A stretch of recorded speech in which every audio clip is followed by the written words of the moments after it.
Master of the sun, memories falling on concrete, leaving no behind. Now you swear to be my enemy, victim of your cards. I'm running in the dark, I venture into nothing. Gone into the night, won't you come and hold my hand?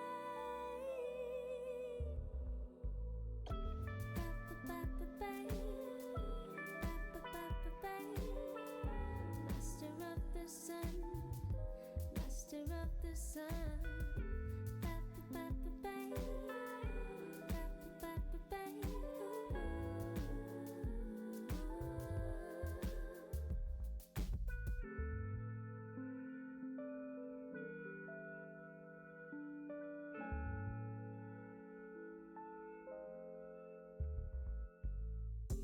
Master of the sun, memories falling on concrete,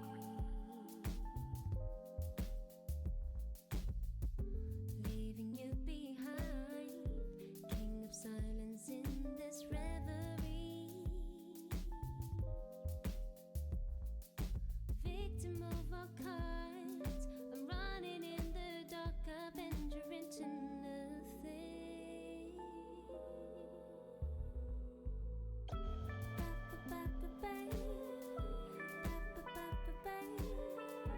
Master of the sun, master of the sun.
Alrighty, let's go.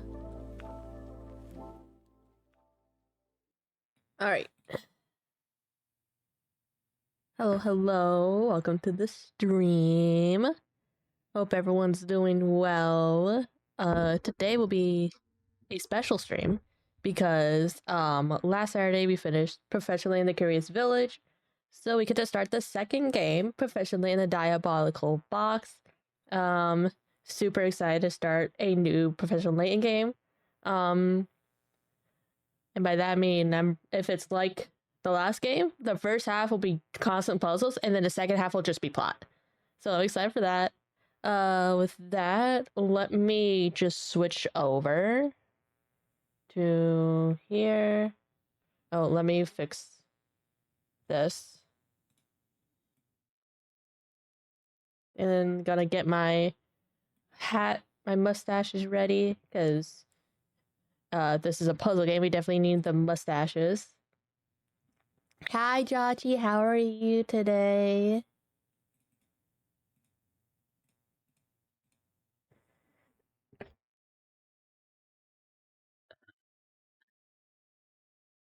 Here. How far do I have to scroll down for these? There we go. So do this. Hope you're good, doing good, Joshy.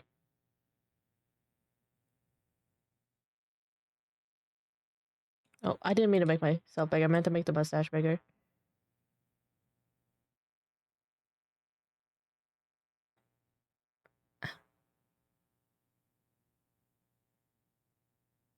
There we go. Should be fine. And then you have a cold. Oh no! I hope you get better soon. All right, and then just gotta get.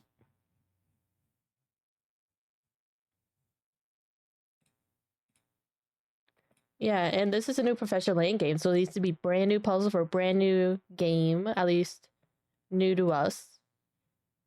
And then, you know what? I'll use. Let me think. Let's get all comfy cozy with this. Did it not put in? I thought I said select. Okay, I must have accidentally pressed cancel. There we go. Gotta get extra comfy for today. There we go. All right, and then.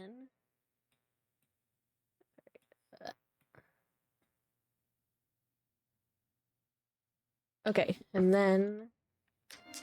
There we go. I'm just adjusting the volume on my end because it is loud for me.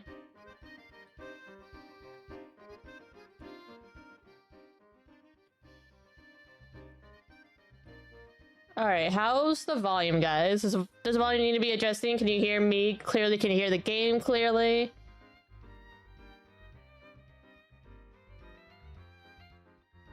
Doing a quick little audio check. 1, 2, 1, 2. I am liking the menu for this game. I'm excited.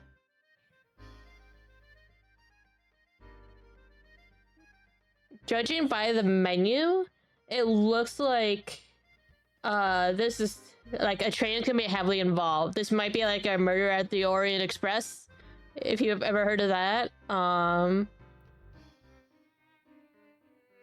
Yeah. But yeah, hold on. Jaji, am I sounding good, or is the game sounding good, or do I need to adjust some volumes before we start?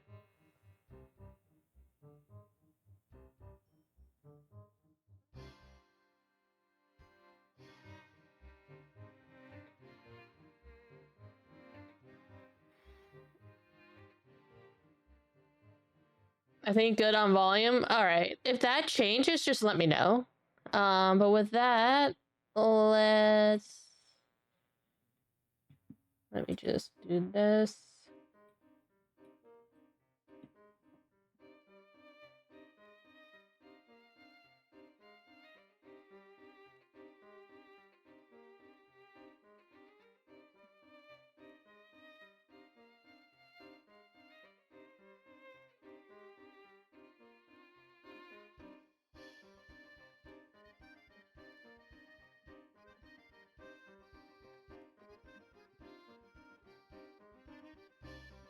Okay. There you go. I should be good. So new game. Please enter your name. Let's do. I'm glad I invested in a capture card for this game, because imagine just using a controller trying to just write. That would be awful. I'm just wondering when, like, at what game do they stop doing this so much? Because the new game that's coming out in 2025 is supposed to be on the Switch. So obviously you can't really use touchscreen a lot for the Switch unless they want you to just use handheld, but that doesn't make any sense. So that'll be a good thing to see. This is a work of fiction, the characters group and event. Okay, cool. There are tales of a box that brings death upon any who dare open it. Tell me, Do you think those rumors could be true? Ooh, cutscenes. We love cutscenes. Also, let me know if I need to resize the screen to make it clear or not, or if the screen's fine the way it is. Hey, look! There it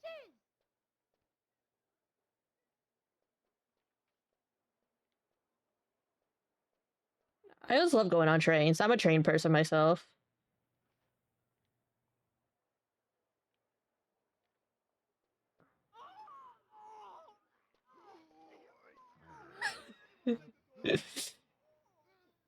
Oh, that guy with the mustache looks familiar.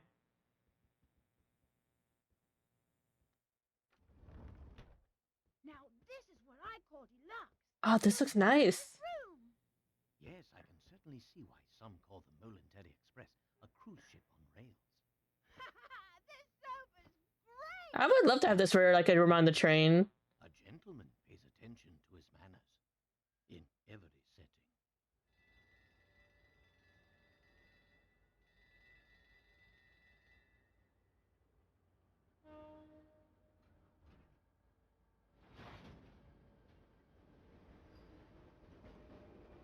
I love trains too because they're a rarity, though. Yeah, I feel like more people use planes, right? Because they carry you over like a greater distance in like a certain amount of time. But I honestly really like going on trains. I'm more of a train person than like a plane person. Because I don't know, because like I feel like on a plane you're usually confined, unless you're like on like first class or something, you're usually confined to just like your seat, and you're like shoulder to shoulder with other people. Trains like these, you can have your own room, which is nice. The actual story behind the Elysian box, anyway. All who open it die, huh? Sounds awfully fishy to me. Perhaps so, but we've seen it happen with our very own eyes. We have? The answer is out there, Luke, but I just need to find it. We will. I know it. Did the box kill someone that we know and love? Are we out for revenge? Are we gonna fucking like fuck up this box because it killed somebody? Elysian box. Ooh, mysterious letter voice. To my dear friend Hyper. There was a box that was Oh. rumored to kill anyone who opened it. At first, neither the professor nor I believed it. But all that changed with the arrival of a single letter.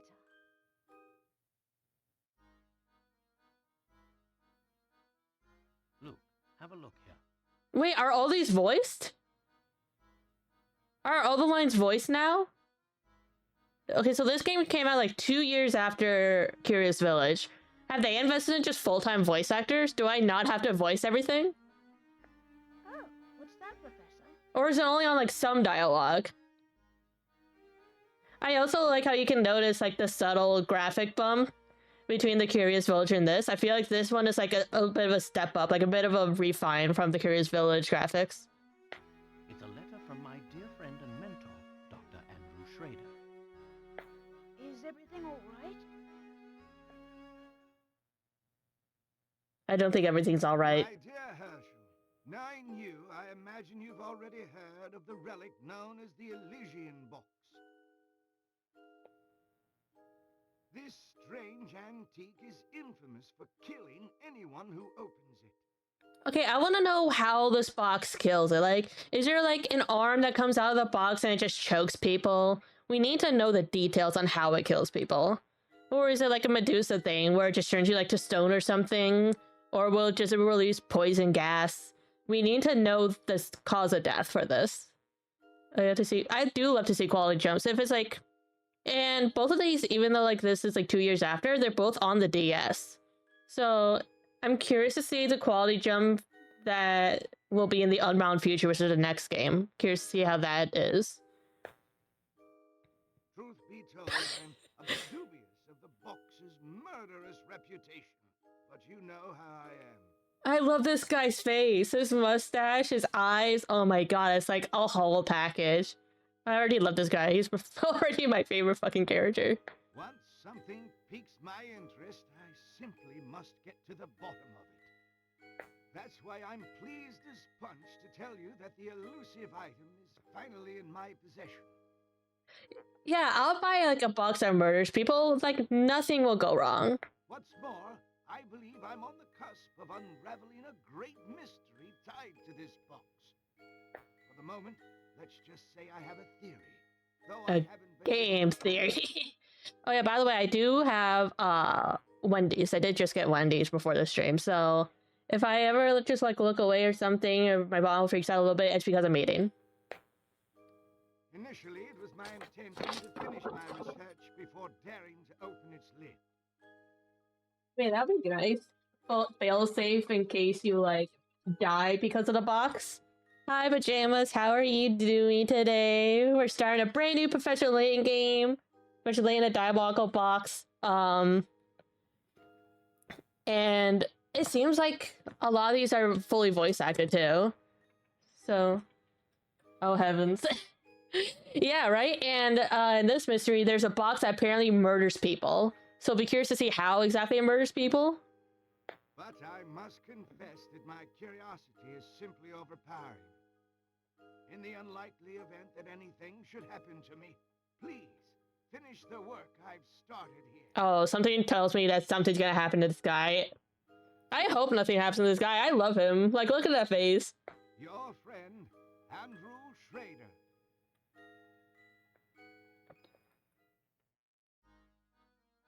According to the postmark, this letter was sent 2 days ago. We should go pay the doctor a visit. I just can't shake the feeling that something awful has happened. Oh, really? You think something awful happened? Like, nothing bad can happen when you, like, get a box that murders people. I'm doing very well. Gave some playlists today in the games community. Oh, that's great. Yeah, I know. I've never given, like, platelets or blood or anything because,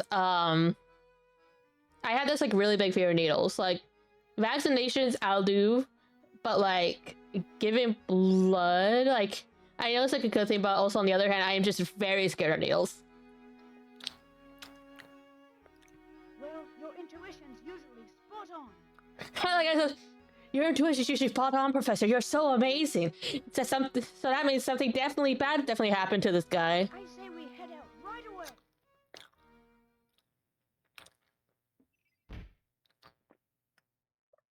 I hope this box kills people by, like, limbs coming out of the box and it just, like, strangles people. That's what I'm hoping for. Okay, the Elysium box. The Elysium box is an antique said to bring death upon anyone who dare open its lid. According to rumors, the box has already claimed many lives and is feared in many parts of the world. Could this strange item truly exist?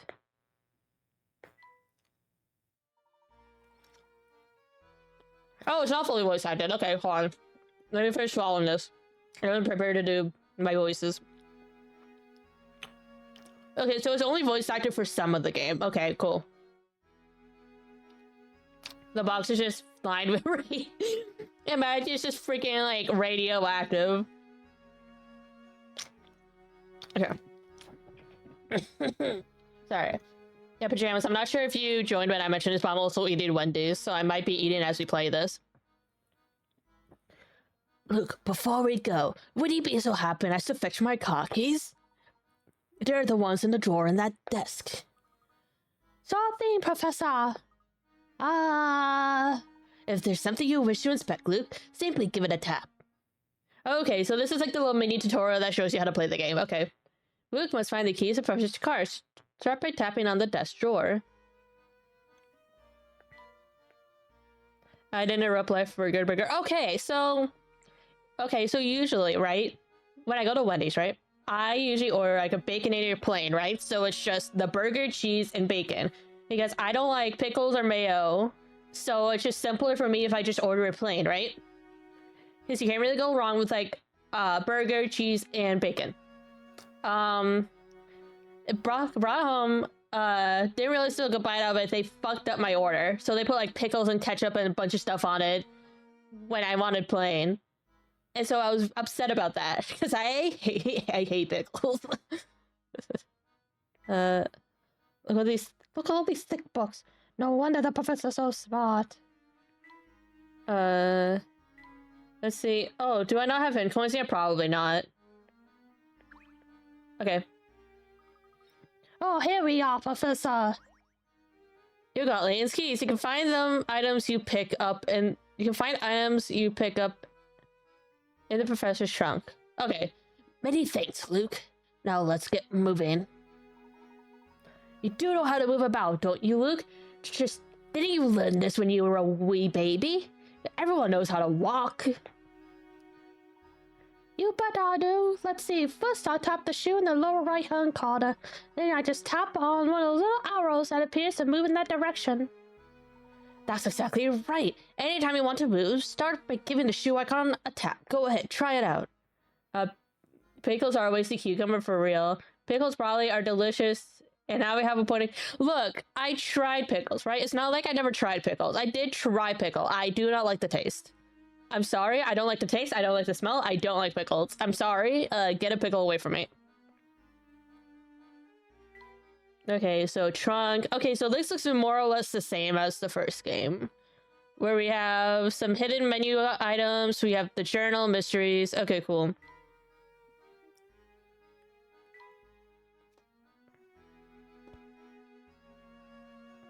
Okay, Dr. Schrader's home.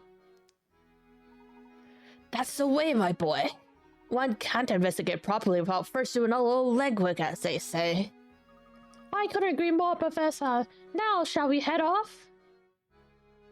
Yes. Let's... appointments and meetings. Okay. Okay, this way? Look, before we set out, it would be wise of us to confirm the location of the doctor's flat.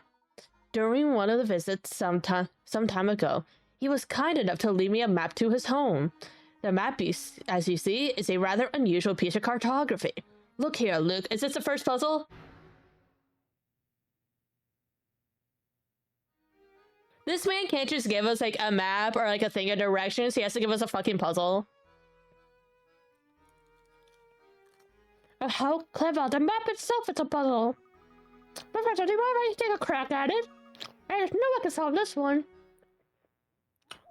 Really, in this game and the last game, the maps to the places are puzzles. You would think that, you know, they just give us a straight up map, but apparently not. Okay. Let me swallow this and then I'll read it. In the map to Dr. Schrader's home, several pieces of the center have been cut out. Restore the map by inserting the missing piece in the correct spots. Touch this piece with your stylus or grab it inside your stylus to move the selected piece across the screen. You can't rotate the pieces. It may sound simple, but don't forget you can move or remove pieces, including the ones already in the middle of the map. Oh, okay. Yeah, no, the pickle's like a strong taste. If you like remove the pickle, the juices linger. Baconated with a pretzel bun. Yeah, pretzel buns are amazing. I will agree that pretzel buns are great.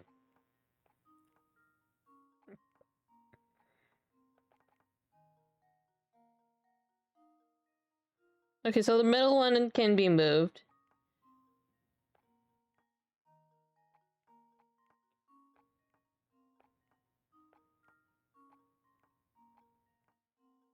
Okay, so I think that one's good. Okay, that one might be good. And that one, there would need to be here? No. Here. There you go, that looks good.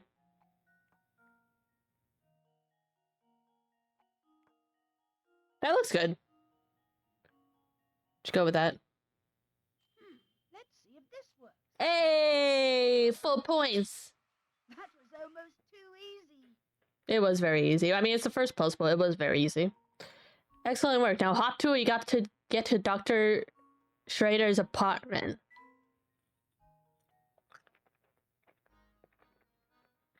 Pick-a-rats. Oh, pick-a-rats are back. Let's go. Pick-a-rats are points that indicate puzzle's difficulty. The more pick-a-rats a puzzle's worth, the tougher it is. When you submit an incorrect answer for your puzzle, the number of pick-a-rats you can earn that puzzle decreases. So think carefully before answering. Once you begin the game is saved, go to the bonus section and load your game file. From there, get to the top secret area where you find extra waiting for you. The more pick-a-rats you earn, the more extras you unlock. Okay, so the only reason pick-a-rats matters because, like, the more you get, the more bonus stuff you get. Okay. Excellent. With our destination confirmed, We are ready to pay the doctor a visit. Come now.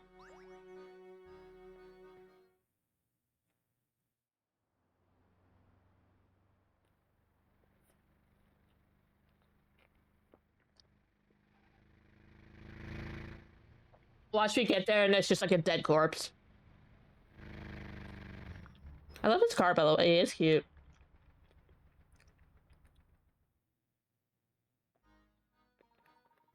Oh fuck, I have the voice actors. I do believe we found the doctor's building. But which flat is he? Is this another puzzle? That, I'm afraid I don't know. But think of it now, the letter I received did mention something about this place. Yeah, a little vehicle like that would be nice. Dr. Schrader's window from the details in his letter. In the morning, I often wake to the sound of music drifting in from a nearby flat. Looking out, I spy a flag fluttering gently outside my window, take a single sip of my tea, turn my attention to the morning sun. Not many flats in London have a view of the sunrise anymore, you know? Okay, so sun. View of the sunrise. I often awake to the sound of music drifting in from a nearby flat. Okay. So I'm assuming the flags show, like, what direction the wind is blowing, so... Oh, there's a separate memo button. Oh, that's cool. So, it looks like the wind is, like, flowing from, like, this direction. So, the music would probably go that way, then. I spy a flag fluttering gently outside my window. Okay. With a view of the morning sun. The view of the sunrise. Because there's a thing. Sun... Wait, can I go back? Oh my god, it saves the memo. Oh, this is already so much better. Because, like, last game, you guys remember, like, you could, like, write stuff, but if you go back and then back to the memo, like, it'll get, like, if I were to go to, like, say, like, a hint, and then I were to go back, it would get rid of the whatever I wrote there, which was so annoying, but it saves it. Oh my god, this is already so much better than Curious Village. Okay. So... the tricky part is okay, wait, no, there's sunlight here. So imagining, so this side has, so hold on. So, okay, so looks like, so this is east. So the sunrise is like this direction. Okay. Looking out, I can spy a flag. A view of the sunrise.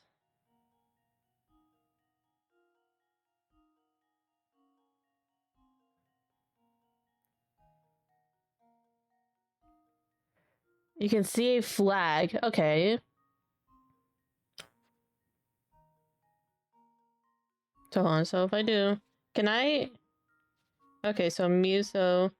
I feel like so. This is probably like the sunrise, right? Let me just try. So sunrise, right, is here, and then music.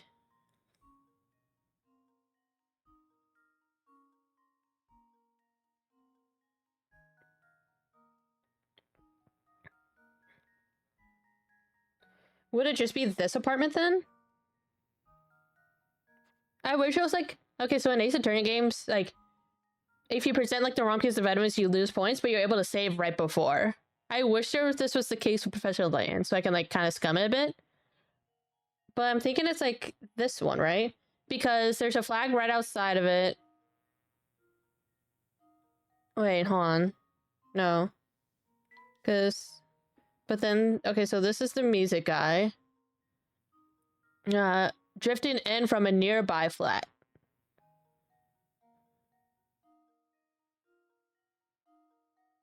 Or could it be this one? When it doesn't really have a clear view of the sunrise. So if it's saying it's like coming from like here. But if it's like here, then the music could travel to this apartment. There's a flag here, and then there's sunrise. So I think I'm just going to say this apartment. I could be wrong. Consider this puzzle solved. Yes! Oh my god. Oh, I'm cracked. I'm so cracked. We're here. We're here. We've arrived.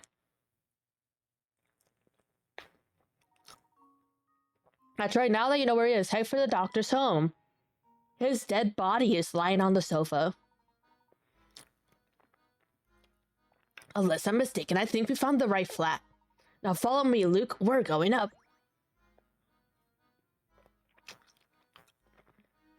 Oh, I nearly forgot. Before we leave, let's review how to use this trunk. To open the trunk, just tap the icon in the upper right-hand corner of the screen. Inside, there's all sorts of helpful information filed away under different locations. Touch an icon to use it. And to save the progress we made during investigation, just tap the icon marked Save. The icon is a puzzle index. Tap it to view all the puzzles we've encountered thus far. Some puzzles are marked with a check, and those we've yet to finish are blank. Puzzles we already finished can be replayed by selecting them from the screen. Also, the index shows the locations of unsolved puzzles we've tried so that we may revisit them. Tap the journal icon to display my personal notes on key story events. So whenever you need to access the trunk, just give it a tap. What's all this guy? Pro plays, let's go. Damn. Hello there, mister. Never seen you around here before. Wanna hear something useful? Check it out. See that mailbox right over there? Try tapping on it, will ya? Oh, do we get hint coins now? Hey, hint coins. Brilliant. That's a hint coin you found there. Ever work a puzzle and get stuck? It's times like these I bet you'd fancy a hint, huh?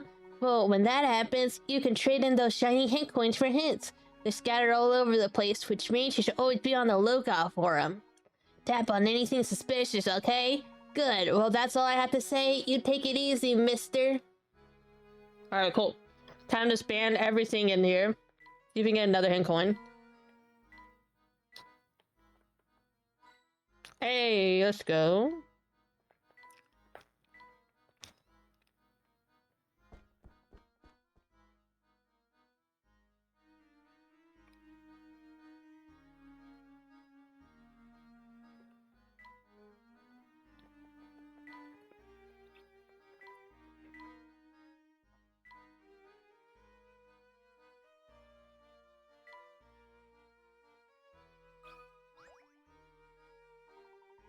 This is Dr. Schrader's flat, I'm sure of it. Andrew, are you home? It's Herschel Layton. Sir, are you there? Oh no, he's dead, isn't he? Doctor? Alright, I'm taking his bets. Is this man dead? Did the boss tell him? Place your predictions in the chat. I don't hear anyone in there, Professor. What if he's... There's no time for speculation now, Luke. We must get this door open immediately. Alright. Let me just... He's dead. This is being locked from the inside. But without the key, there's no way to get in.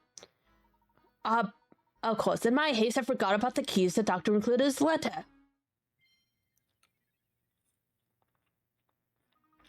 Quick, Professor, let me try them on the door. Huh? That's strange. It doesn't seem like any of these keys work on the lock. Luke, don't you see? Dr. Schrader has set before us yet another puzzle to solve.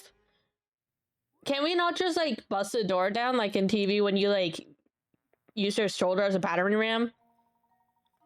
Which key opens the door? As you might expect, the key won't open the door if the shape won't let it pass through the keyhole. Use your stylus to fit the keys on the lock. Examine each key carefully and use your stylus to move the key and find out the one that fits into the lock.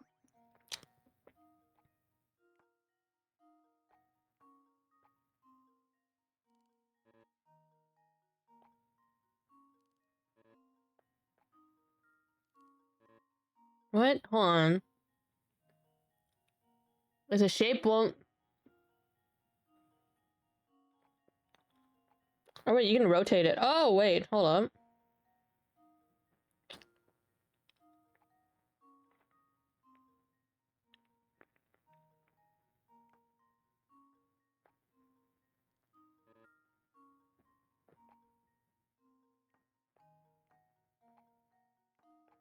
Alright, so we can't join the keys together.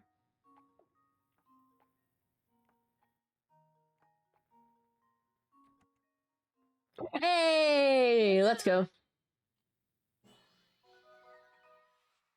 That was almost Honestly, that's pretty good. That's right. Did it take you a while to figure out the portion the key resembling the grip was actually the part of the key that fits in the keyhole? And it can only be found in the most unlikely of places. Alright, are we ready to see a dead body, guys?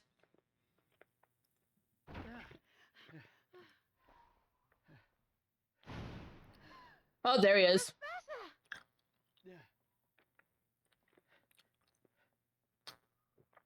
No, and true. Okay, so there's no visible wounds. Could this have happened? Oh, voice acting. This is terrible, Professor. Yeah, also Luke is a child and he's seen a dead body. This boy needs therapy. Do you suppose the Elysian box did this to Dr. Schrader when he tried to open it? I honestly don't know, Luke. But that can wait. Right now, we need to notify the police. Of course, Professor. What do we have here?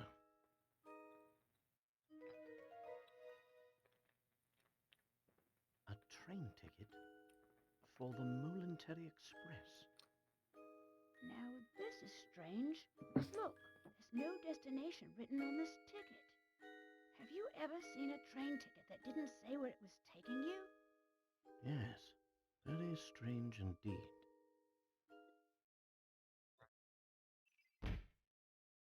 Okay, new mystery. A single ticket with no visible destination was discovered in Dr. Schrader's home. It appears to be for the Moulintary Express. But where exactly is it supposed to take its owner?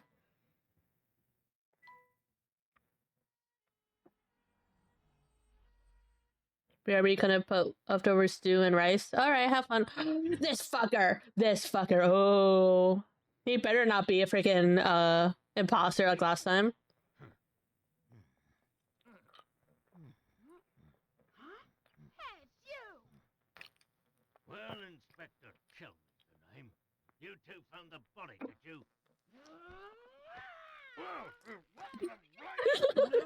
let him go. Luke, stop that. That's his face. Listen here, Luke. Damn, I didn't know Luke could, like, fuck someone up with that. It doesn't come off.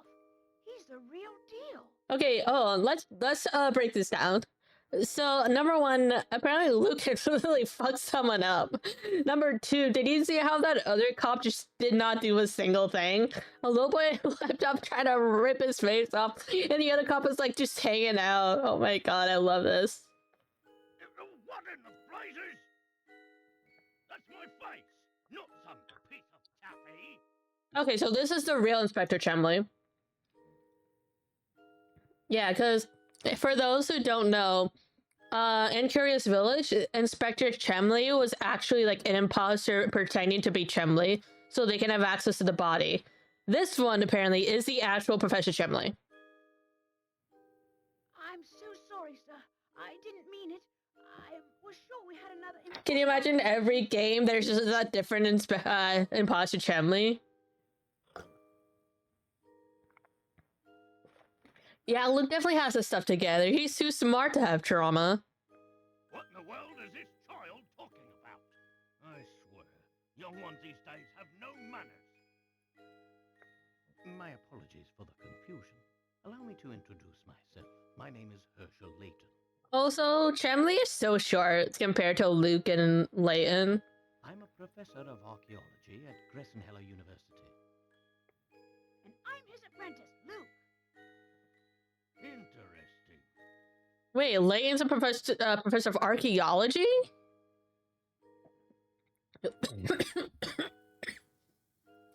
This is a surprising lack of bones. Oh my god, water went the wrong way. Hold on. Alright, there you go. There's been surprising lack of bones and artifacts for someone who's a professor of archaeology.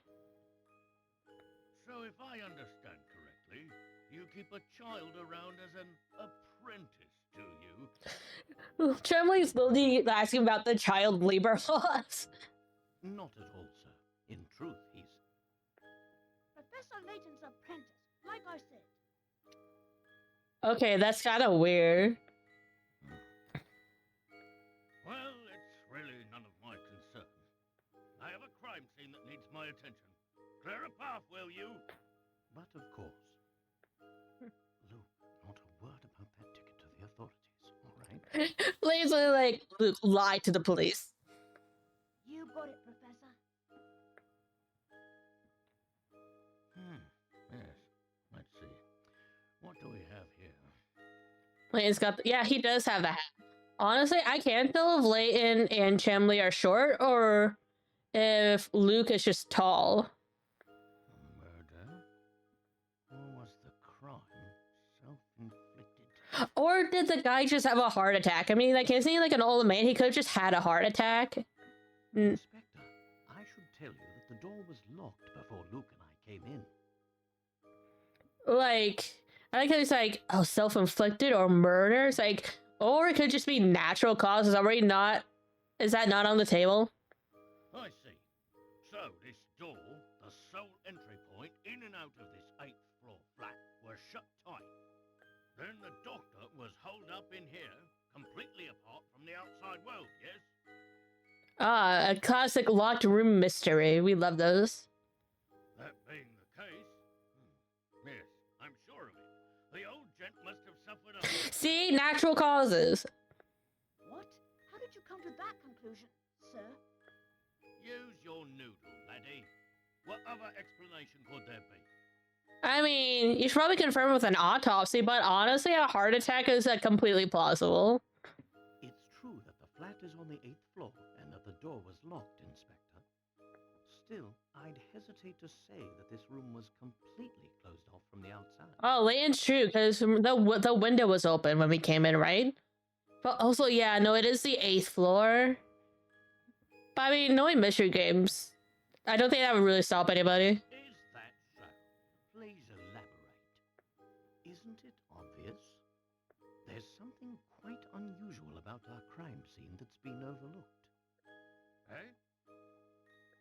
It's as plain as the nose on your face, Inspector. Heh. I suppose you academics think your fancy degrees prepare you to play detective, eh? I tell you, nowadays, it seems like everybody and their mum thinks they can do my job. Now, as I was saying, the cause of death was heart failure, plain and simple. And there's what caused it.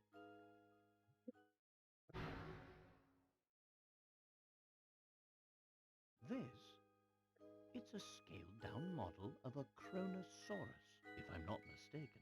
You see, he was poisoned. Easy W. Oh yeah, he could have been poisoned too. See, that's why we need an autopsy. I reckon that ugly mug will give anyone nightmares. Here's what probably happened. Right? Are autopsies a thing in this timeline? The old fellow turned on a light, took one look at the beast, and then keeled right over. Yo, Chemley, wouldn't this guy know that the fossil was there, so he wouldn't be scared by it? But this is the doctor's own home. Why would the bones he put up himself scare him? People have a way of becoming forgetful with age. Not that you'd understand, boy. Well, you're right about that. I don't think I understand it at all. Mr. Layton, was it? No? Ah, yes, Layton. Mr. Layton, what do you think? The scenario you paint certainly isn't out of the realm of possibility. It's like, yeah, this scenario is like 0.5% possible. But considering the lights were off when we entered the room, I don't think we've found our answer yet. Oh, really? Furthermore, look around you, Inspector. Doesn't anything strike you as odd? What do you mean, Professor?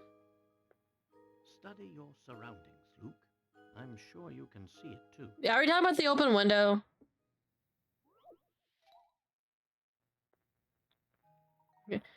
With the windows opening out into thin air, 8 stories up, and a store security bulletin, you might think that this room is inaccessible from the outside. However, a single unusual detail reveals the truth of what's inside here.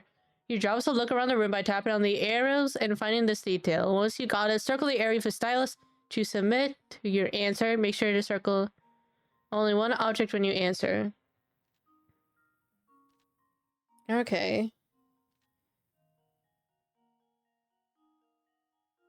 Oh.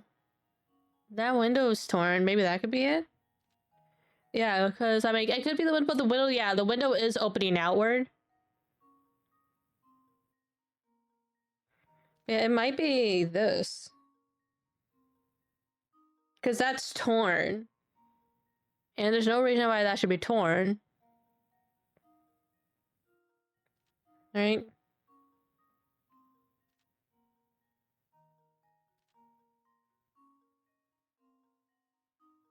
Yeah, I'm going with this. Here goes. Hey, let's go. We are back. We are here. We are present. Nice eye. For some reason, part of the curtain shown here has been ripped clean off. Of course. This window is missing a curtain. So it is. But what exactly does this have to do with my crime scene?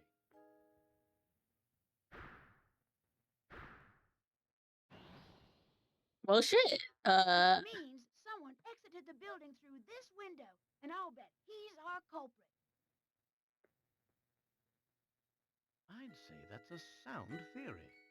Well done, my boy. Wait, cause okay, wait, hold on. Let's back up here. So, the curtain was ripped and it was tied over. How did it? I mean, there could have been an accomplice, because the accomplice could have just tied it, and then the actual killer just like booked on through, I guess. But I don't see it being like one person. It has to be at least be two people for that to be fucking possible. Unless the other had like a hook on the end of it, but I don't see how that could be possible. Oh, yes. Sound as a pound. I was just about to propose the same idea myself. Liar! Shh, Luke, listen. I don't believe our friend the inspector will be of much help to us. What say you and I conduct a little investigation of our own? Professor, look! There's something in Dr. Schrader's hand. That looks like another puzzle. It's an old photograph, but it's been torn into so many pieces, I can't make out the original image.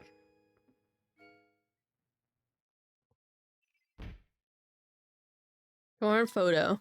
Torn fragments of a photograph were found in a late doctor's hand. In its current state, it's impossible to make out the contents of the photo. What could it be depicting?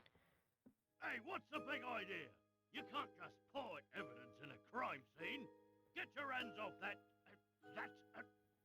What is this anyway? Not that it matters. I'll be holding on to that. Now out with the both of you. But Detective Chamley confiscated it. Ah, but we're not done. Wow, he's a prick. Dr. Schrader indicated that he was in possession of the Elysium box. Yet there was nothing resembling such an artifact in his home. Do you think the person who did this to him was after the box? It's an interesting theory, but for the moment, that's all it is. However, it's my belief that we hold a clue to understand today's events, namely that ticket. The Voluntary Express ticket, right, Professor? Correct, Luke. I believe that a trip aboard the Voluntary Express the Voluntary Express is in order. Alright, yeah, we're going on a train! Fox's location. Somebody managed to steal the Elysium box from Dr. Schrader's home without leaving behind a single implicating clue. What could have made up with the box? Obviously, the box sprouted legs when it was opened, killed the doctor, and fled. Do you suspect we'll find the key to unlock the mystery on the train? Dr. Schrader did his best to point us towards a Voluntary Express should something happen to him. Sure as a fog on London morning, I know this train will lead us to the answers we seek.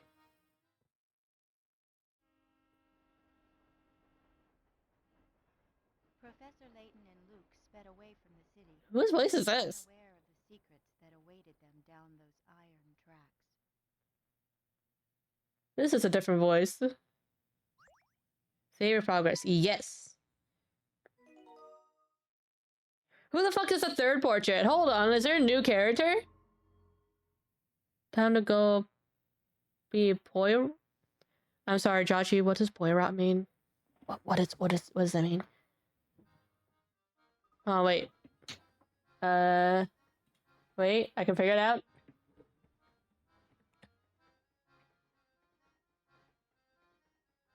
Oh, Poirot. Yeah, definitely Poirot.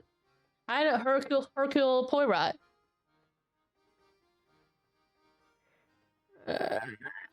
Agatha Christie.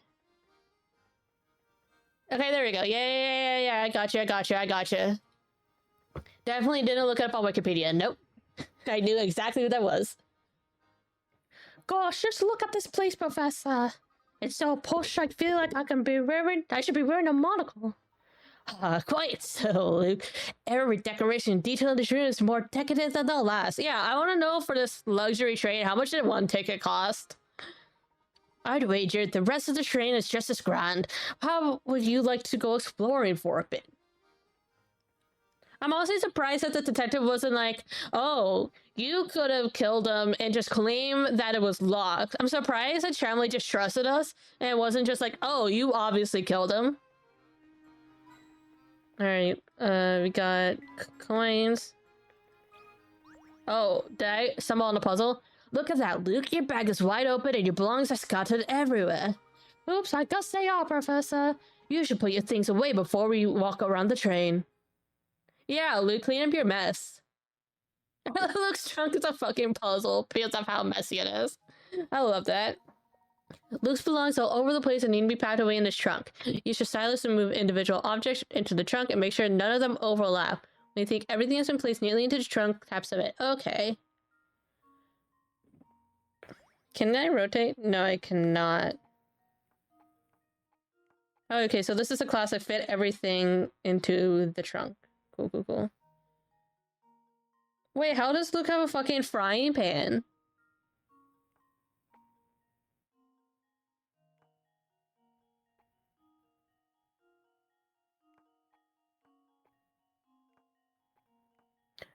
This is true because, yeah, Luke is just violent. He's like a ticking time bomb waiting to happen.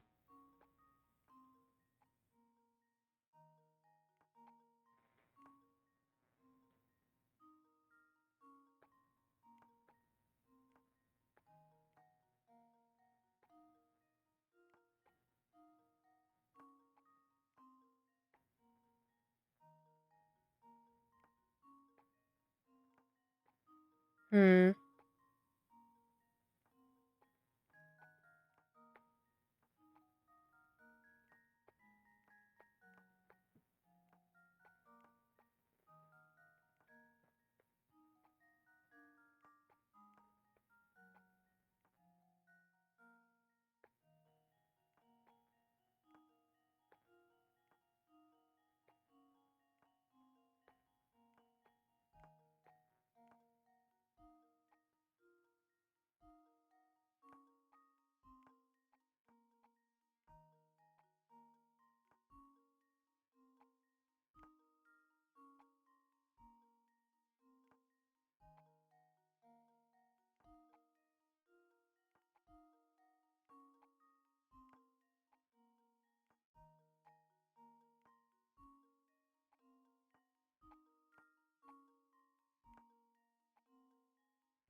Oh my god, I'm so close.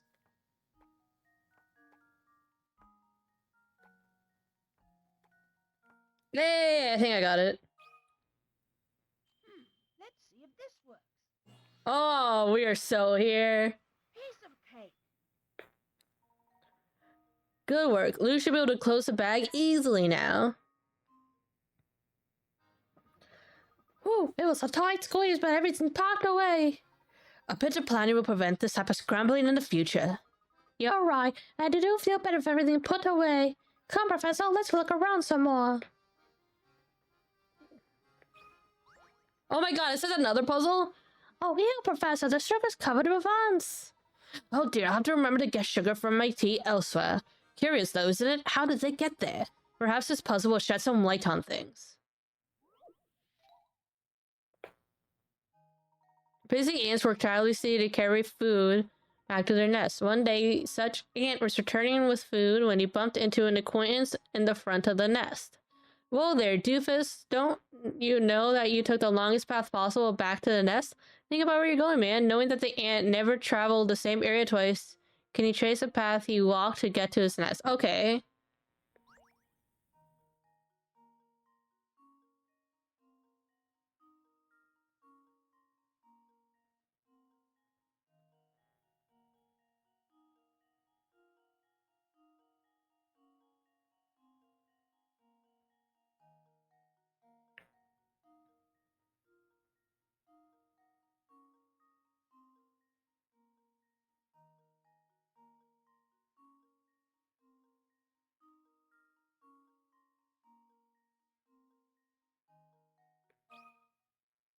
Just leave it to me. Oh, here we go. We're losing the points now. Oops, that wasn't. Think about the clues if you give it a try again. Alright, let's try this now. So it's not that.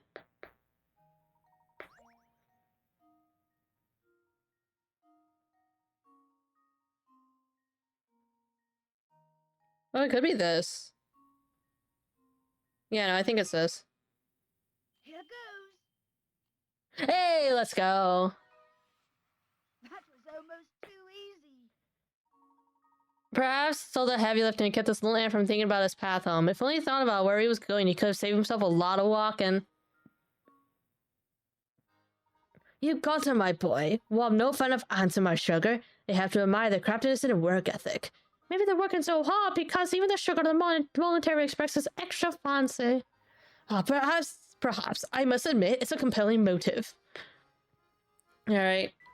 Alright, I think we've gotten all the clue coins from this area. Oh, what's this? Awfully surprised that a train as looks at this will have an insect problem. Okay, cool. Alright, let's go here. Remember, Luke, we're here to find the Elysium box, so don't get sidetracked. You don't have to tell me twice. Now, why don't we start our search by investigating the train? Professor Luke decided to explore the Monetary Express. Or the train. Oh, little girl. I hear the rooms at the front of the train are so super fancy that the doorknobs are made of gold, but no one's allowed in except for really rich people. So, misters, are you really rich? 'Cause if you are, you can go see the super duper fancy rooms. Super duper fancy rooms, eh? That's none but extremely wealthy can enter. If our young friend here is correctly informed, there must be a set of deluxe rooms in the next car. Wow, I sure love to see those. I bet they're utterly fantastic.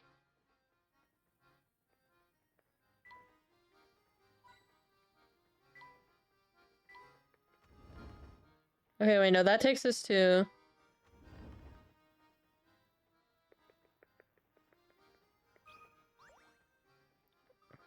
I'm going to my grandma's. Where are you two going? We're actually out looking for something, dear. Sadly, we don't know what it is. Until we find a clue to point us in the right direction, we'll simply have to continue looking. Oh, that sounds like lots of work. Here, I'll tell you a puzzle to take your mind off of that stuff. Strip of paper. Okay. After trying to fold a strip of paper in half, you notice that one side of the folded strip is 1 inch longer than the other. Determined to get it right, You fold the strip again, only to discover now the other end of the folded strip is an inch longer than the other. Now you made 2 folds along your strip. Figure out what the distance between 2 folds is when it... Hold up. What? Hold the fuck up.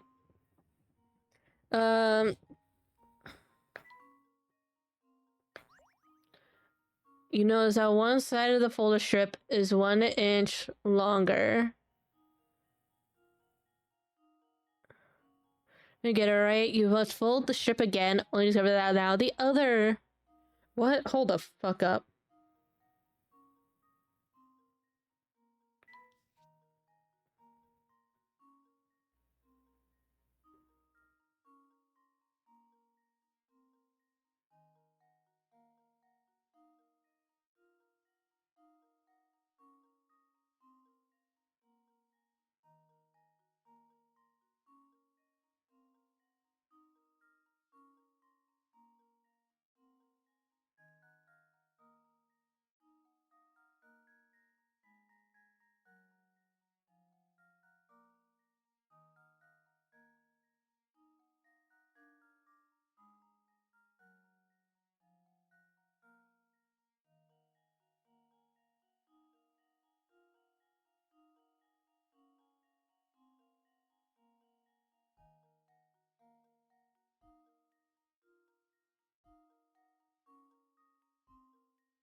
It has to be 1 inch.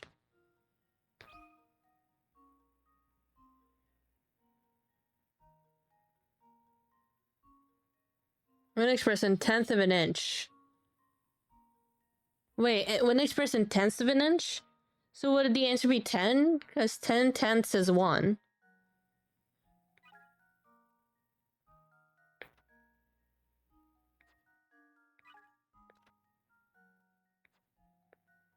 So then it'd be 10. Because 10/10 is 1. This should do the trick. Hey! And there we have it. That's right, the distance between the 2 folds is 1 inch or 10/10 of an inch. If you're having trouble visualizing a picture in the matchbox, imagine as the areas where one side of the box connects to the top and bottom are the folds in the strip. You can see how it exists the length. No. You got it! Wow, those hats you're wearing must be thinking caps or something. I hope you find whatever it is you're looking for, misters. Okay, let's go here. Yes, I suppose these accommodations will do.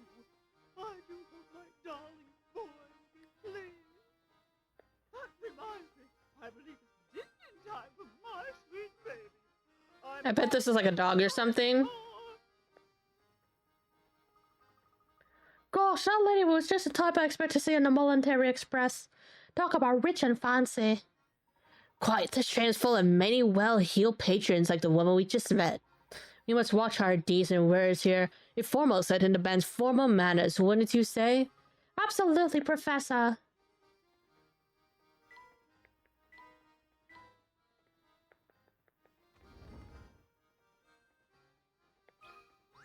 Did you bring into someone's room? Just look at the craftsmanship on this picture, Luke. I'm also certain it was hand-blown. Who knew that something as ordinary as a picture could be so fancy? What could be more relaxing than sitting in your suite with a cold beverage and watching the sunset? Ah, speaking of beverages, or in this case, deadly beverages, I've got a puzzle for you. Let me at it, Professor. Pictures and poisons, what? Two men, known here as 1 and 2, are playing a strange game. First, both men put in their empty pitchers on the table. Next, a judge brings a pitcher filled with purple poison and places it in either spot A or spot B. The judge then shifts the poison from one pitcher to any adjacent pitcher over and over. After moving the liquid 55 times, the owner of the poison-filled pitcher must drink its contents. If you're the judge and secretly wanted one to win, would you place the poison-filled pitcher in spot A or spot B? What in the actual fuck is this puzzle? 1 and 2, empty pitchers on the table.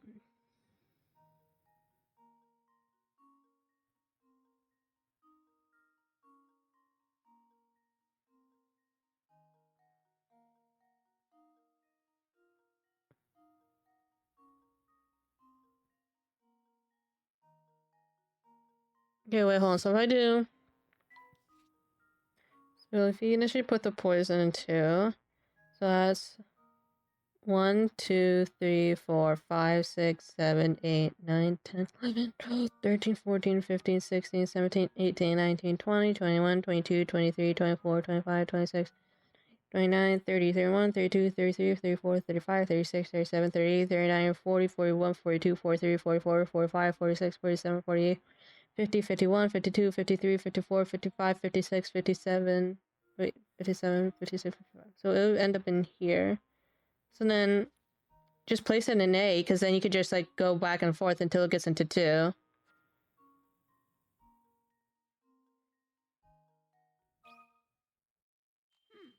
see if this works. Princess Bride it. Well, I'm Normally you might need some encouragement to try here again. Okay, so it has to be B then. I want to Princess for real. Have one of them just have a natural immunity. Let's see if this works. That was almost too easy.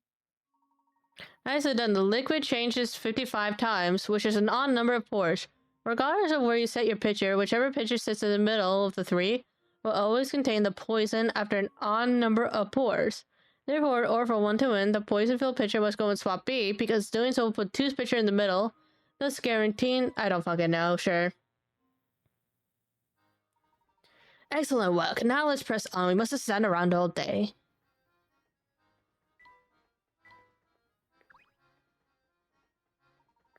Okay, cool. Are there any...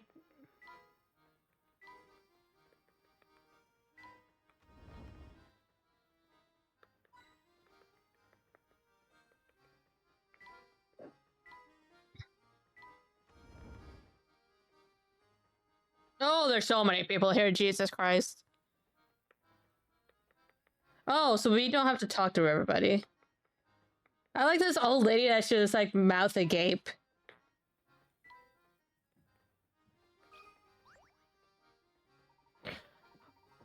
Oh, I'm dreadful sorry, sir, but I'm afraid all the seats in our fine establishment are taken right now. What a pity. Indeed it is, sir. But while you wait for a table, may I interest you in a puzzle? Alright. Dining couples. Four couples sit below, elbow to elbow, in a crowded dining car. All diners are sitting next to or across from their partners. The Joneses are sitting by the aisle. The mustachioed Mr. O'Connor sits beside his wife.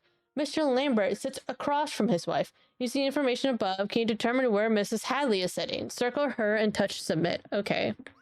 So. Okay. So. Jones is sitting by the aisle, so they're probably either B or F or G and C. I feel like so. So this is Mr. Jones, Mrs. Jones, then, because Mustachio Mr. O'Connor's probably this. Mr. O'Connor, Mrs. O'Connor, Mr. Amber sits across from his wife. So then, Mr. Lambert. Mrs. Lambert. Mrs. Hadley. So Mrs. Hadley is probably an E then.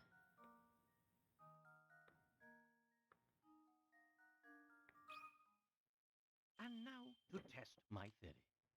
Hey! That was easy. Wonderful. That's right. Since a mustachio Mr. O'Connor is sitting beside his wife, both couples on the left must be sitting beside their spouses.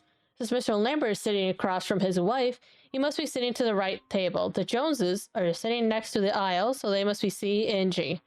With everyone else identified, you only have the Hadleys to deal with. They are represented by E and F. That's exactly right, sirs. They say that nothing whets the appetite like a hearty puzzle. Oh, and a half beers table has just opened up. Allow me a moment to tidy it up, and then I'll be happy to escort you to your seats. Great, I'm starving. I also like how, like, the people at the tables just change. I like that touch. Oh, good. Our table's finally ready. We'll just be taking our seats then. Madam, please just a moment. You see, these passengers have been here much longer. Nonsense! We'll not hold another word of this. You just take these people before us? We are insulted. Oh no, this game has a Karen. This game has a Karen. Oh no, look at her. An entitled Karen and Professor Layton, truly ahead of its time. I do apologize, madam. It's simply that these gentlemen arrived before you. We will not be keeping waiting. Do you understand? Not a single second. Now out of our way. Madam. Oh my gosh, she's gonna be escorted by security. Talk about pushy. I do apologize, there's a lovely observation deck on the last car of the train. May I suggest that you spend a few minutes there while we prepare a new table for you? No need to apologize, my good man. Your job was not an easy one. We'll go into the deck and return in a bit. Layton really says respect service workers.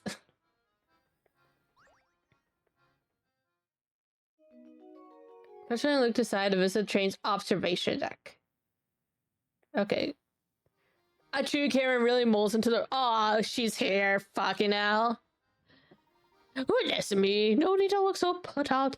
Don't you know that ladies always go first? Especially ladies of a certain class like me. I bet she's just married to a rich guy. I'm not sure that class is what she meant to use here. Does she have a puzzle? No, she doesn't have a puzzle. I thought maybe she'd at least give us a puzzle.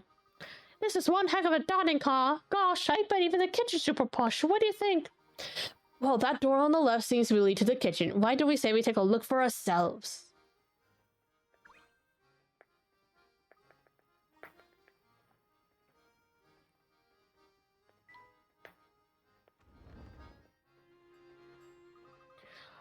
Wow, just look at all the stuff that is to eat. Yes, it seems that the Military Express is a first-class operation right down to the kitchen. Oh my, passengers in the kitchen. I'm sorry, but we just can't have that. His name is Macaroon. Wearing those dirty clothes of yours in here could earn me a health code violation, you know. I'll have you know that there's nothing at all dirty about our clothes, sir. Say what you like, short stack, but that doesn't change the fact that I'm running the kitchen here. Did you think you could stop? Do you stop to think about what could happen if those icky outside germs made it here because of you? I see your point. Terribly sorry for the intrusion, and any worry may have caused you, good sir. Oh, alright, I'm sorry too, sir. Wait, what's that? There's a hamster! Professor, look here! It's our friend. It looks like friend the cook has been keeping a pet in the kitchen, and to think he was lecturing us about germs. Oh boy, I guess the cat's out of the bag now. Or the hamster, I should say. Believe me, I know it's not okay to have to keep a pet in the kitchen, but, well, he's my only friend, see? Furry or not, he's the only person or rodent I've got to talk to out here. But he certainly is generously proportioned, isn't he? You said he's a hamster, yes? That's right. A hamster, the noblest member of the animal kingdom. See, when I first started working here, I needed someone to keep me company, so I bought him. Thing is, I feed him all the table scraps we take back, which makes for a diet that's a bit rich. He's really put on the pounds, and if he doesn't get in shape, it could really be bad for his health. The poor little guy. That's why I want to ask something of you, boy. Would you mind holding on to my friend for a little while? While he's here with me, I can't help but feed him, but those scraps of pastry and pasta add up. So you're saying you want us to hold on to him, keep him in, and help him shape up? Sounds like a great idea to me. I mean, what do you think, Professor? Can we please keep him for a little while? Well, I do believe that helping those in need, rodent or not, is a duty of every two gentlemen. We'll be happy to take custody of this hamster for the time being. Oh, thank you so much. Hearing that is a real load off my shoulders. The hamster mini-game. You can access the hamster minigame. Okay, hold up. Oh, and one more thing. Since we won't be seeing each other for a while, please give him this apple, will you? He loves them so. Oh, I'm gonna miss my little guy. Please take good care of him. Don't worry, he's in good hands. Yo, we got to name the hamster? What we want to name the hamster, guys? How did she get to her societal position without offering puzzles? For real? Base chef. Indeed. What if I just name him Ratatouille? Rat. Ah. Ah. Oh my god. Can I not? How is this not an A? Rat? How do you spell Ratatouille? Ratatouille. Okay, rat. Ta.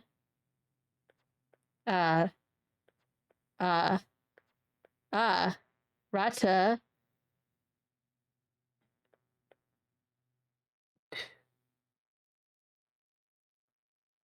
Ooh. E.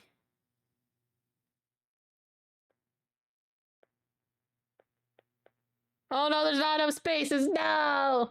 Hamster equals rat fair. I mean, it's like that in like the chef part, you know? Okay,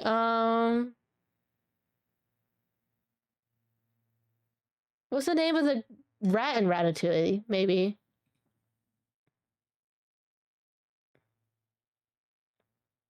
A rat. Okay, what's the name of the... Remy, that's his name? Remy? Okay, what if we just do Remy?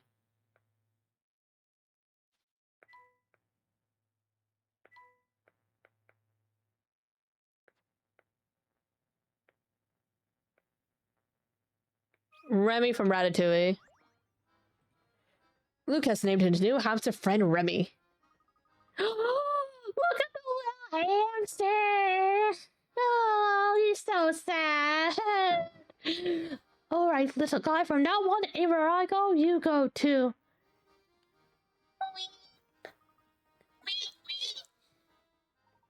It appears that your special talent for animals has earned you a new friend, Luke. I think so, Professor. Alright, let's do this minigame. Use the items you picked up to help that sluggish hamster get back into shape.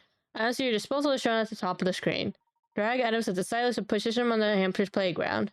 The hamster notices any items within 3 spaces of the position. He won't react to any items 4 more spaces away, so you will have to think about where you place your item. Type on an item to see the properties it has. Take advantage of the special properties to help maximize the hamster's workout. Once you place all the items where you want them, tap exercise to get your hamster moving. Once the hamster interacts with an item, it disappears from the playground. His workout ends when all items are gone, or he can't find the next item. Each time the hamster walks the number of steps listed as a goal, he'll get a little healthier. Get the hamster to his peak physical condition, something neat will happen. Oh, he's so sad. Look at him go. Oh my god. Oh, he's a cutie. Hold on. I'm wondering, should we play stuff now, or should I just get more stuff for the hamster?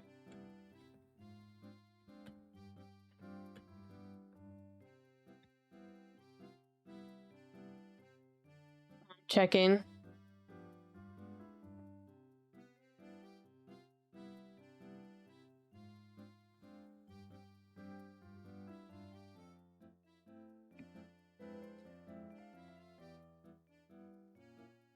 Yeah, I think I need to...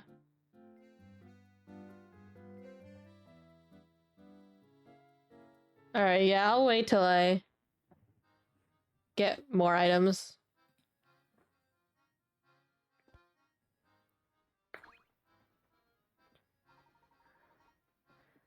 Oh, I'm gonna miss the little guy. Please take good care of him. Don't worry, he's in good hands. Alright, see if there's any hidden coins.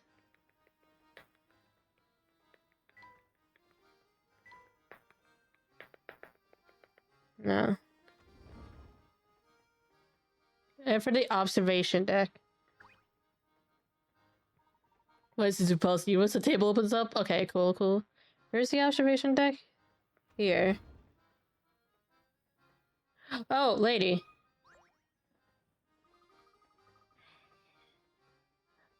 Welcome aboard, sir. May I interest you in a refreshing beverage or scrumptious snack? Thank you, but I don't think we'll need any snacks right now. Of course you don't. And I put best mile on for nothing. Since we got this ritzy dining cart on board, most people get their chow there. With a competition like that, it's hard to sell even a cup of tea. I'm so bored. I've got a wealth of money shit to end, so help you pass the time with this puzzle. Alright. Oh, now here's a tasty puzzle for you. Your stack is to take the big stack of pancakes on the left plate and move them to a plate on the far right. And in doing so, however, you need to follow the rules. You can move one stack of pancake at a time. Pancake can never rest on another pancake smaller than itself. Feel free to use... Okay, cool, cool, cool. Do you like and to use? Oh, so it's one of these.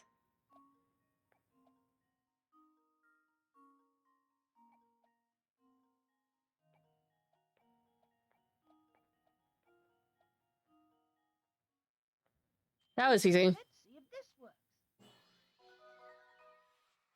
Layton's apprentice strikes again. Delicious. The solution can be achieved as few as 7 moves. How many moves did it take for you? Puzzle is actually varying the famous Tower of Hanoi puzzle. I knew that. I learned that in my computer science class. A brain teacher invented by a French mathematician over 100 years ago. Well, check out the brain on you, kiddo. So listen, our next stop is this dink little 2-cow village called Dropstone, right? There's, like, nothing there. I'm sure we could stop to somewhere more exciting for a change. But I guess that's working a job for you. Sometimes you just have to deal with the crippling boredom. Why is this bitch me? Why is she me every single day?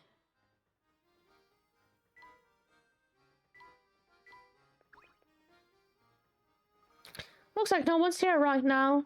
Let's check back later.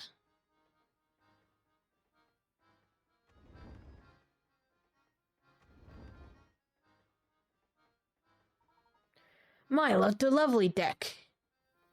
Wow, this is the best. The breeze feels great. Indeed, and the scenery is simply breathtaking. Look, Luke, you can see a lake over there.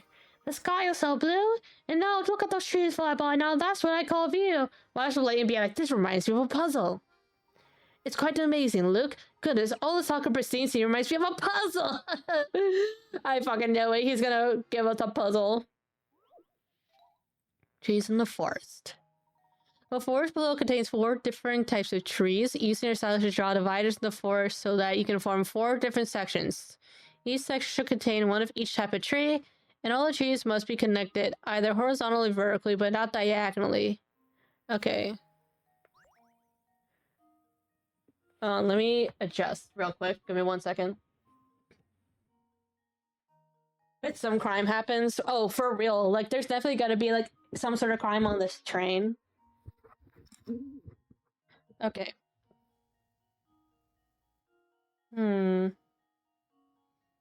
So maybe we can do like this. And then this. And then this. Right? Okay, that makes sense. Just leave it to me. Why are the puzzles in this game easier than the Curious Village? I feel like I wasn't doing this well in the Curious Village. Now take a moment to admire the gorgeous scenery. That's exactly it. Well done. Well, did you expect any less, Professor? Hehe. Well, it feels so nice out here. I almost completely forgot we're supposed to be searching for the Elysium box. I can't say I blame you, Luke, but that box led the doctor to his death. Come what may, I will solve this mystery. Of course.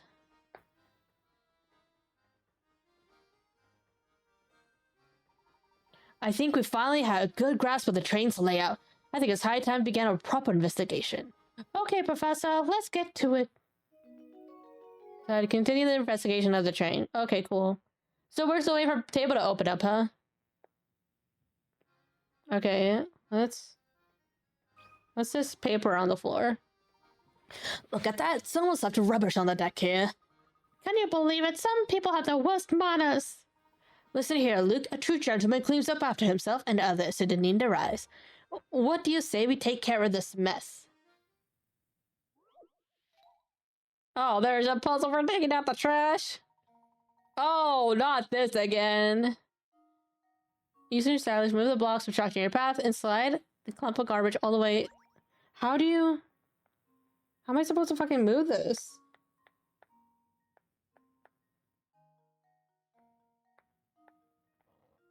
Oh, okay, cool.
For food. Alright, Joshi, have fun getting your food.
Doing stuff, place a blue block in the uppermost, lowermost, and rightmost area.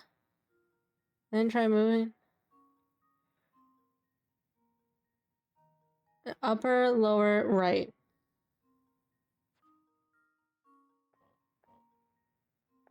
That's what I'm doing.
Hey, let's go. This should do the trick. And there we have it. Ah, spick and span. If you really know how to work it, you can complete all fucking hell. And don't forget, the trash belongs to the trash can, not on the street. Don't litter, guys. Important life lesson.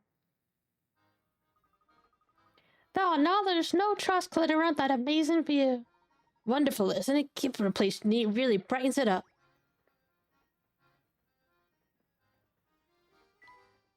I thought that was gonna be like a hint or like a puzzle or something. Or not a puzzle, like a clue. Man, this observation deck certainly does come at an impressive view. I only be here. How goes the puzzle? Hi, Zale. How are you doing? We're good. We're good. You're starting Professor Layton in the Diabolical box. Basically, there's a thing called the Elysium box, and basically told you that like anyone who opens that box dies, right? And I think his name is Dr. Shader. He wrote Professor Lane being like, hey, I think I figured out the mission behind the box. And we went to go see the professor, or the Dr. Shader. Shader's dead, but on his body there is a ticket to this train. So we're on this train trying to figure out what's going on. And we're just looking around. It's been a day, I feel that. Apparently I wasn't sleeping a lot, so I woke up at 12 p.m., which is late for me. There's nothing like travel by rail to put a spring in your step. I couldn't agree more. And there's no better way to do it than on a train as fine as yours, Mr. Beluga. Oh, this is the owner of the train. So you know my name, do you? But of course, this train and its owner have quite a reputation in London. I've seen your face in the papers more than a few times. Oh, is that so now? I'm sorry, my friend, but I can't say I know you as well as you seem to know me. The name is Herschel Layton. I'm a professor of archaeology by trade, but a train enthusiast on the side. I've heard tales of this train's grandeur, so I decided it was time to experience it firsthand. Well, isn't that something? It certainly is a pleasure to meet you, Mr. Layton, was it? Oh my, just look at how late it's gotten. I really have to run. Do enjoy your time aboard. Definitely not suspicious at all. Oh, is this like the little puzzle card where like last time there was like a place where you can go to like do all the puzzles you missed? Is this game's equivalent of it? Say, Professor, does that little shack over there seem familiar to you? Indeed, unless I am mistaken, this must be the residence of you-know-who. I have a feeling she'll be big help to us again. Yeah, okay, so this is probably where we can go to complete puzzles that we end up missing. But yeah, we did start the game, so you didn't miss anything too much. Why don't we head back to the dining hall now, Luke? I've worked up quite an appetite. President Luke decided to visit dining car a second time. So yeah, we visited dining car earlier. And the tables were already full up. So we did a puzzle. One did open up to us, and before we could like take a seat, this Karen side was like, "Oh, I'm rich and important, so you can't keep me waiting. So I'll just take this spot that opened up."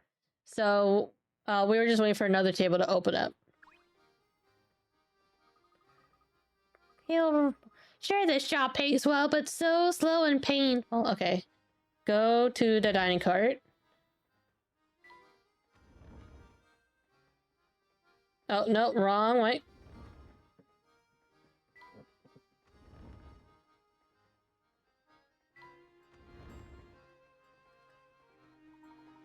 Welcome back, sirs. My deepest apologies for the long wait. Let me show you to your seats. Alright, it's finally time to eat. My sentiments exactly, Luke. Wow, look at all these choices. It's enough to make my head spin. Oh, look over there. There's some sort of commotion going on. Oh, God. You call this hot cuisine? I call it slop. You're saying we actually serve this to customers? I'll make it right away, sir. Right, get this mess out of my sight to Sensen. But of course, I'm very sorry to have disappointed you. Poor macaroon. And another thing, look at these vases in this picture. Utterly tacky. Replace them immediately. But sir, this piece is quintessential work by the world-renowned. I don't care if it's the Queen of England painted it. Replace it and be quick about it. Yes, of course, sir. I'll start making the arrangements at once. Hey, isn't that the same man we saw earlier? I don't think I've ever seen anyone so bossy. And loud. That would be Mr. Beluga, I believe. It's too bad the picture wasn't to his taste. I think it's marvelous. Ah, and speaking of pictures, Luke, I've got a puzzle for you. Alright, the lines below is made up of curved lines that intersect to create sections. If you want to color the entire canvas so that no section touches the side of a section of the same color, what the fewest numbers of colors you can use. You can use a color many times as you want, as long as it doesn't share with the same color. Once you have your answer, type the input icon and enter in the number of colors. Okay, so the line's already drawn, right? So we got okay, so let's say if we had blue, like say blue here, we can have maybe say yellow, yellow, yellow, blue, blue. Say green can be over here, blue.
Say 3.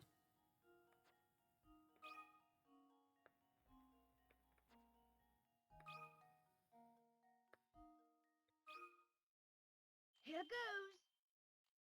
Hey, let's go. Layton's apprentice strikes again. That's right, you'll need 3 colors to fill in the drawing. Most of the drawing can be done with 2 colors, but one pesky area in the lower right left corner requires a 3rd color to complete. Expertly solved, Luke. After a puzzle like that and a lovely meal, I could use a break. Let's head to our room.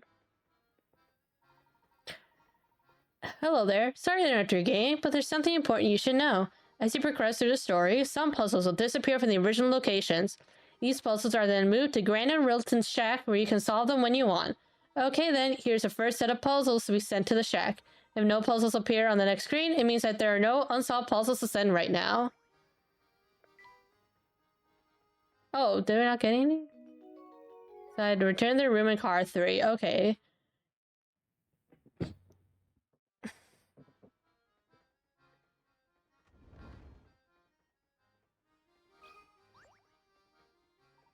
Oh, that was bad, even for Mr. Beluga.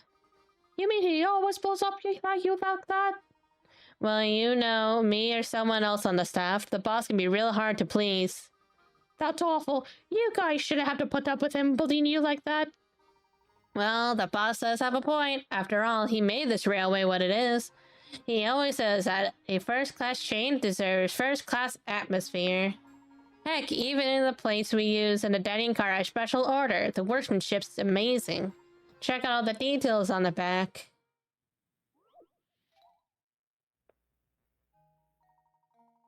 The plate in front of you bears a mark made of two nesting equilateral triangles. Can you puzzle how many times bigger the large triangle is compared to the smaller one? Okay, so it's, I'm imagining it's like...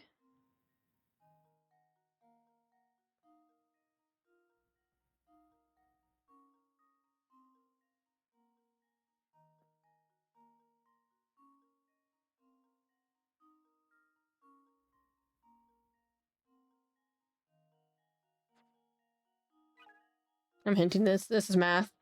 You don't need to use any kind of special calculation. All you need is a little... I don't have intuition, my guy.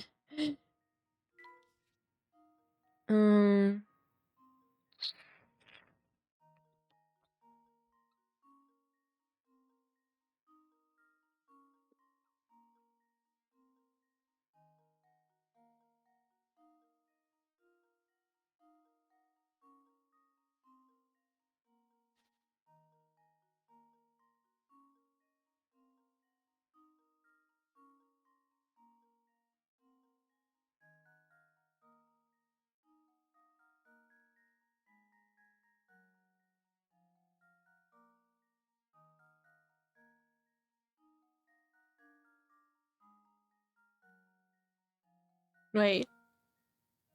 It's 4.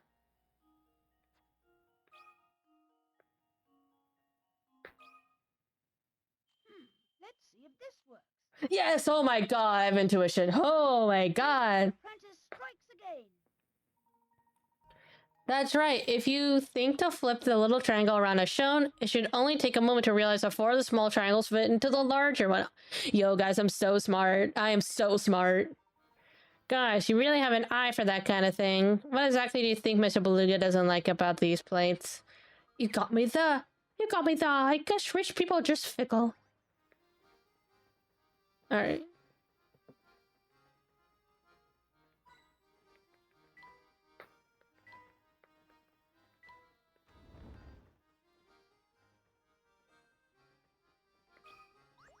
See if this guy's a puzzle. Thank you for your patronage. Says, I hope our cuisine was to your liking. Oh yes, but the variety and the execution were excellent. You honors professional service such as myself live for words like those. As a fan of diverse menus, perhaps you might enjoy this puzzle, sir. See, you get puzzles when you're nice to the waitstaff.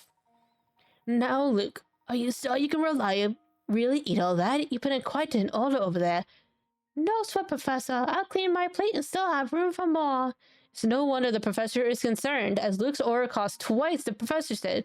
Below, you can see all the items Luke and Professor Layton ordered, as well as the price on each item. Touch the price for each of the items that are a part of Luke's order. Okay. So, Luke's order costed twice as much. Okay, cool.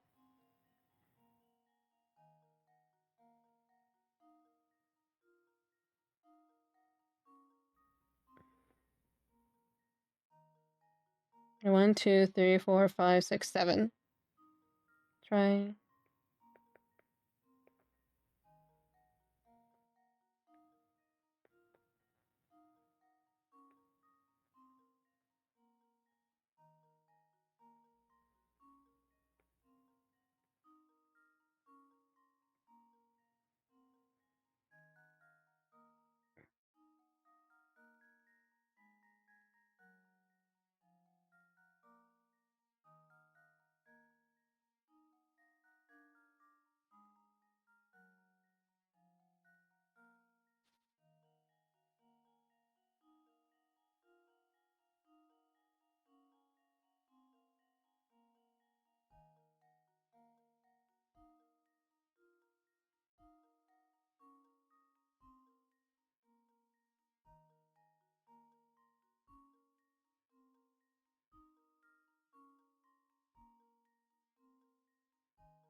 Hmm.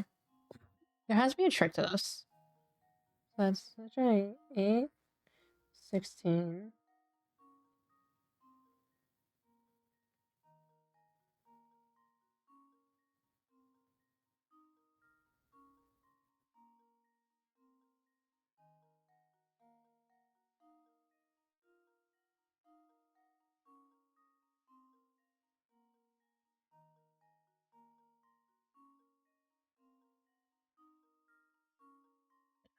$27, 19.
Just select everything till I can forget maths. Oh my god. I wish that's how it worked. Okay, so it has to be... So 13, 17, and 25 are the odd numbers. So two of the odd numbers have to be on one side and one of the odd numbers has to be on the other side. Know that for sure. So I think 13 plus 17 is on one side, because that's 30. And then 25 is on the other side.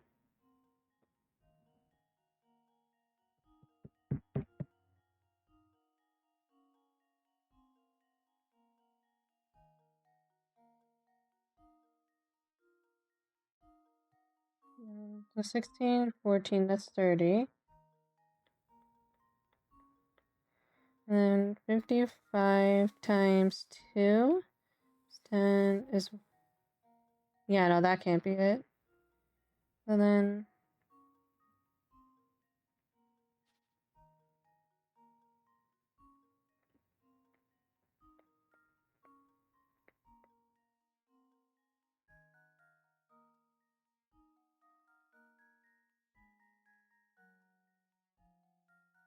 I do...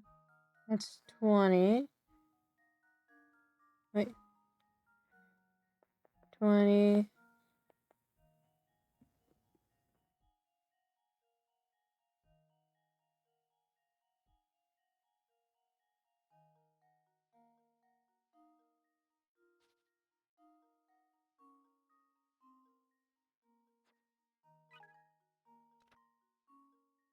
Item that costs the entire meal. Okay. Oh, hold on. So the entire meal, so that's 8, 12 is 20, 13 is 33, and then 14, 16, that's 30, 63, 17, 0, 80, 80 plus 125 is 5, and then 0, 2. Wait, that's 25, not 105. 80 plus 25 is 105. So the entire thing costs 105. But that doesn't...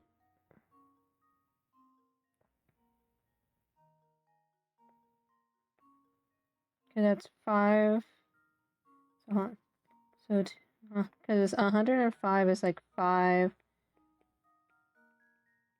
is 2. That's 105, and then divided by 2 is like 52.5. I don't know how that helps. Alright. Everything should go roughly to 52.5? Is that what's saying?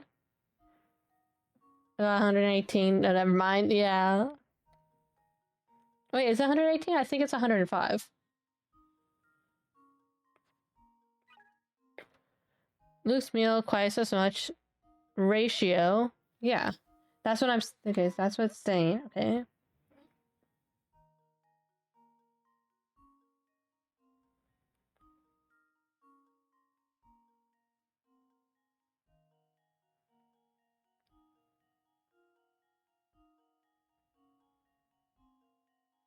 Let's try... Okay, let's try something. So, let's do 8, 16, that's 2, and then 24. No, 26, that's plus 12, plus 14, plus 13. That would be 21, and then that's 28, that's 2, 4. Yeah, no.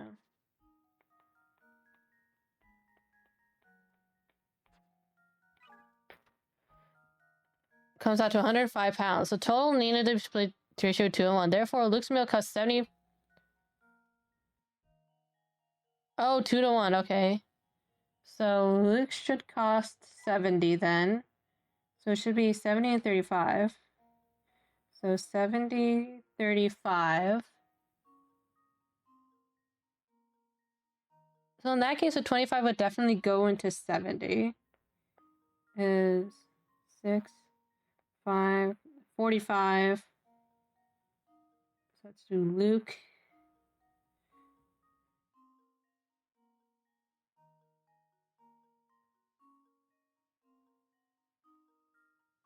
Minus 13 is 232. And 32. 60.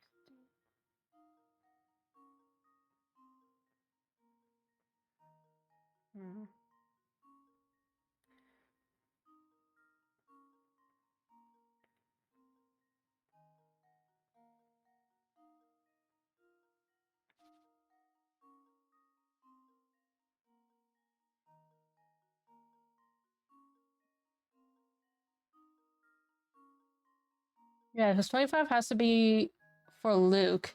Because 35 minus 25 is 10, and there's nothing in here that adds up to 10. So 25, 5, 45. And then what over here adds up to 35? That's 20.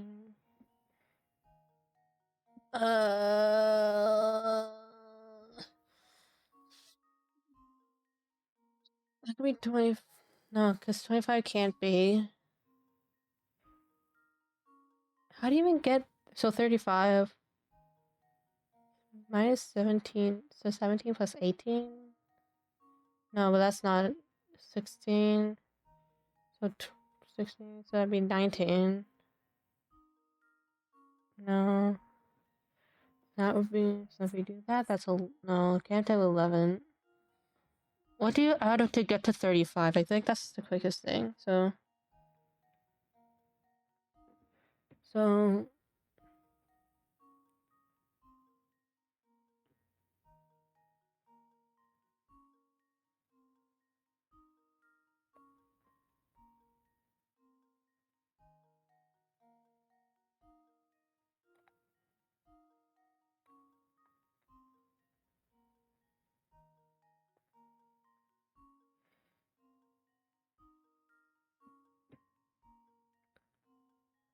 there's nothing that equals a 10. No. 28? No, there's no 7. 26, there's no 9. What's it minus 17?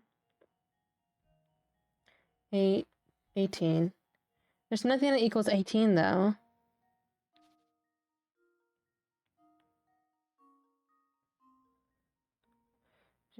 So what if we do minus 16? To 19? No, there's nothing that equals 19. Let's split and go 13? To 22. So we're saying this is Professor Layton. Wait. So 14 minus 8. So we're saying this is Professor Layton's. This is Professor Layton's. So if we're saying Layton, so that would be 35. So 12 plus 16 is, so that's 28. Plus 17, 28, so that's 5, 45. Plus 25, that's 70. So then, okay, I got it. So it's Luke, and Luke. And now to test my theory. Luke is a growing boy. He's gotta eat his We food. have it. Good work. If you calculate the total tab, you'll see that the meal costs 105 pounds. Knowing the total, Luke must have ordered 70 pounds worth of food. The professor ordered the 35. Once you got those numbers, the rest is easy. Are you sure you didn't order too much? Nope, the stew's great, and the steak's great too. Well, then eat up, I suppose. Luke got so much food. Jesus Christ, look at that. He's definitely ordering some for takeout. Goodness, you must possess quite the intellect to solve a puzzle like that so easily. Now, as we have some time until our next destination, I invite you to sit back and enjoy the ride. Oh, he's got a big dinner. He's a growing boy. Now, what do we have here? Oh, God. My boy, my sweet little boy, you must do something right this instant. Search the entire train. By the way, this is the Karen. Madam, please calm down so I can understand the situation. Oh, so how is the inspector on the train? Good thing Lane just had the bread for real. Oh, Inspector Chimley, I had no idea you were on board. If it isn't Mr. Layton, what are the chances, eh? Well, enough small talk. I have other matters to attend to, namely a mission boy. It seems this woman's child has gone off somewhere. I don't suppose you've seen him around. No, but don't believe I've seen any young boys. My little boy wandered off, and he hasn't returned yet. I'm simply at my wits' end worrying about him. Gentlemen, I demand you drop whatever it is if you're doing to help me find my boy. She's been going on like this for the moment I've walked in. I understand your concern, madam. My friend and I'll be glad to lend you a hand in your search. We'll have the best chance of recovering your boy if you set out searching immediately. Yes, that's exactly what I just said. Now go find my boy already. Tell Mom he's worried about him. Imagine having this person as a mom. It only seems clues we have to go on our shoe. The tyke left behind, and his name is Tom. I tried to squeeze more details from this woman, but she's useless. She keeps the man matches the entire train. That's a small-ass booty. This is one of Tom's shoes? It's positively tiny, isn't it? Yes, I do find it quite curious myself, Luke. Watch Tom be like a dog. What strange head don't think most children with feet that size can even walk yet?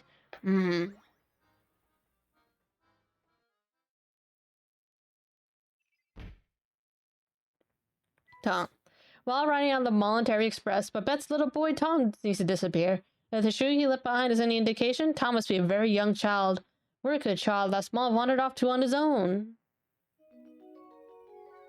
The professor and Luke decided to help search for Tom, Babette's a little boy. This one's definitely an imposter, yeah. Oh my god, like Josh, yeah, definitely. You gotta rip off the face. Hey Luke, go sick him. It certainly is a surprise to see you on board, Inspector. May I ask what brings you here? During the investigation, we stumbled upon a late doctor's diary. It pages details the doctor's final days, which led me to this train. But since the investigation is none of your business, that's all I can tell you, Layton. Besides, right now, finding that lost child is my top priority. However, since I have all that to go on the show and a name, this search will be an uphill battle. Luke and I would be glad to offer our assistance on the matter. Oh, I'm sure you would. I've heard about you, Layton. You've got quite the reputation for poking your nose to other people's business. But before I let you into my case, show me you got the famous powers of deduction by solving this puzzle. Alright. A woman in a shoe store pays for a pair of $30 shoes with a $50 bill. The clerk doesn't have any change, so he goes to the shop next door to break the $50 bill. He then gives the woman her change. A while later, the clerk next door comes into the shoe store complaining that the bill she got from the store clerk was counterfeit. The mortified shoe clerk gives the other shopkeeper a $50 bill of his own apology. Both the woman with the fake bill and the shoes she took are gone. In total, how much did the shoe lose in dollars? Okay, so...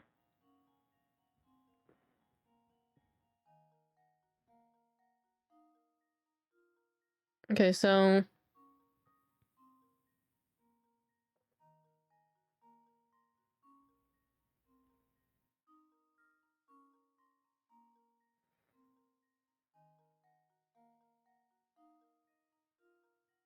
That's 30, so he lost 30 in this exchange.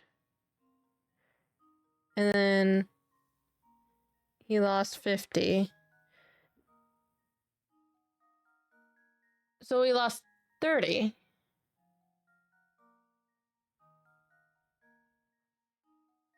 And he gives a woman her change. Wait, hold on.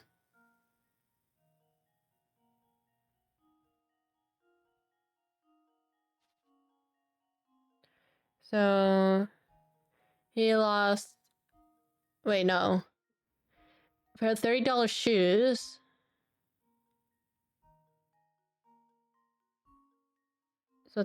So we lost 50. Up here. So 100 then, right?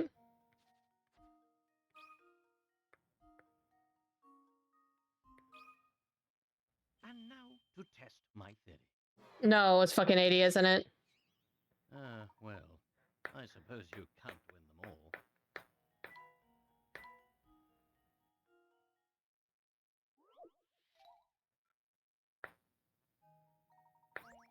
all. Okay, hold on, let's think about this. So, but the $50 bill is counterfeit.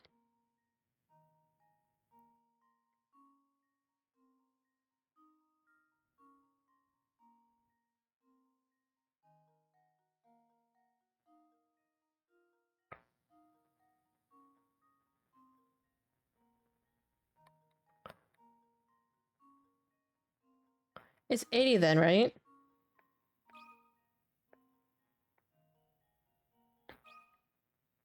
Consider this puzzle solved. It's not. Oh, I'm definitely missing something here. I suppose that's one possibility eliminated.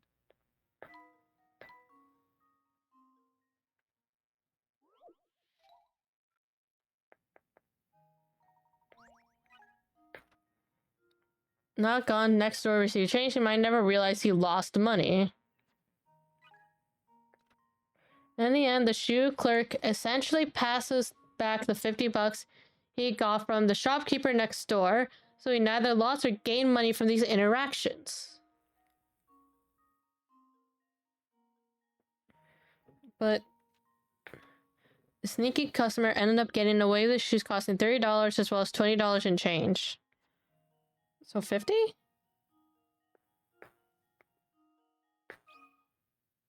Consider this puzzle solved. Oh, okay. And there we have it.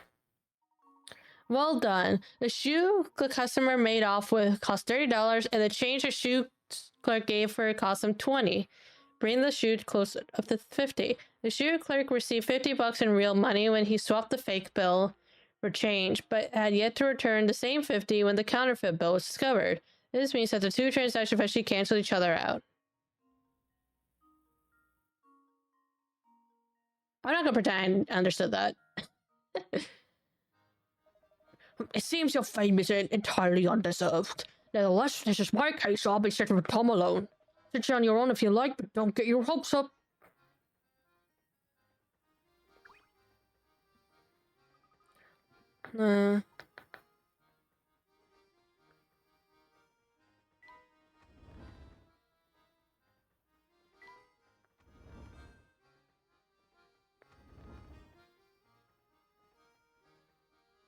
Oh, that's her room. Oh, take a look at this, Professor. It's food scraps, if I'm not mistaken. Do you suppose Tom wanted in the kitchen to grab something to eat? Well, it's possible, though if that's the case, the child certainly is lucky in the modest department.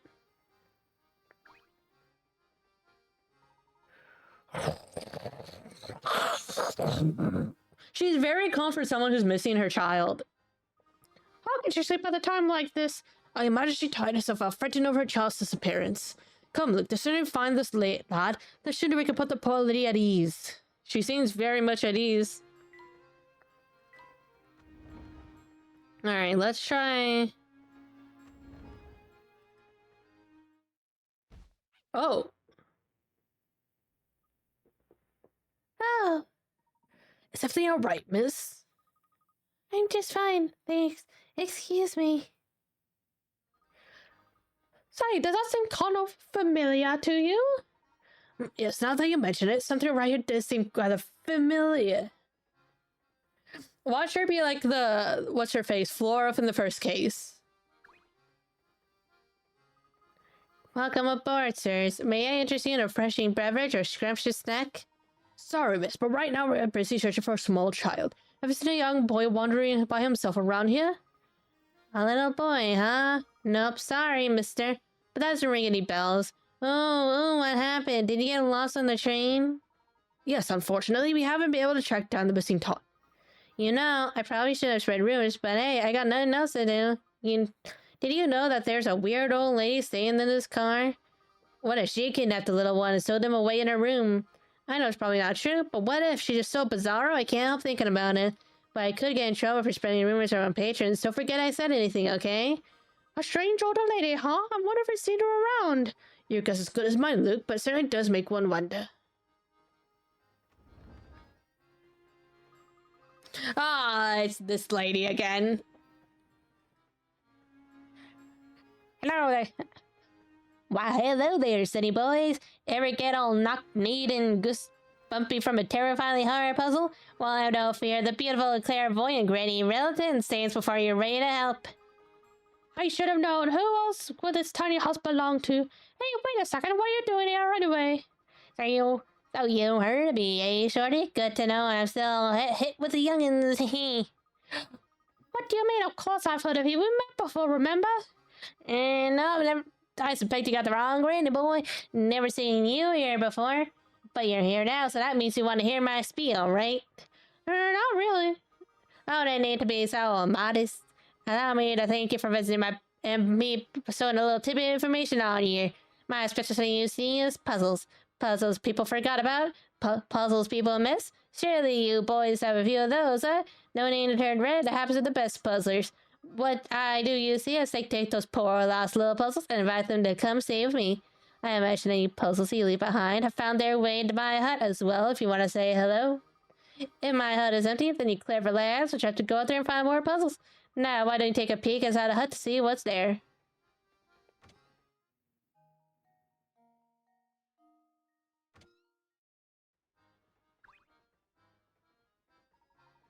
Proud the owner of this picture, I'll display proudly in my home.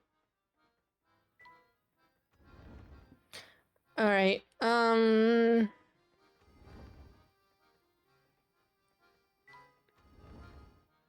try the kitchen. What's this? Something's fallen behind those boxes.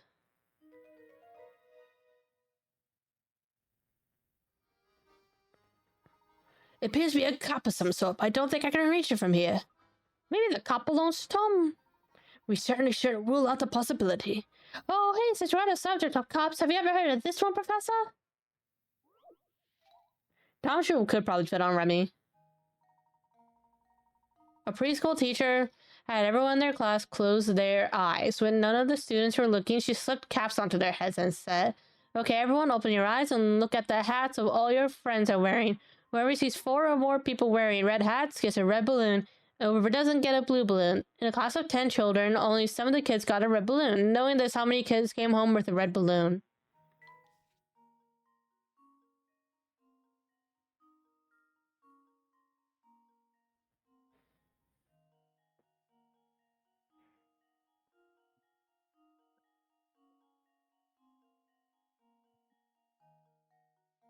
Well, some are probably shorter than others, right? 10 children.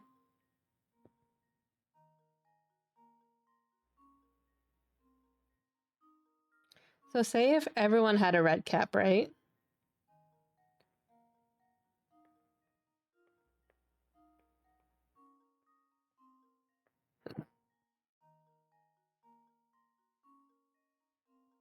So these kids probably didn't have a red balloon. This one probably did have a red balloon.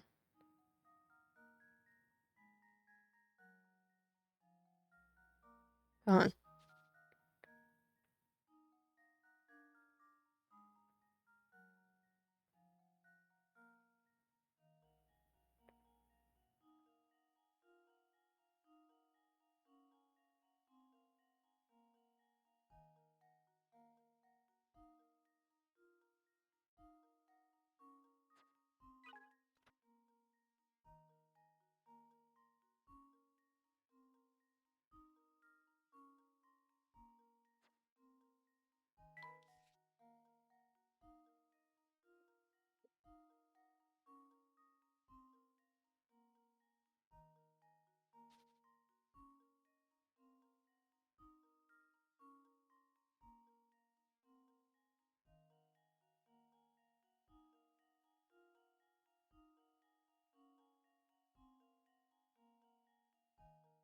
Try 6. Consider this puzzle solved. Hey! A true gentleman leaves no puzzle unsolved. That's right, since you know only some of the children receive red balloons, you also know that some children didn't receive them. If 5 or more children were wearing a red hat, every child in the class would get a red balloon. And if 3 or fewer children wearing a hat, no one could take home a red balloon. Therefore, 4 children must have red hats, meaning that 6 children received red balloons. Rosh, I sure can stop you with that one. Better luck next time, Luke. For now, we better return searching for a lost little boy. Alright, better keep going to that. Now that you mention it, how do you suppose Tom managed to worm his way to such a little place? Good question.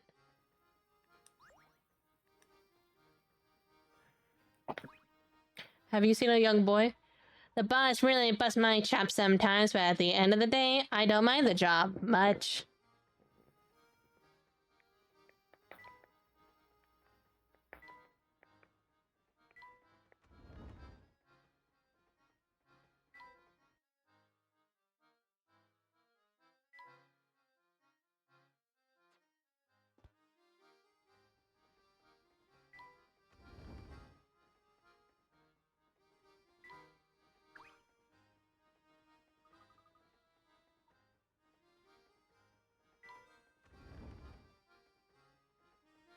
Oh, this is a new person. Excuse me, madam. Have you seen a small boy wandering around here? He would be missing a shoe. No, I can't say I have. I certainly remembered if I seen a shoeless little boy. Oh, I see. Well, thank you very. Oh, but we're on the topic of shoes. Maybe you can help out with another predicament of my own. Yeah, forget the missing child. Help me. Here's a maze I made up of shoes. Your task is to travel from start to goal. You may only travel horizontally vertically one space at a time, and you must alternate between left and right shoes every step. Also, you may not pass through any of the walls in the maze. Tap each space one at a time to highlight the path you want to take. If you make a misstep, you can delete. Okay.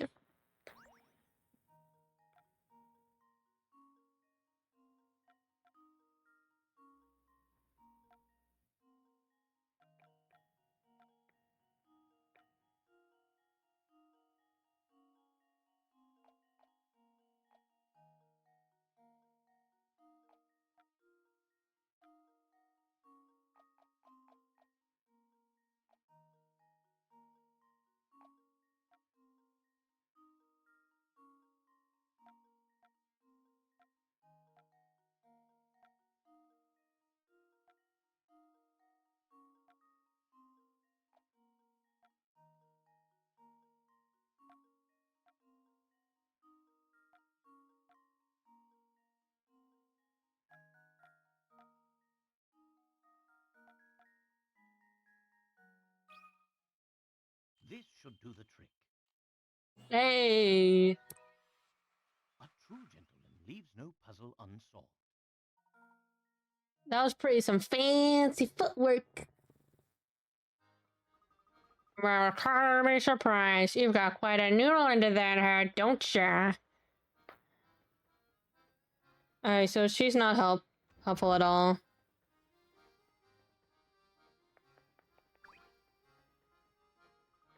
I'm awfully surprised Okay, it's a problem. Cool, we already seen that.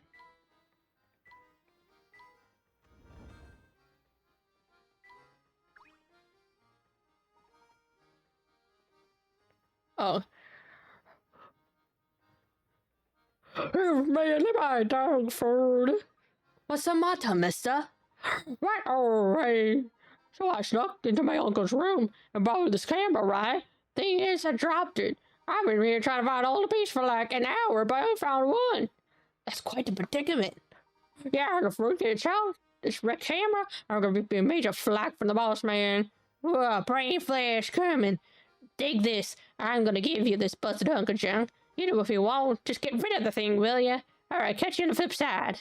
Well, hey, come back here. Camera minigame. Bro got some hair, alright. Okay. Camera icon has been added to the trunk. Reassemble the broken parts of the camera there. To access this minigame, touch the trunk icon and the camera icon.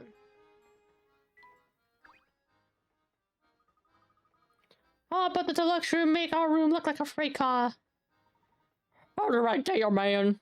Steam of Thunder says entrance to that car for VIPs only, capiche?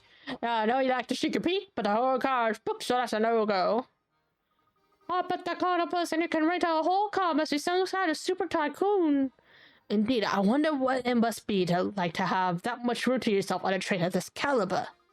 Well, for now, I suppose you have to keep wondering, eh, Professor? Ha-ha! Alright.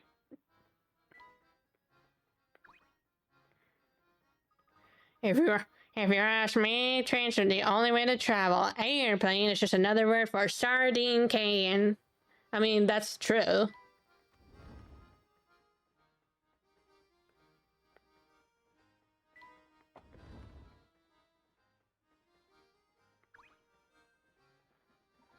Excuse me, sir. Have you seen a little boy wandering around with only one shoe?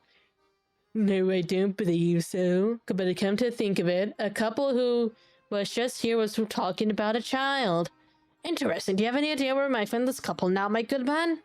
I believe they're staying in the fourth car, sir. May I recommend paying them a visit? A wonderful suggestion. Thank you for your assistance. Come along now, Luke. Let's go drop by on the couple in the fourth car. Professor and Luke decided to search for the couple who saw Tom. Alright, car 4. Wait, no, that's car 6. Go back. Back.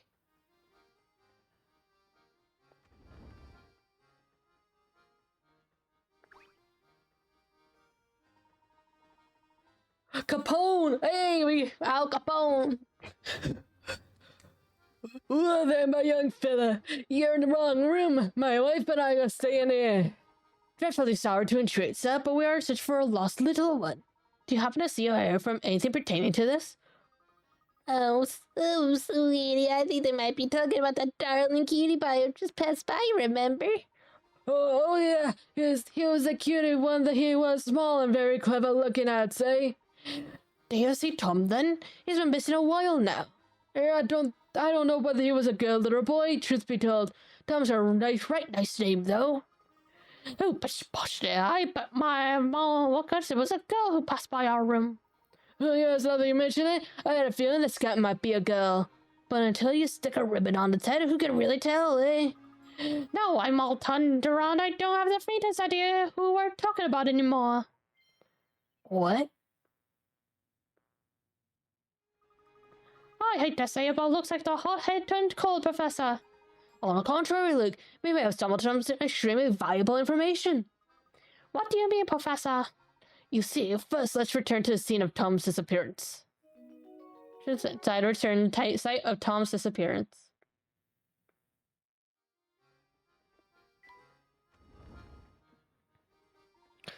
Inspector, tell me, are you any closer to cover the whereabouts of the missing child? So you told myself flipping over furniture to find that take. Do you mean that the child has been found? No, not at all. What I'm saying is that the child is no longer on this train. I've asked everyone aboard, but no one's given me an answer that suggests they found the lad. This led me to the conclusion that the poor child either got off earlier or fell from the train. Fell off? Fell off? Yes, it's only plausible, given that way the children left to run amok. When you combine that with the opposite's heads, you got yourself a recipe for disaster. I'll contact the railway police at the next station, so feel free to give up on your search. Just a moment, Inspector. The windows on the train are mounted high and every exit is manned. Given the situation, don't you think it's unlikely a child could have made it off the train unnoticed? Alright, I'll hear you. So tell me, Layton, where do you think this elusive ankle biter has gone off to? That I can't say, but something tells me we made a rather large misassumption here. Oi, there's just no reason for you. Fine. Keep playing detective. Nothing will come of it, I assure you.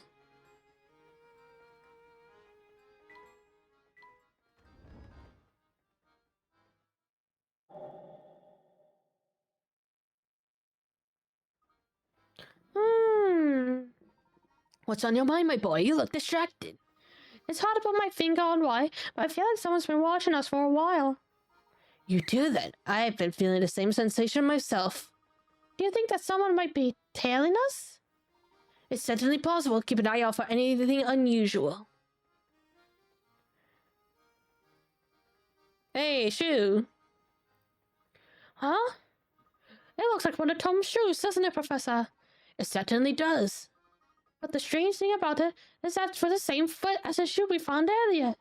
So it is. Aha! So then Tom must be... Oh, look, I do believe we made a faulty assumption. What exactly do you mean? Recall for a moment the events that have unfolded thus far. Let's see... We found a tiny shoe on the floor. That's right, a shoe small enough for a baby.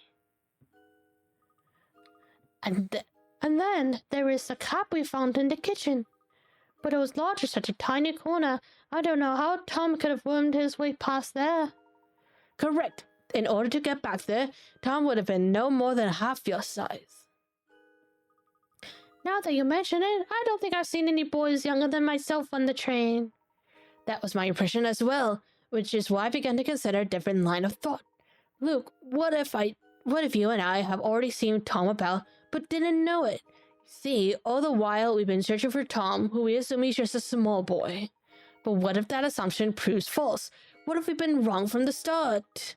I think I see where you're getting at, Professor. The second shoe was the same in every way as the first shoe. including which foot it was for. If the strange pair of shoes means what I think it is, then Tom must be. I like how they trim. It's very violent extreme. Yeah, very good mindset for an investigator. Yeah, so we're agreeing Tom is like a dog, right? Oh! Didn't the woman have like a dog before? Did she just steal the lady's dog? A hamster? Imagine we just had Tom the entire time. Professor Layton has a feeling that Tom might not be the child we expect him to believe. Move the L-shaped pieces around and arrange them into a plus shape in the middle of the board in any way that sheds light on Tom's true identity. How do we move these? Oh, okay, I see it.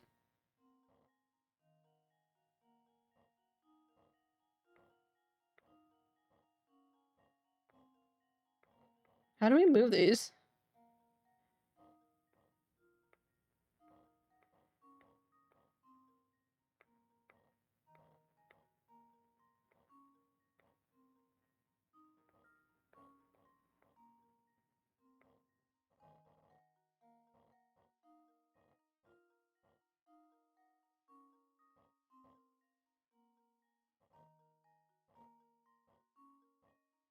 Okay, yeah, no, I'm sorry. How do we move these?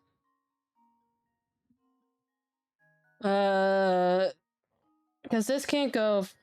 It would have to move, like, down here, but this can't go...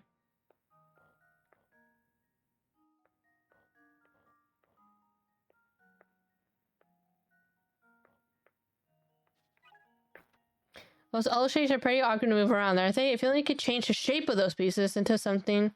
a square. Can I make them into a square? I can't rotate these, can I? No.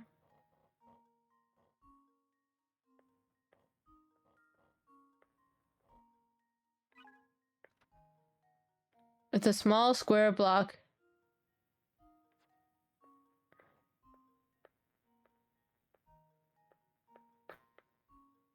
What?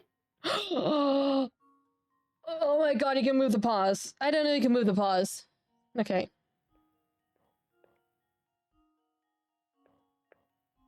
I thought the paws were stuck there and I was about to be mad.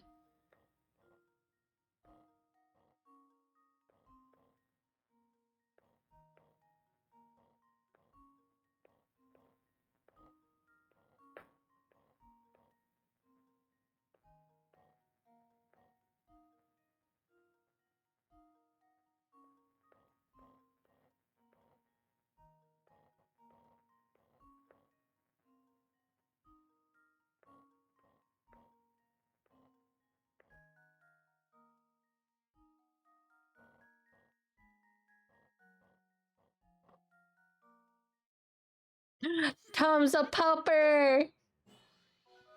I thought you couldn't move the paw pieces and I was about to be very upset. Good work. Yeah, the lady with the sunglasses had a dog. So did she just steal the lady's dog? Tom's a dog. Do you recall the girl we saw holding a small dog? I suspect the small dog was our friend Tom. So if we track down that girl, we'll find Tom. Pressure looks at search for a young woman holding a little dog.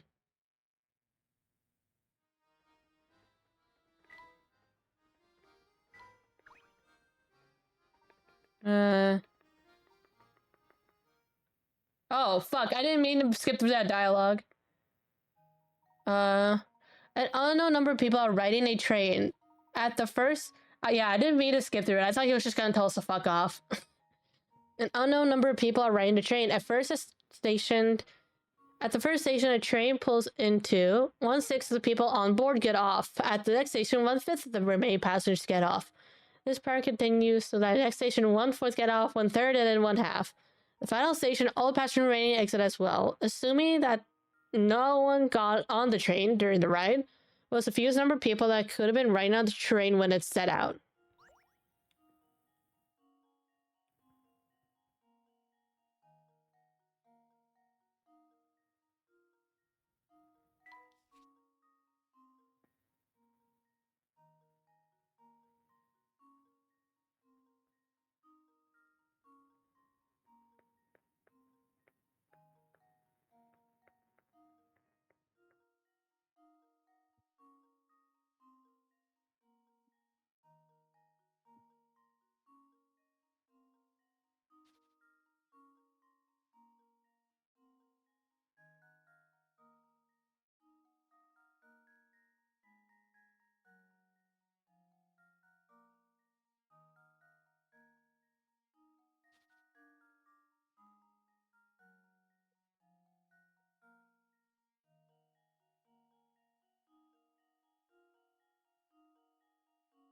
Let's say there's like one person.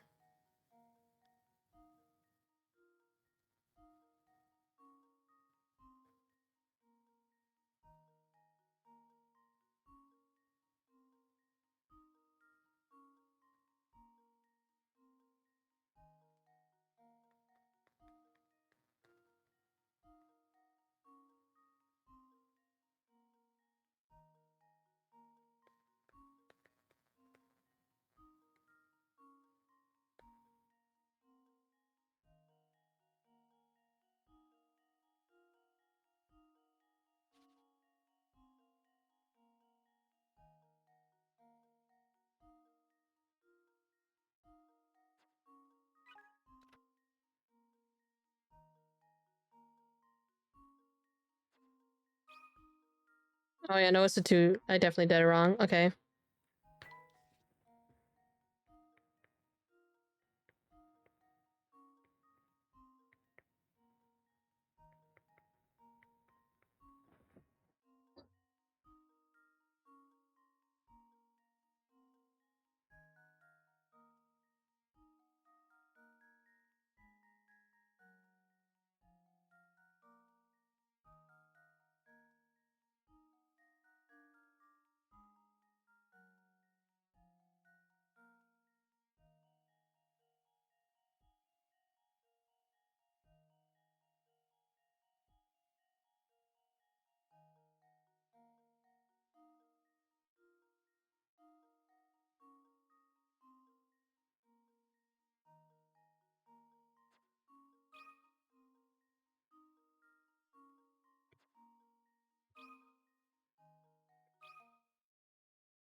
Let's see if this works. Hey, I know things. Piece of cake. Good work. If you assume the train started off with 6 passengers, then only one person would have to get off at each station. The puzzle can really be tough if you don't remember to reduce the number of people remaining on the train at each section along the way. And that's how that one goes. Well, show's over now, so move it, will ya? If the folks in there find out other branch were hanging around the outside of the door, I'm gonna get an earful. Okay.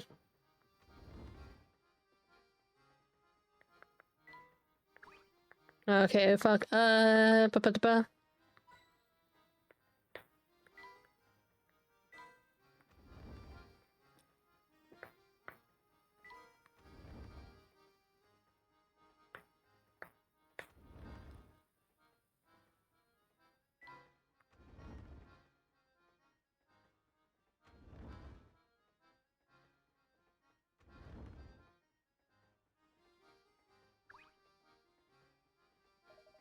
Well, there's a famous Mr. Layton dashing about like he knows something I don't.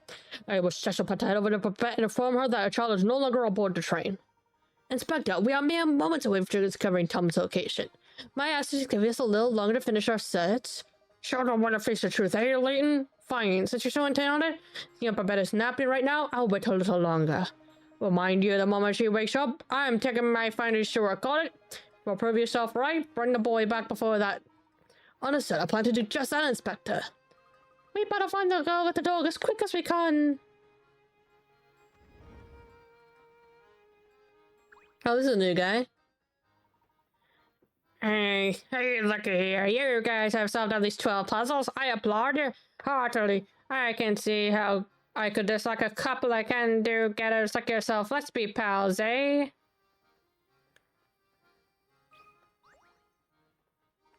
Nope, that's not the answer. Whoa, this one's gonna weigh heavily on my mind, I tell you. Now, what's with you two? What can I do you for? We're looking for a young lady and this was a small dog. Have you seen anyone fitting that description? Yeah, I remember seeing someone like that pass by. Was heading to the back of the train, I think. Thank you very much. We'll just be on the way. Now hold right there, Top Hat. I see how it is. Get all grousy to answer your question and then scoot off without a word.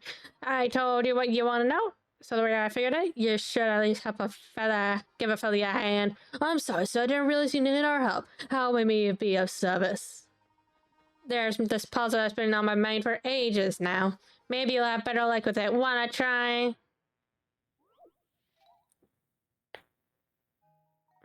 A man sitting next to you on the train shows you a picture he's drawn.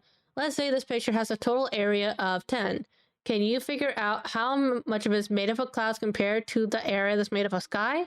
Don't think that you need to guess the answer. There's a definite method. What?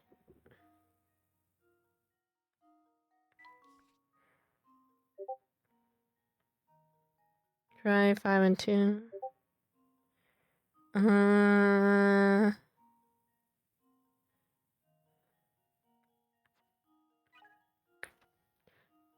What secrecy area has studs used to simplify things?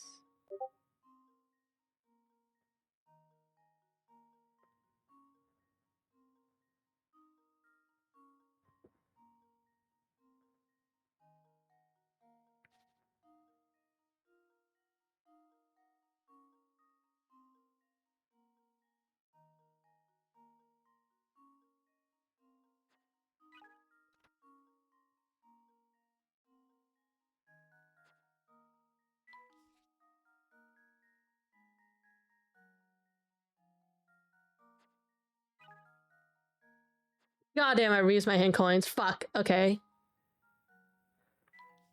So, okay, that has 0 and that has 0. So that's...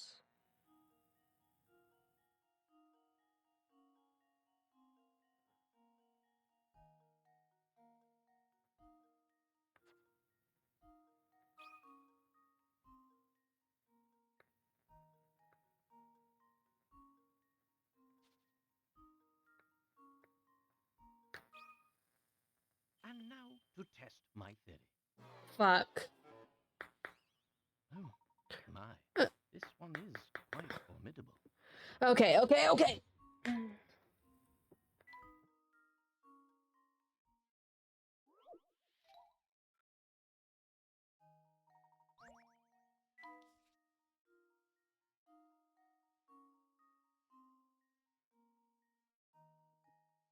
Uh...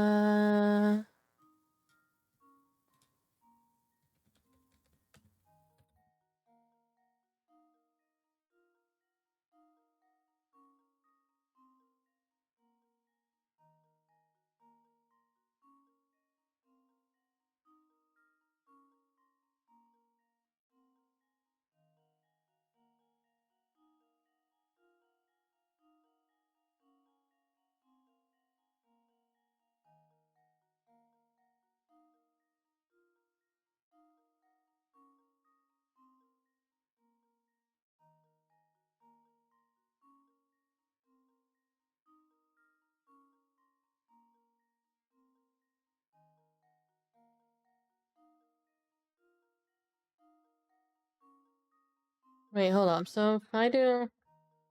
Serious, that's...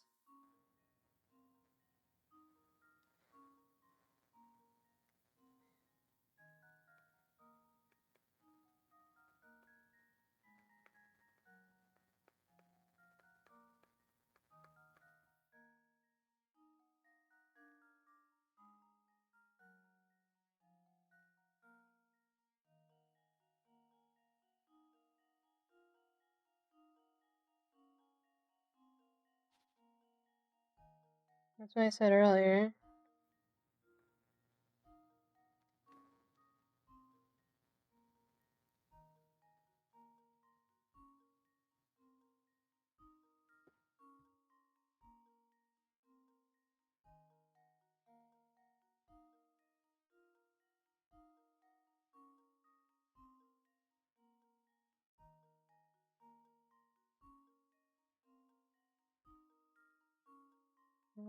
Half.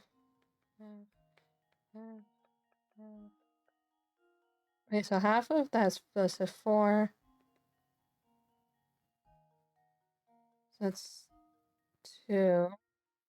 6. So 6, 4?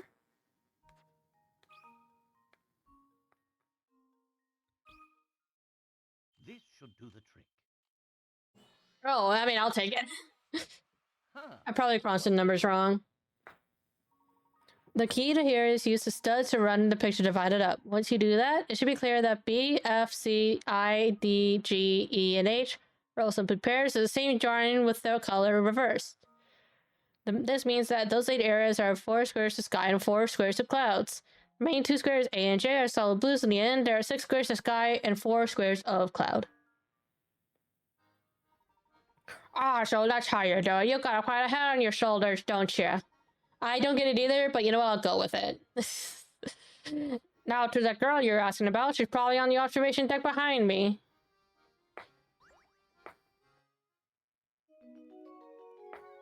Alright, let's talk to the girl on the observation deck. Ask her why she dog-napped that dog. I swear, she throws the dog off of the balcony.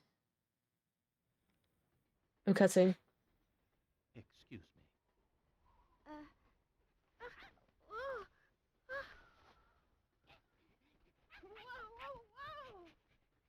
Hey, it's you! Yes, I had the sneaking suspicion that it was you who was tailing us. Flora! What are you Flora! Yeah, I thought she was with us. It's just, well, you see, I just didn't want to be all alone again. Aww. Professor? What lies ahead could be dangerous. Huh? That's why you'll have to be extra careful. All right? Yep. Hey, Professor Layton's dead!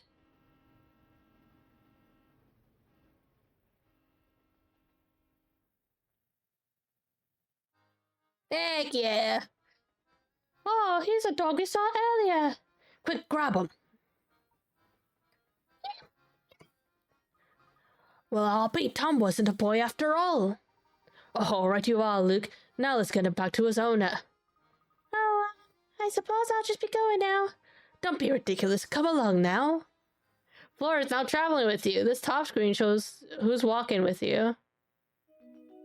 Professor Luke and Flora decided to bring Tom back to his owner, Babette. Maybe she'll apologize for stealing our fucking table. Oh, you see, like, on the top screen, Tom is with us. That's adorable. Can we take Tom? Because Babette seems to be kind of a jerk. I feel like he'd be happier with us.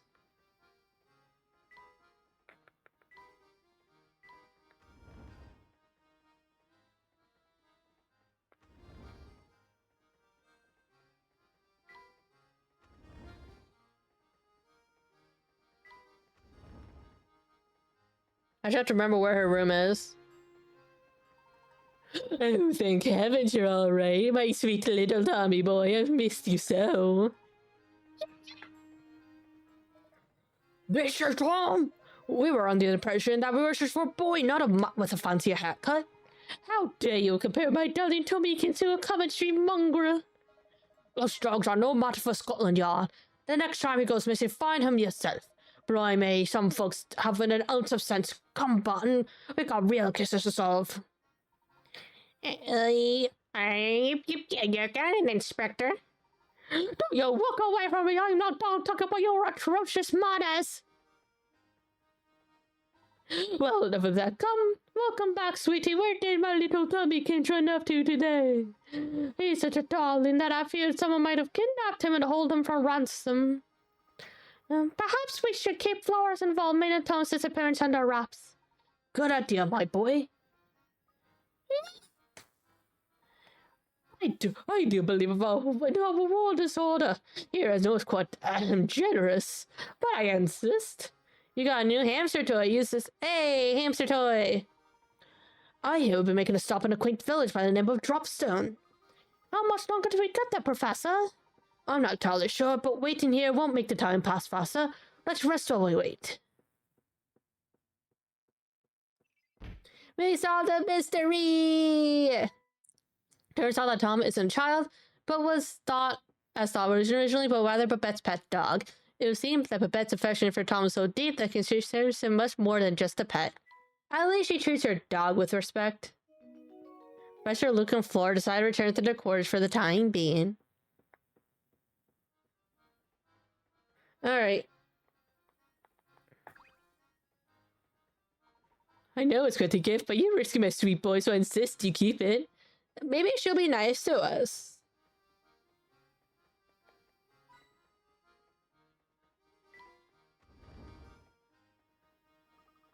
Say, Flora, where have you been hiding all this time? Well, until I found out, little dog, I was just relaxing in my room. Really? You got your own room? Sure do. It's a middle one and a third car. Wow, do you know that's the room right next to ours, don't you know? You were just a wall away from us. I never so much as suspected you were there. It would seem that my powers of observation are a bit rusty. My word! Why has the train stopped? What's going on?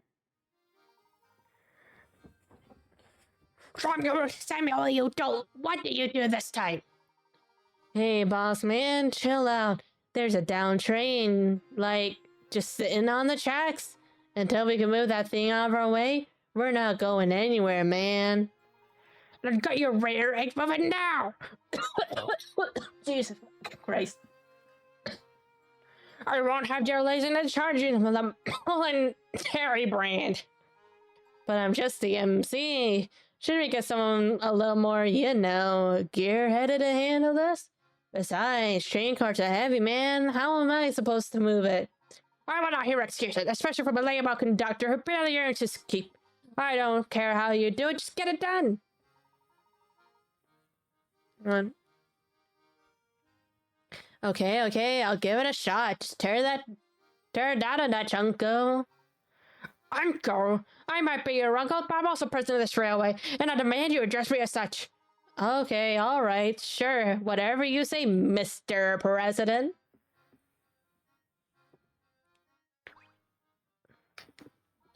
I'm too nice to that indolent scruffy nephew of mine. All the louse does can complain.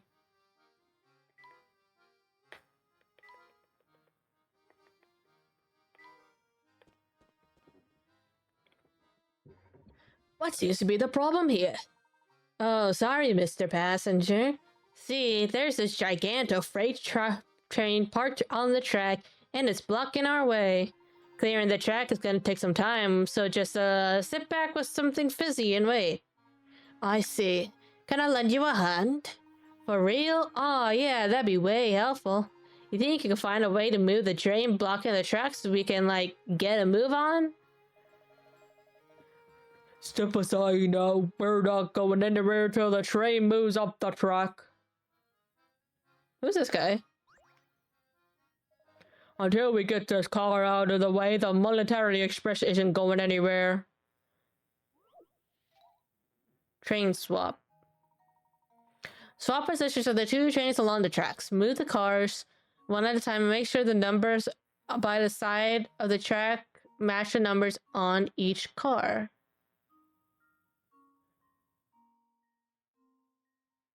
Okay, I get it now.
And now to test my theory.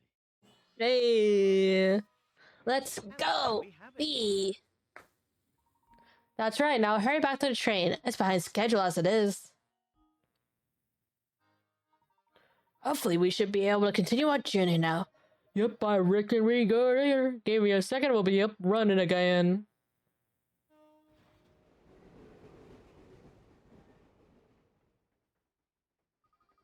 We're finally moving again. It shouldn't be too much longer before we got to Dropstone. I wonder if we found any useful information there. I hope so. Round part, hey! Oh, I missed a few puzzles.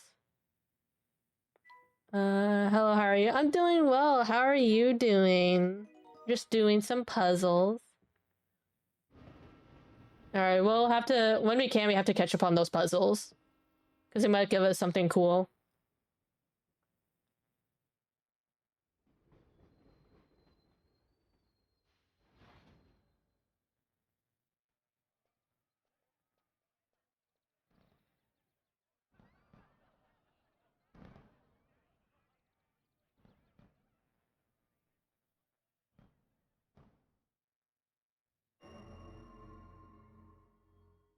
Yeah, we're just playing some Professor Layton in a Diabolical box.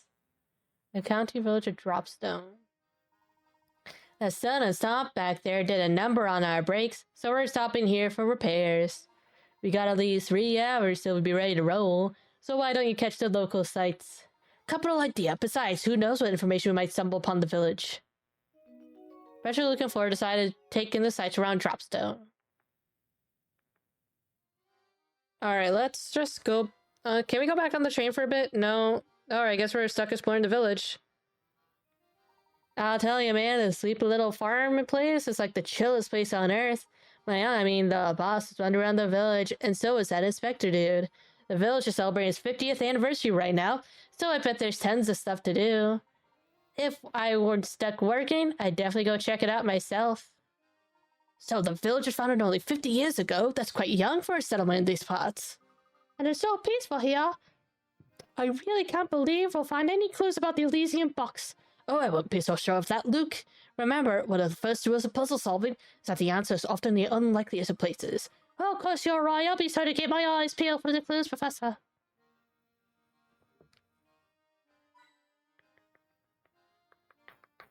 Alright, guess we can't go back on the train yet.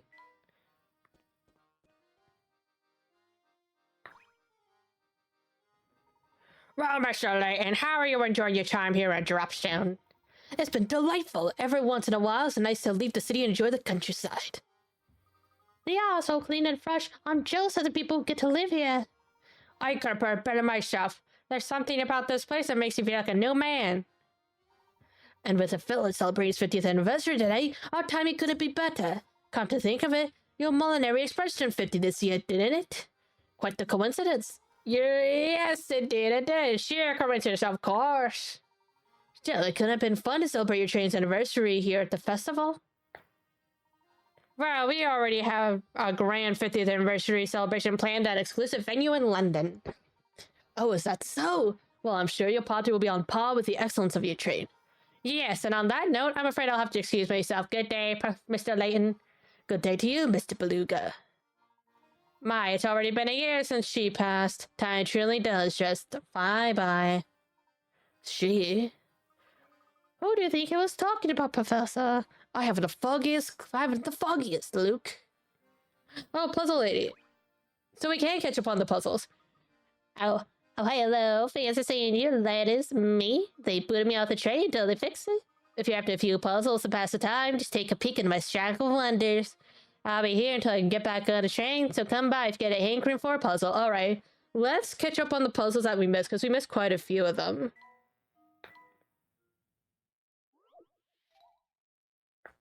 I want to make sure we get all the good shit. The owner of a 4-star restaurant assigns a young waiter to the task of stacking glasses in a decorative way. Eager to please, the young waiter immediately draws up 5 separate designs to show them to the owner. The owner takes one glance at the designs, with local irritation, turns to the boy and cries, "This design is preposterous. What were you thinking?" Is the owner talking about?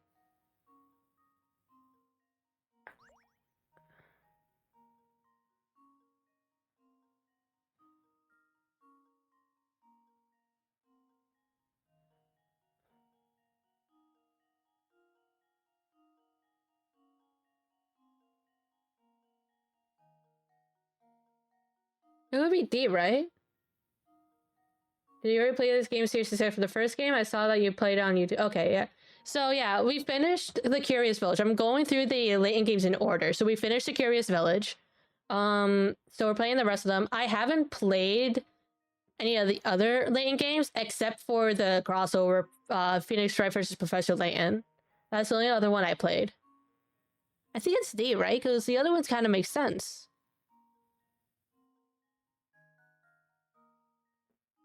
Right?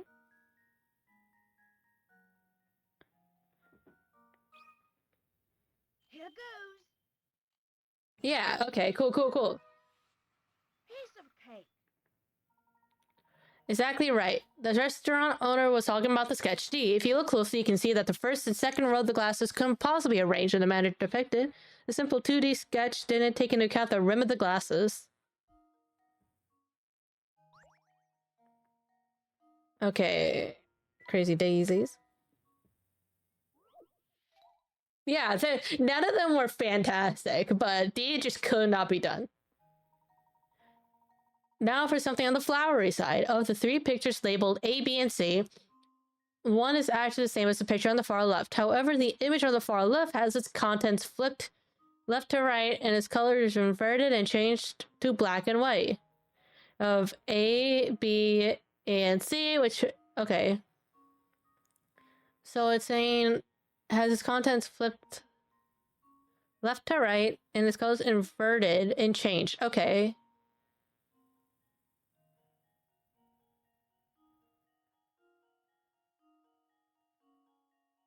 Okay, so it can't be C. So it's between A and B. What's the difference between A and B? Am I stupid? What the fuck is the difference between A and B?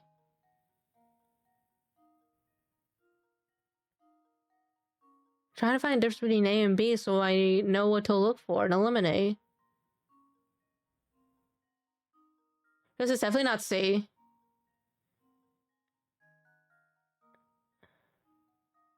One, two, three, four, five.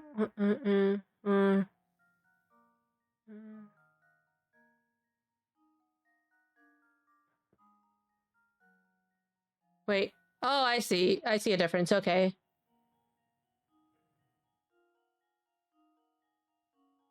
It's A. Here goes. Hey, got it. That was almost too easy. Yeah, there's like, we had like an extra dot. Yeah, there we go. See, it figured it out.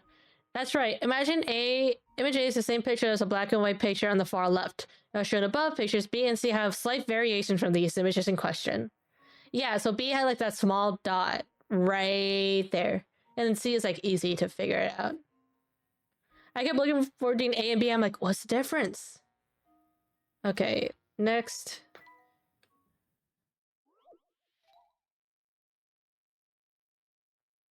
On the DS. So I'm actually playing on a DS with a capture card. So I am playing on the DS, but I'm also just looking at the computer screen. So yeah, it would be very like harder because the screen is smaller. People are playing an unusual communication game. In this game, one person has to get a message across to 7 other people. It takes 1 minute to pass along the message, and each time the message is spoken, it can only have one recipient. Using these rules, what's the shortest amount of time in minutes for the player to pass to 7 players?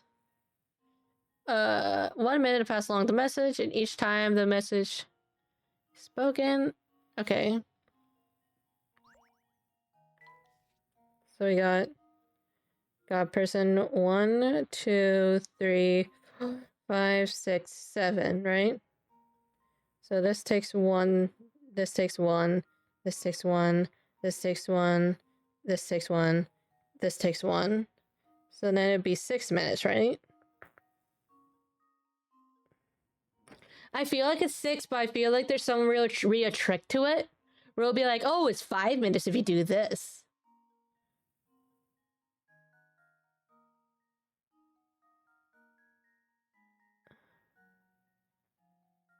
I'm just gonna say 6, but I feel like there's some sort of weird thing with it. And now They don't need to... my theory. Oh, you're right. They don't need to pass on a line. Well, I suppose you can't win them all. Yeah, it's probably like that. It doesn't need to be in a loop.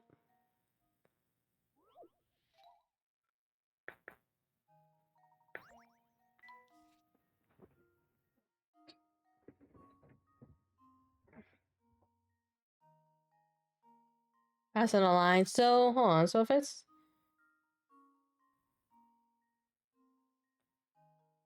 Wait, so yeah, if like say 4 people have that, and it's like 1, 1, 1. So it could just be 1 minute. If they're doing it like that. This should do the trick. No? I thought I was onto something. Well, I suppose you can't win them all.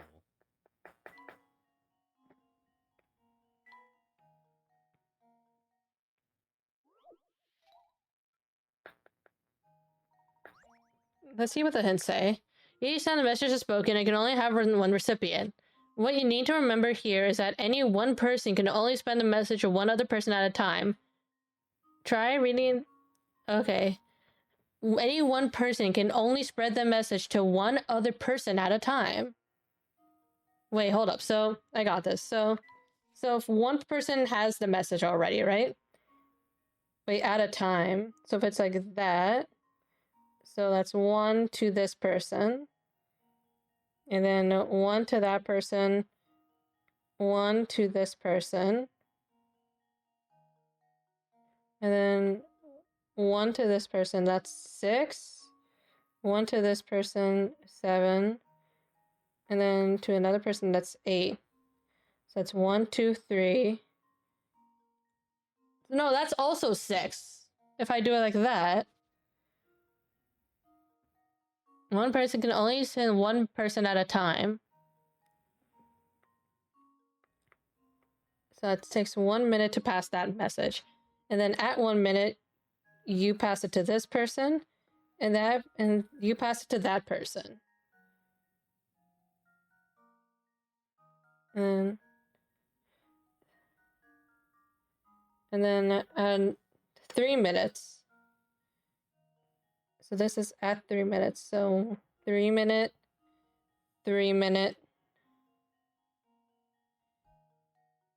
3 minute, 3 minute. 1, 2, 3. 1, 2, 3, 4. 3 minutes. And now to test my theory. There we go. Oh my god. A true gentleman leaves no puzzle unsolved. Very nice. If the original messenger spreads the words above, the game can be completed in 3 minutes. During that time, the original messenger can tell 3 people the message, and people who heard the message within the first 2 minutes can go be messengers themselves. When an emergency arises, information network structured above can help get the word out fast. Hey, I got a part. Excellent. Now 1 more, and then I believe we'll be caught up. After years of bad business, a local zoo has finally run out of money to feed its animals, bellies rumbling from days with no food. The animals make a plan to escape the zoo. After prying open the bars on the rusted cages, all the animals attempt to find their way through the maze-like walls of the zoo to the exit. Tap a picture of each animal you think made it safely out of the zoo. Tap submit. Just remember, an animal shows its true colors in the wild.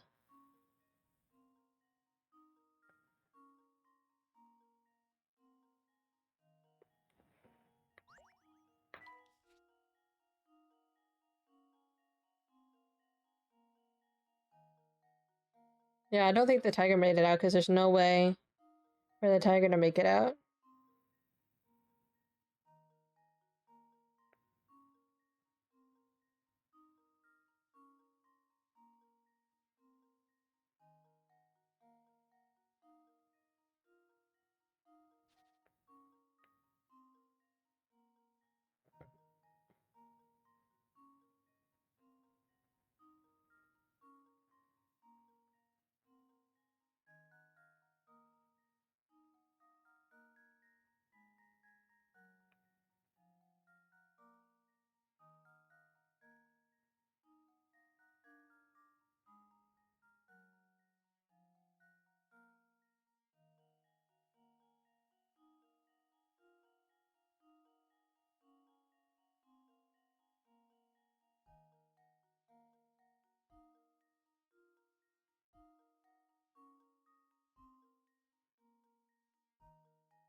I think the lion's the only one that can even make it out.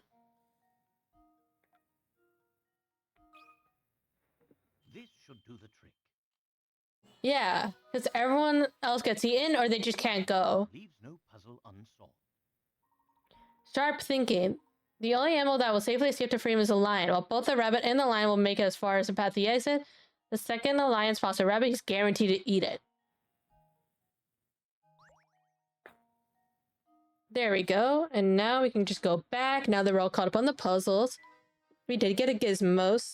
Let's get a camera. So we got that. Drag the parts from the bin onto the top of the touchscreen into the camera to enlarge them. Once in this area, drag the selected part around to place inside the camera's body. Control the orientation position using the stylus. Touch the center of the part and drag it to move around. Rotate a part by tapping its edge and dragging the stylus around. To fix the camera, gather all 10 missing parts and place them correctly so no gaps remain. What happens when the camera is restored to working order? You just have to figure it out yourself.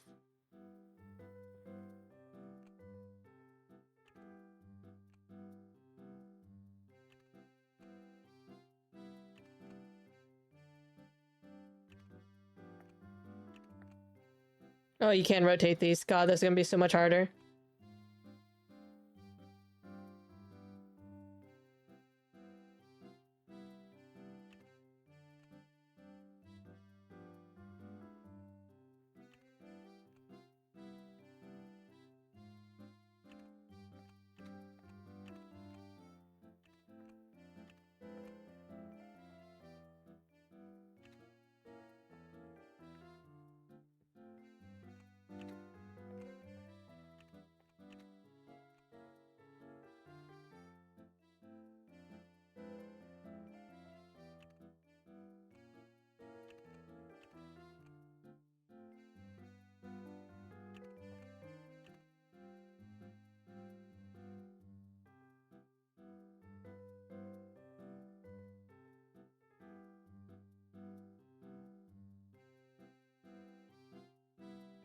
I think it's that, and then...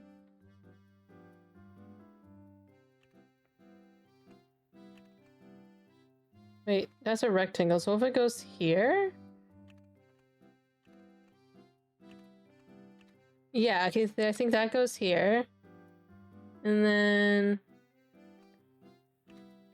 Okay. Yeah.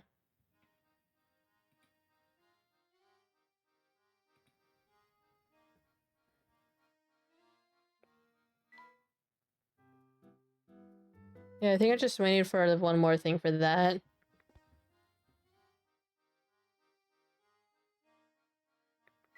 Let's see if there's any hint coins around.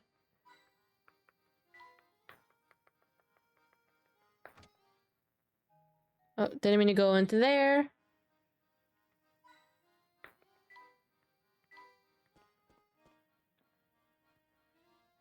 This guy. Oh, who do we have here? Visitors from out of town. Indeed we are. We were traveling on the Military Express, but we stopped here for repairs.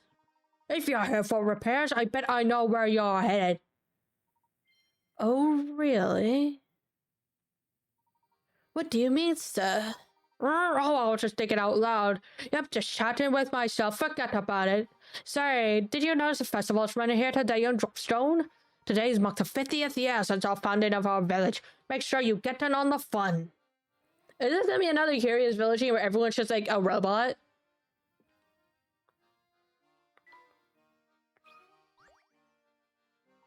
Can you believe this weather? It's certainly the perfect day for a festival. I'm in such a good mood, I'm gonna go ahead and tell you a puzzle I've been saving on a special occasion.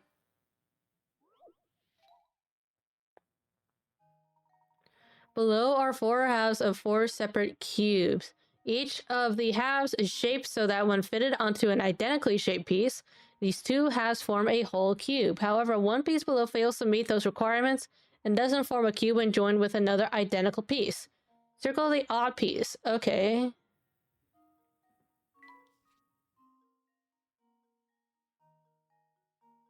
I don't think it's D. I think D is fine.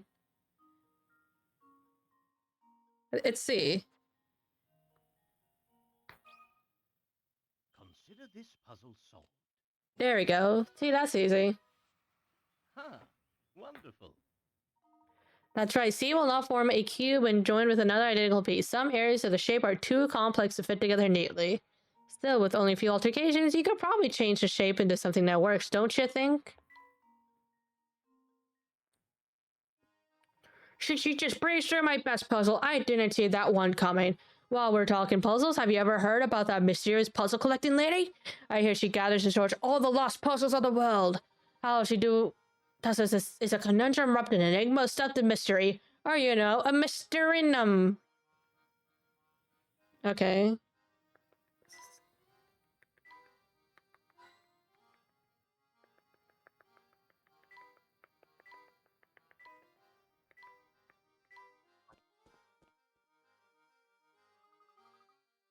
Wow, look at all the stuff there is to do. I've never been to a real-life festival before. It's so wonderful. Oh, that's right, Flora. I've forgotten how you grew up in that one little village. Well, now's your chance to make up for lost time. Let's explore. That's a great idea. Where should we go first? Oh, let's look at that booth over there. I want to see what they've got. Wait for me. You two watch where you're running, or you're liable to crash into something. Oh, please don't tell me that's that mustache man from the last game.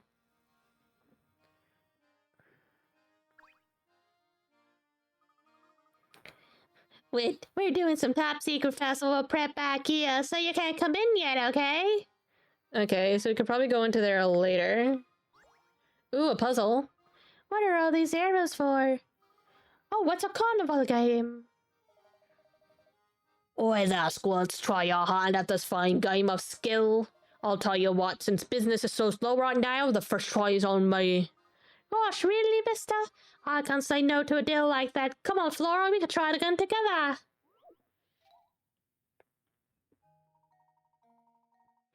Bag of candy dangles from one of the 3 arrows attached to the wall. Assuming that all 3 arrows are perfectly straight, which arrow A, B, C is connected to candy?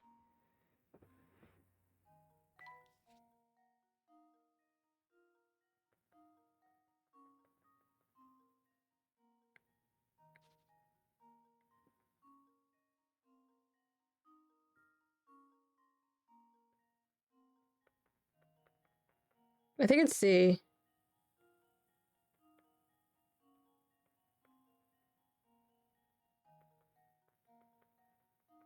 Yeah, it's C. Just leave it to me. It's not C?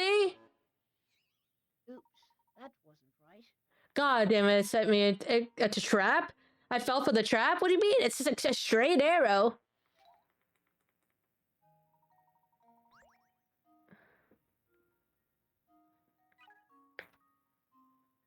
An optical illusion.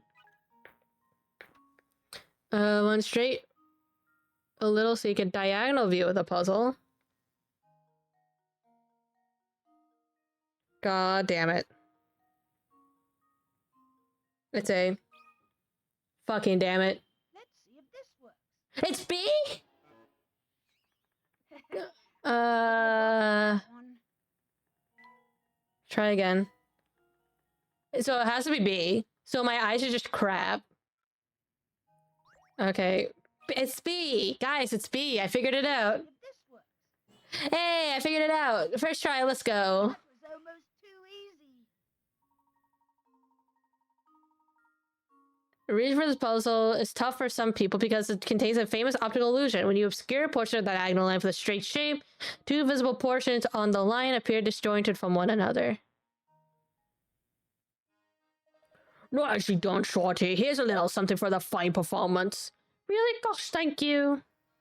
How does this guy have, like, a piece of the camera from the train? That's what I want to know. Okay, so... No.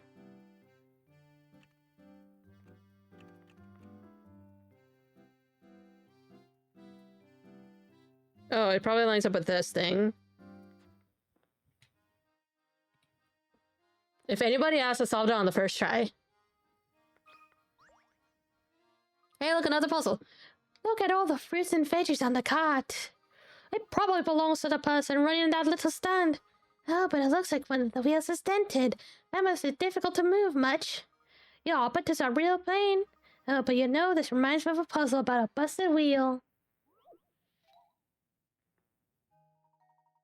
Back of the train car, there's an old warped wheel lying on the ground, as shown below. A star pointed to its axle while no longer functional. The wheel is... What? Hold the fuck up. In back of the train yard, there's an old warped wheel lying on the ground as shown below. A star is pointing to its axle. While no longer functional, the wheel is intersecting because when it rolls on a flat surface, its axle traces a funny pattern if you look at it from the side. 5 diagrams below which depict the actual path of the axle. What the fuck? So star indicates it's the axle, then.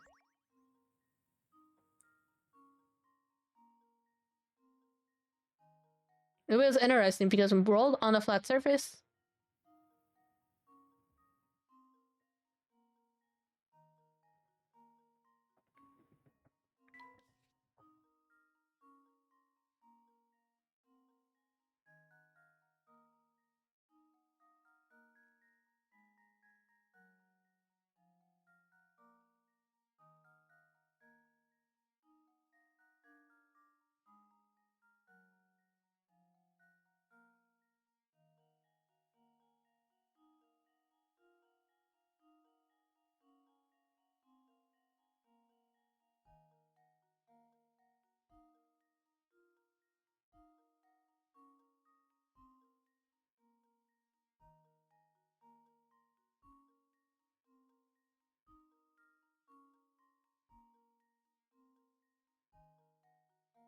okay, say.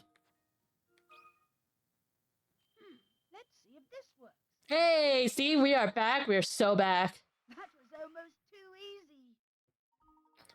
Diagram A correctly traces the path of the axle of the wheel rolls. Probably won't see this type of wheel on a train anytime soon, but it sure would be fun to watch it bounce around, wouldn't it? Boy, imagine just a triangle wheel. That's right, Luke. You sure figured out that one fast. If you got puzzles, I've got answers. I'm impressed you knew a puzzle like that. I've never heard of one before. Well, I'd need to know a few to run for you two. Okay.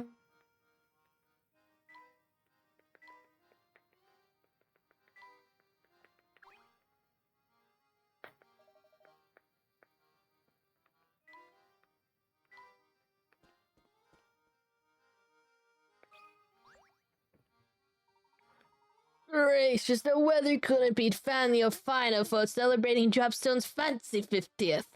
My memory's not what it used to be, but you're not from here, are you? Waiting on the train, huh? How do I know, you ask? Well, this isn't the first time it's happened. As fancy as that train is, it must be in rotten shape. Take heart, Sonny. More often than not, the train gets fixed up in a few hours. What with the festival and all, there's plenty here to see and do in the meantime. Thank you for the information. If I could trouble you for a moment, though, I would like to ask about a relic known as the Elysian Box. Oh, dear me. Dear me, I've never heard of the dreadful thing. Never you hear?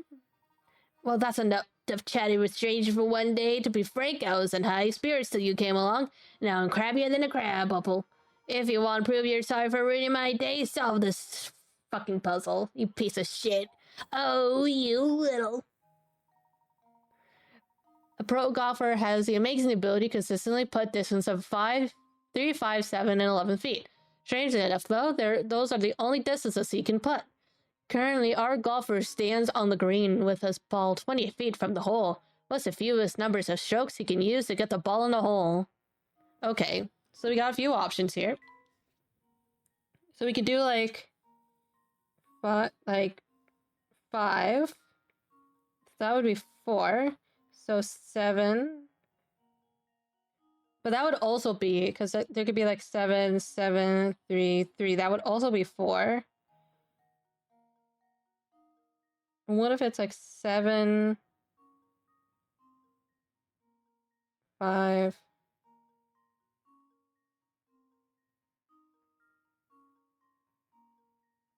Hold on, so it's 7, 7, 7. That also be 4, so 7, 5.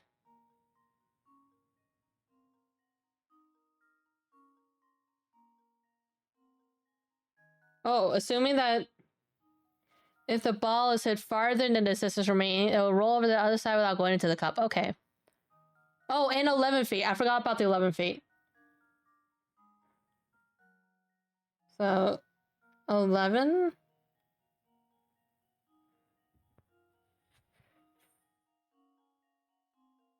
But that would also be 4. There has to be a trick to this.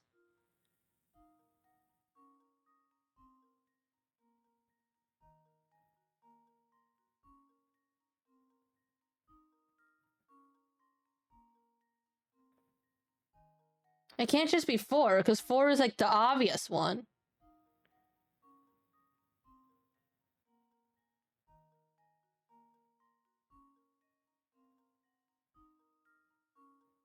I don't know, but I'm not seeing...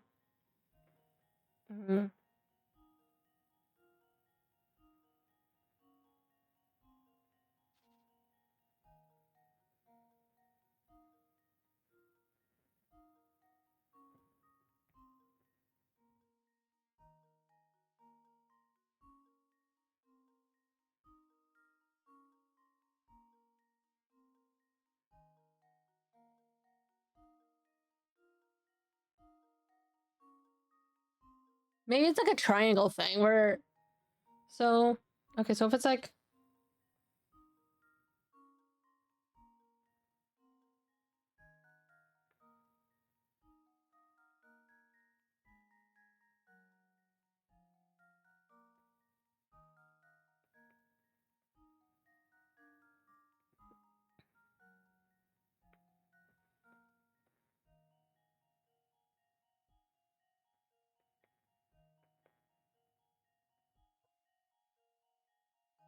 I'm definitely putting too much effort into this.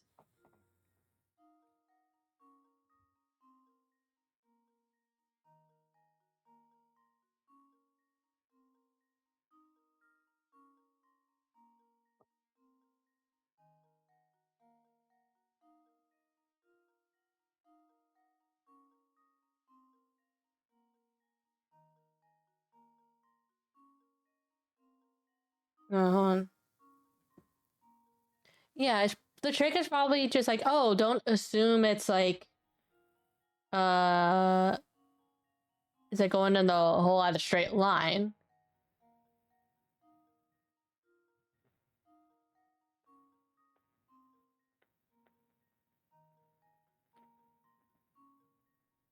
And in that case, it would just be 3, right? Because then you would just go like 1, 2, 1 and 2. Yeah, I'm just gonna go with 2. For that reason. And now to test my theory. Hey, I'm so smart. Oh, I'm a genius. I am such a genius. Leave no puzzle unsolved. Good job. If our friend pro golfer puts 2 diagonal shots shown above, he can sink the ball in 2 shots. No one ever said the golfer had to putt directly towards the hole, did they? Sure, the order is sink the putt using the method shown above. You need to calculate the angle of each shot perfectly, but that's probably why he's such a pro. Oh, I'm so smart. That's the ticket. Very nice. You've got a good head on those shoulders, Sonny. But I guess you need one to pull off that hat.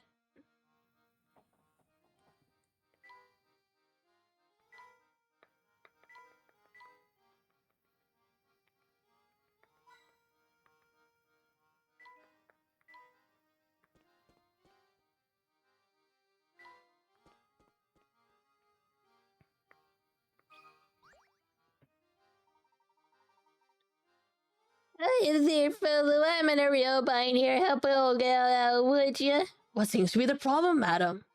My sweet little bird fell down a hole in the ground there. I want to put up the thing, but I can't reach her. Do you have any ideas? I believe there's something we could try.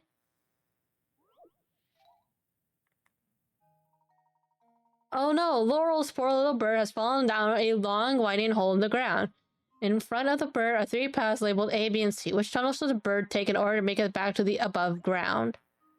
I played golf, but there's an out of... I mean, I guess it depends on how big the course is, but yeah, that could be out of bounds.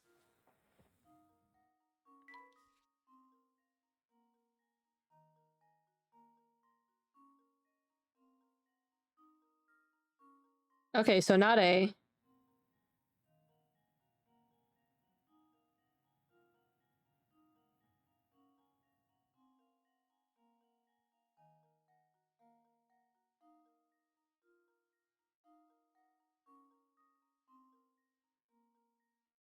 Oh, it's B. And now to test my theory. Oh, I'm so smart. I'm so smart. True gentleman leaves no puzzle unsolved. Very nice. The bird can safely escape her underground confines by following the B. Any other tunnel will lead to a deeper underground or to the mouth of a very hungry snake. There's my little birdie. I was worried she'd been stuck down here forever. I wish I had some way of thanking you properly. Oh, I know you can have this tea set and those lovely herbs. Take them, I insist. Oh, we got a new minigame?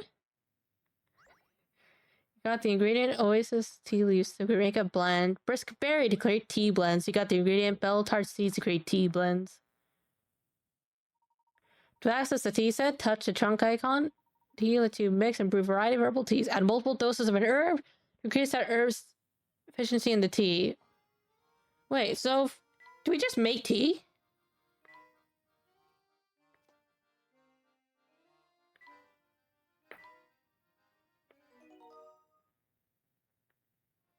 Yeah, let's just relay that information to the bird. Combine the ingredients you've gathered to make a variety of delectable teas. Tea ingredients currently in your possession can be found in the box shown to touchscreen. Tap an ingredient to learn its name and properties it gives you to make your tea. When you're ready to make the tea, tap the ingredients you want to use and drag them into a teapot. You'll need to place 3 ingredients in a teapot before you can start brewing your tea. Keep in mind you can use more than one of the same herb in your concoction. Once you place your 3rd ingredient in a teapot, the lid next to it will start to wiggle. Place the lid on top of the tea and start brewing your tea. If your creation turns out tasty, the recipe will be added to your list of teas. You can check your list of your recipes anytime by clicking on the tea set icon. While being in your list of teas, tap a teacup to see that tea's name and characteristics. Once you find a tea you like, tap serve to give Luke and Layton the taste of what you've made. There are 12 recipes in all. Discover them all to find a neat bonus.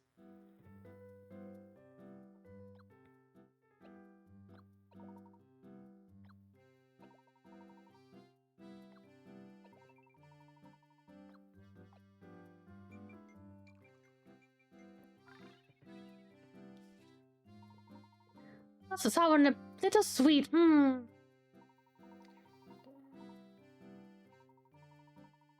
and light.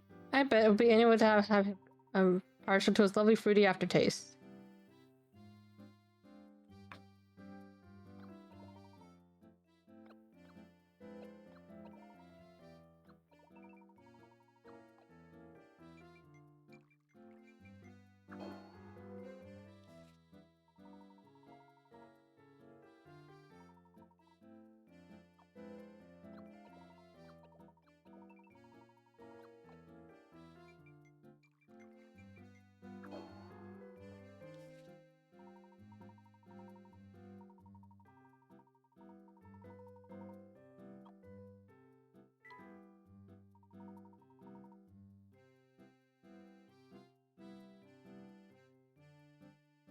Oasis leaf, briskberry, and bell tart.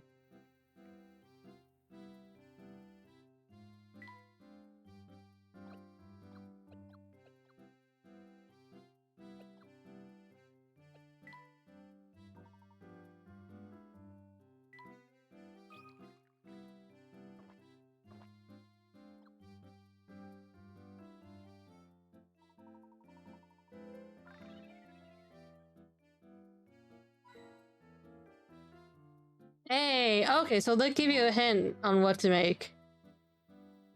Fab. Yeah, let's go underground and be like, hey, Burb, take this path.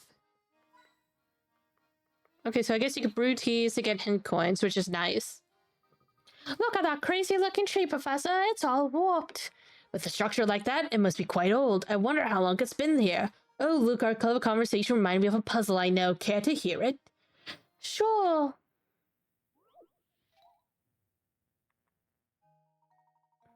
The country road you see here is lined with a single straight row of trees, each planted at a different time and each a different distance from its neighbor. Of the 5 trees labeled A through E, which 2 trees have the greatest distance between them? Study their diagram closely, draw lines between the letters.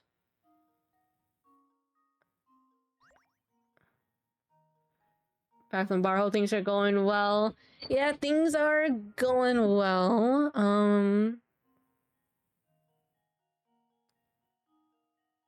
Different time.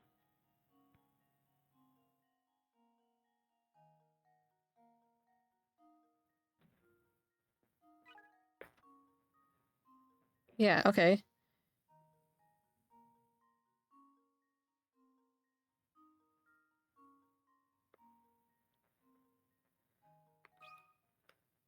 Just leave We're it just doing some puzzles. Fucking hell. Oops, that wasn't right.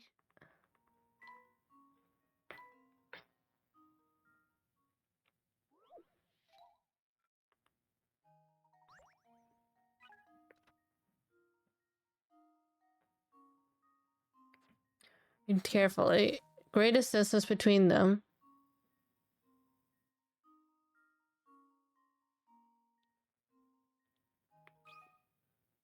Here goes. Jesus Christ.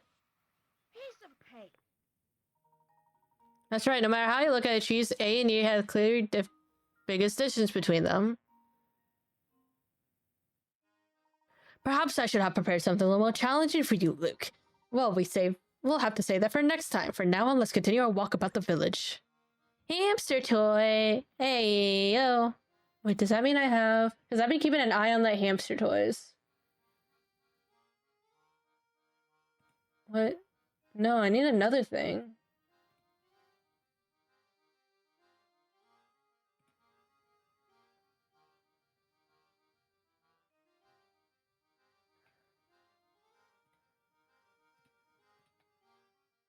What? If I go into here...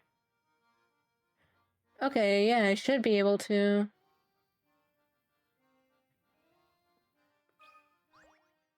Did she give another puzzle? Oh, hello there, you two. You sure have excellent timing. Trying to wrap these flowers I grew to give a friend. I've got a green thumb when it comes to plants, but more thumbs when it comes to wrapping. Help an old girl out, will ya? How would you give us 2 puzzles at once? I wouldn't know that unless I looked it up because I'm trying to figure something out. I wrap the flower just like the leftmost drawing. How should you begin your wrapping? What the fuck? Uh...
It could be C. Fuck, I'm going to C. I don't care. And now to test my theory. Oh, we're so back. Huh. Wonderful. Were you able to follow the paper's transition from a flat shape into a 3D one? Barely. Jesus Christ. Well, that's about the finest wrapping job I've ever seen. You saved me a heap of trouble. Okay. So now I should be able to do the hamster one. Return the flavor tidbits I gave you. I'm sure that you know the basics of brewing, yes? Putting 1 scoop of each into the key ingredients would give you a lovely Bell Classic tea. However, there's lots of room for experimenting. For example, try brewing 2 parts brisk berry with 1 part something else.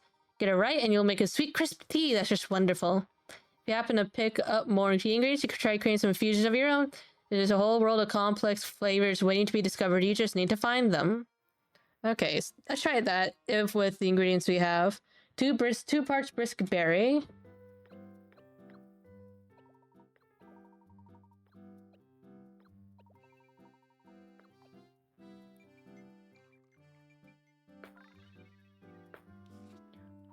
Hey, delicious. I just love how sweet this tea is, Professor.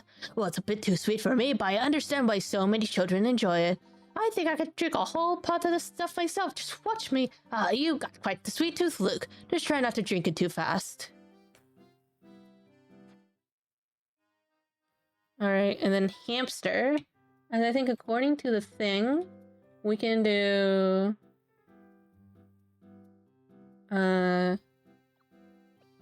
Here...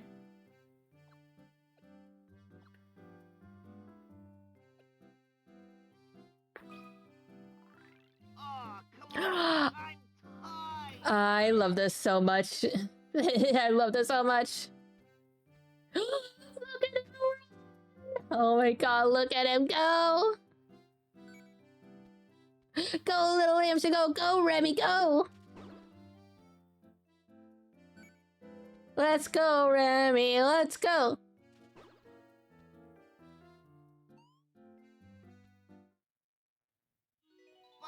Nice, from 5 to...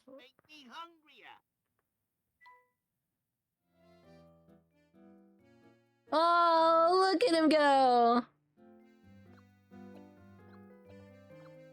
Oh god, I love him. I love him so much. I love him so much. Oh my god, look at him go. Alrighty. Do I have enough everything for... No.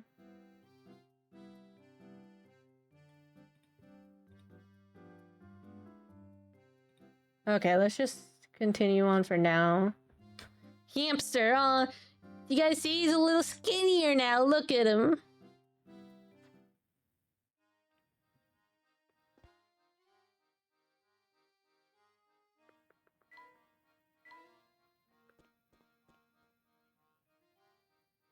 Oh, we can probably go over here now. It's not being blocked off. Look at all these booths. Now here's what I call a festival. Oh, I just love all the hustle bustle. It's so wonderful. Shall we walk around and take in more of the sights then? Definitely. Professor Luke and Flora decided to check out the plaza in front of the town hall. Why do we want him to be skinny? Well, he needs to be in better health, Jotchi.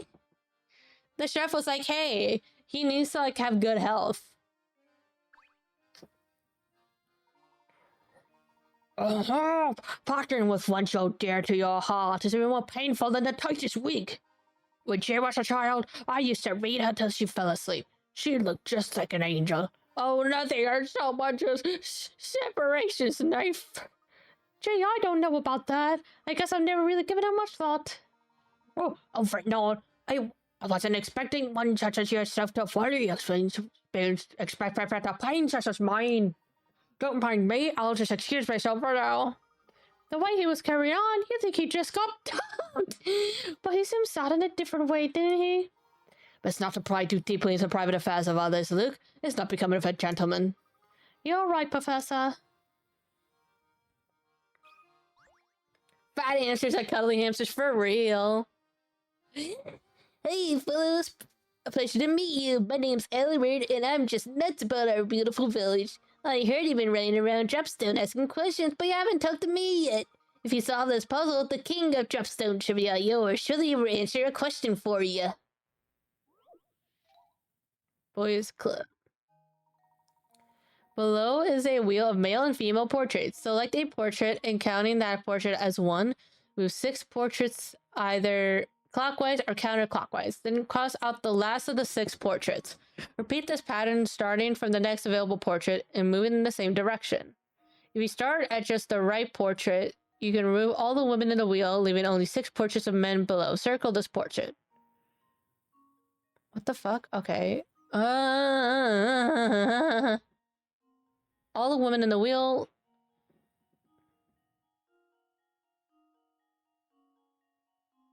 Oh, I'm gonna have to think. Okay.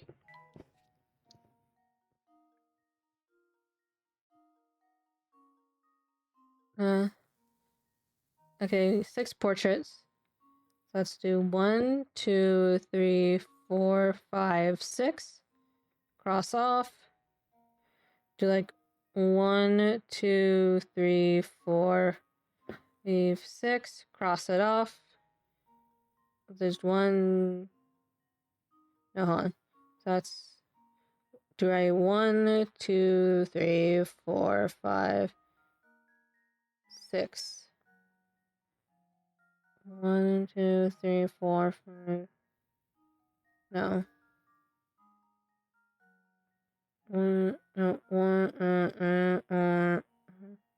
No. What?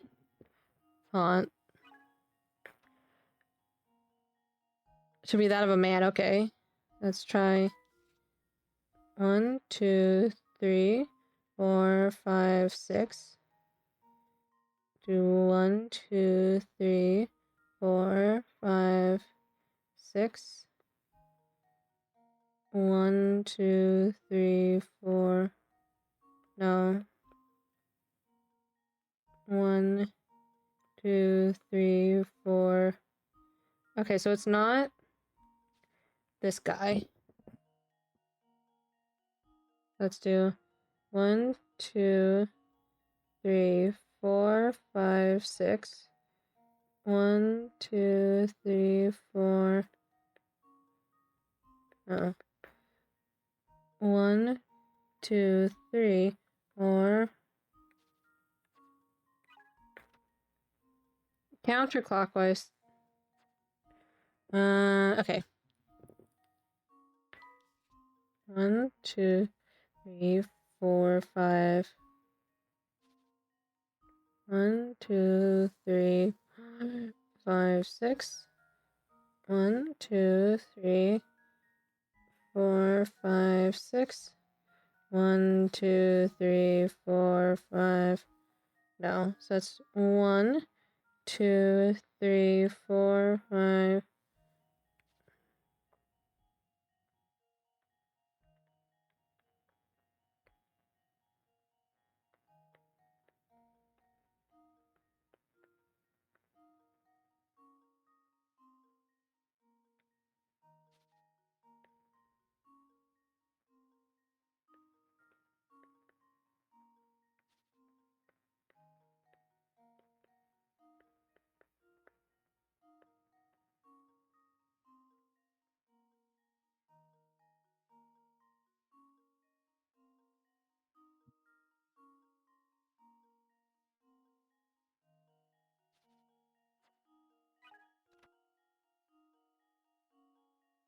Her move is a girl position at 5 o'clock. That's 76. 4, 3. So it should be that guy. Consider this puzzle solved. What the fuck? Well, I suppose. Okay, try this again. Eliminated.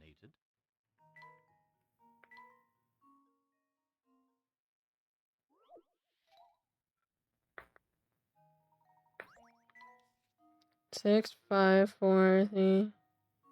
Okay, so 5, 4, 3, 2. So it should be this guy then. This should do the trick. Okay, fuck this. Fuck me, I guess. And there we have it. Oh, I get it, because I was moving. Okay. If you begin counting from the main show above and proceed counterclockwise around the wheel, you'll eventually move all the female portraits. Explain so. No one gave me chills, it really did. Okay, ask away if you got any questions about the village or its history. I'm your man. Would you happen to know anything about a supposedly cursed antique called the Elysian Box? It's hard to believe, but you've gone beyond my area of expertise. I've never heard of such a thing. What I can tell you is that people in this town jump at the very mention of curses. From what I gather, it seems that they have some connection to the village and the days of its founding. Unfortunately, that's all the info I can give you on that subject. Sorry to let you down. Alright.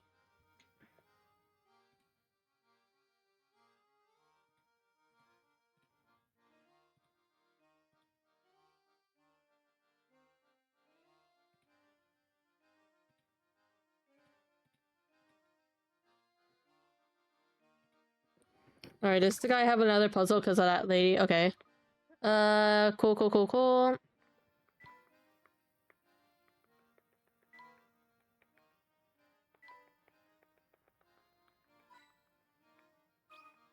Oh, puzzle!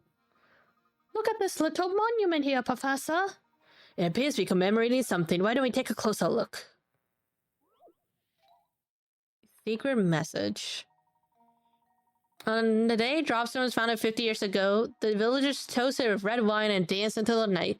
They also built the statue, engraving it with the word red and the date 812. Part of the statue is shaped like a wine glass and can be filled with the water from the spout at the top. While the statue describes the villagers' activities on the day of the founding, it can also show where they all found themselves the day after the festivities. Can you figure out where the villagers were? Answer in 3 letters.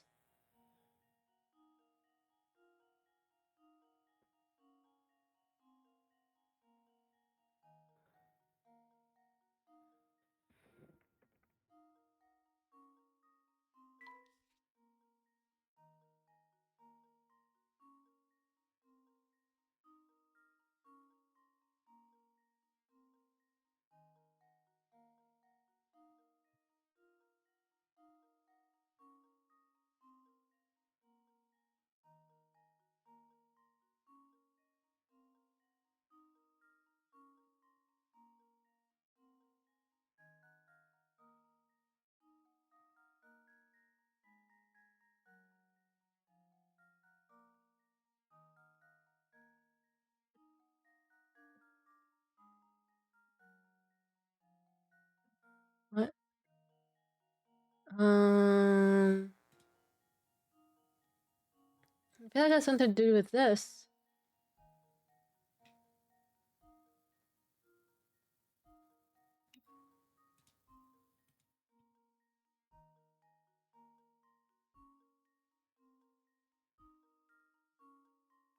Actually, I feel like something to do with like what happens when this is filled to the brim.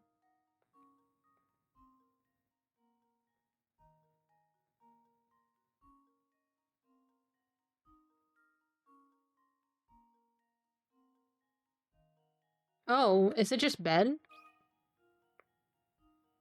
Because day after the festivity, they were in bed. And now to test my theory. Hey! A true gentleman leaves no puzzle unsolved. Brilliant. Fill in the wine glass part of the monument. Creates a reflection that transforms the engraving of 812 red to 813 bed. Everyone must have stayed up so late celebrating the village of Dropstone that they couldn't... Yo, we got a raid! Yo, let's go! My first raid! Hello, raiders! How are we doing? Who raided me? Who the fuck did it?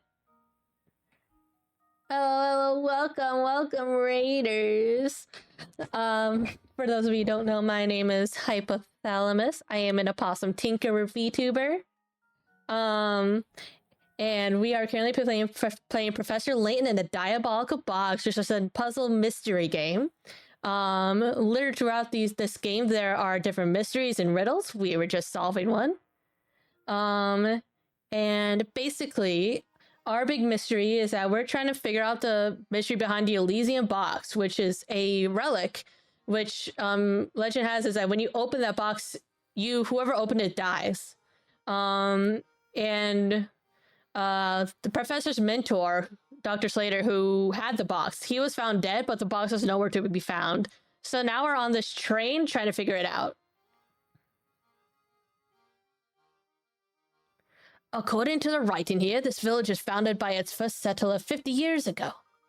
It's strange how 50 years is a long time for a person, but not much time at all for a village. Quite so.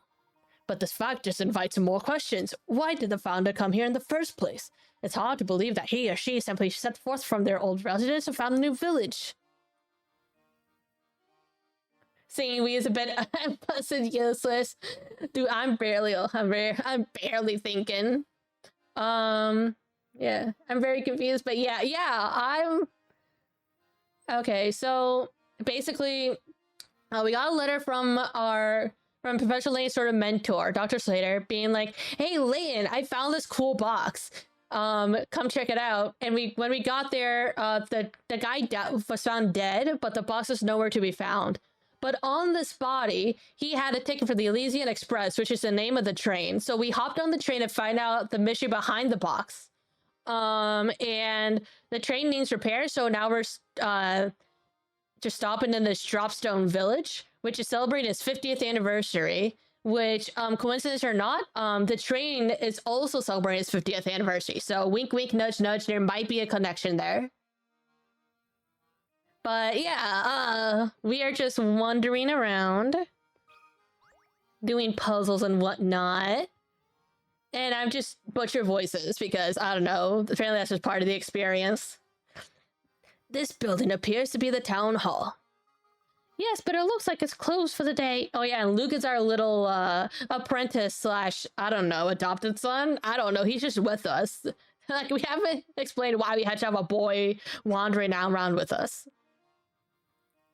Well, they probably wanted to give everyone a chance to enjoy today's festivities. Look, this reminds me of a puzzle set in front of the town hall like this one. Care to have it a go? Would I have a job shadowing program? Yeah, this is Luke's internship. I heard that there's like a future game that explains how they met, but I haven't gone there yet. All right.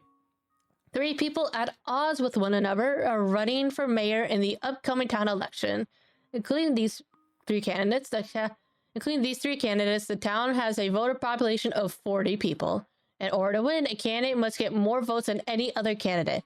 If each of the 40 voters casts a single vote and every vote is recognized, with the fewest number of votes, a candidate needs to secure victory with certainty. I met this child in FBI testimony. Yeah.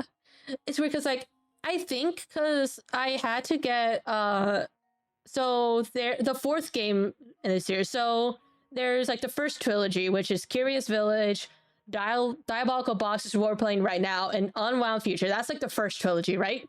But then there's also the prequel trilogy, which came out after this. And the first game in the prequel trilogy is like Spectre's Call or something. And apparently like that kind of goes into how they met. Because I was looking for it on eBay because Spectre's Call is on DS and eBay is the only place where I can get DS games at a reasonable price.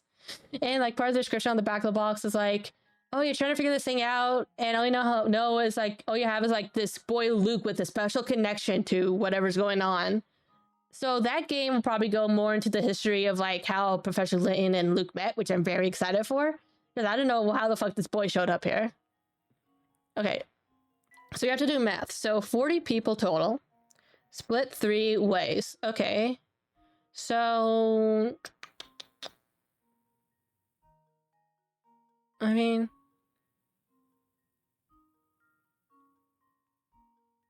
it could be, what if it's like 20? And then this would have to equal to 19, so 18, 1. Yeah, because then 20, right? Or if one person had 0 votes. Yeah, 0 votes, 19. So yeah, it has to be 20.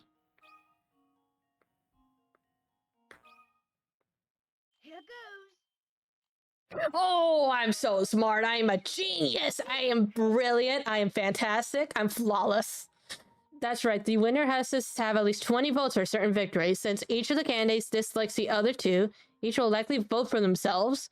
40 votes minus those 3 votes leave 37 votes. The winner will need over half of the votes. In each case, a minimum of 19 additional votes, and the winning candidate's personal vote to that, and you get 20 votes. Even if another candidate gathered all the remaining 18 votes, it still wouldn't be enough to over... Yeah, that's definitely what I was thinking. Well done. Now we really should get back to investigating the town. Alright, hold on. I'm turning down my heated blanket because it's getting crispy in here.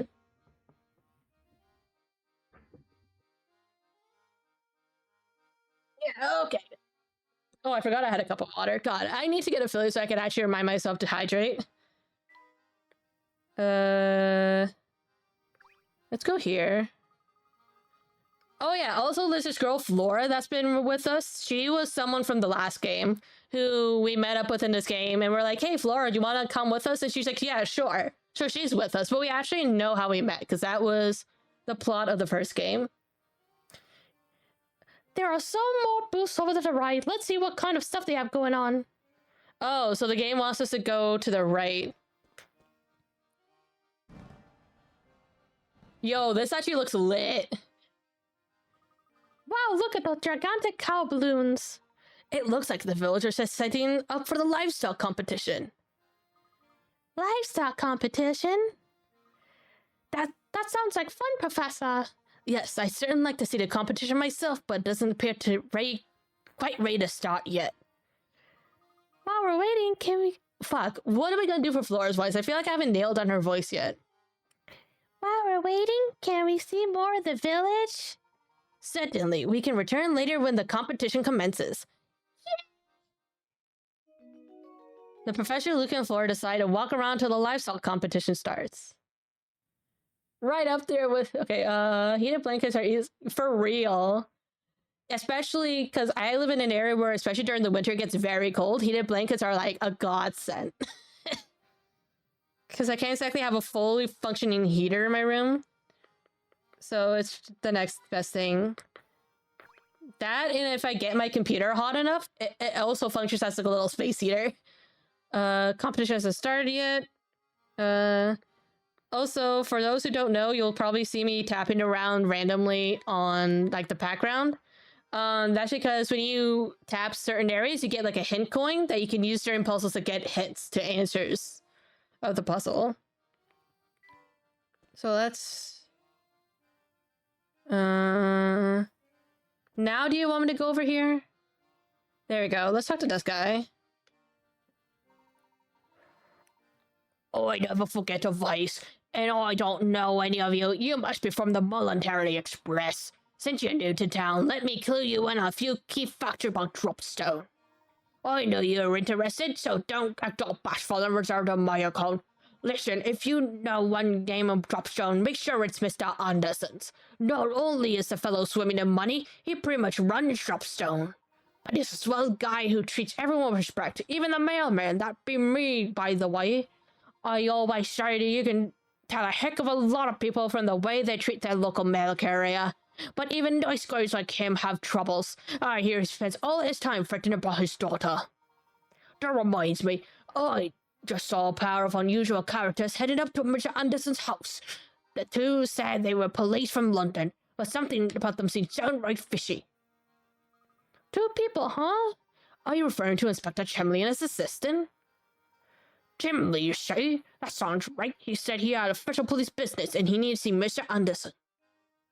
What possible connections should there be between Mr. Anderson and the Elysian books? Well, it seems like Mr. Anderson serves as the head of this community. It's only natural that he'd know about who and what passes through this area. He's a big fish, all right. You were right on the money about that. Heck, even the owner of the Military Express stops by to pay him a visit when he's in town. Kneels down, kisses the ring, offers tribute and protection money. Yet, I bet those two officers are being waited on like kings at Mr. Anderson's as we speak. But enough chit-chat, we've got a festival going on, so go have some fun. Alright. We got... Oh, I didn't know you can go in here. Yo, I didn't expect to just walk into someone's house. Oh, a puzzle. This sculpture certainly is expressive. Yep, he's a cute one. Oh, if you like class professor, I've got a puzzle for you. Yeah, it's a recurring thing where we just like interact with something and then either Luke or Layton's like, oh, this reminds me of this cool puzzle. Oh, this is like the other puzzle that we just did. Oh, this will be easy then. One of the three color portraits, A, B, or C, is the same. Okay, the only difference is that the puzzle on the far left, contents flipped, inverted. Yeah, so it's exactly the same. Cool, cool, cool.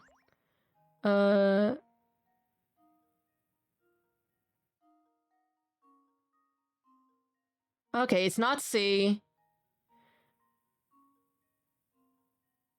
Oh god, this is so trippy.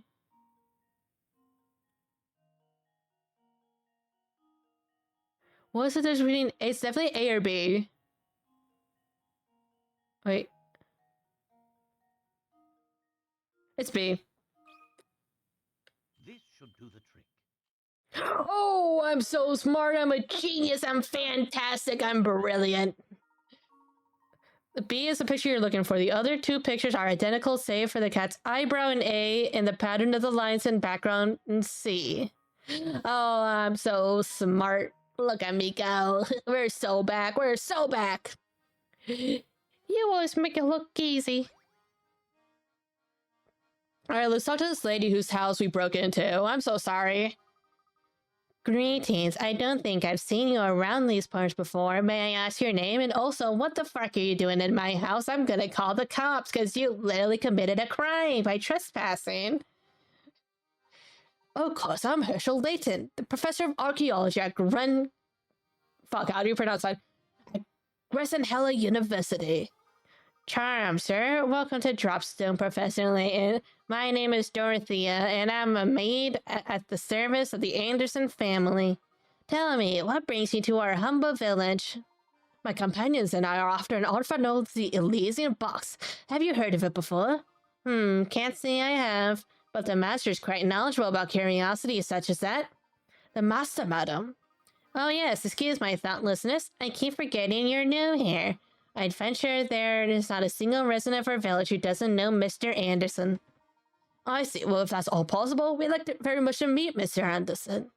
Normally, I'd say he'd be glad to receive you, but lately he's been preoccupied with his daughter.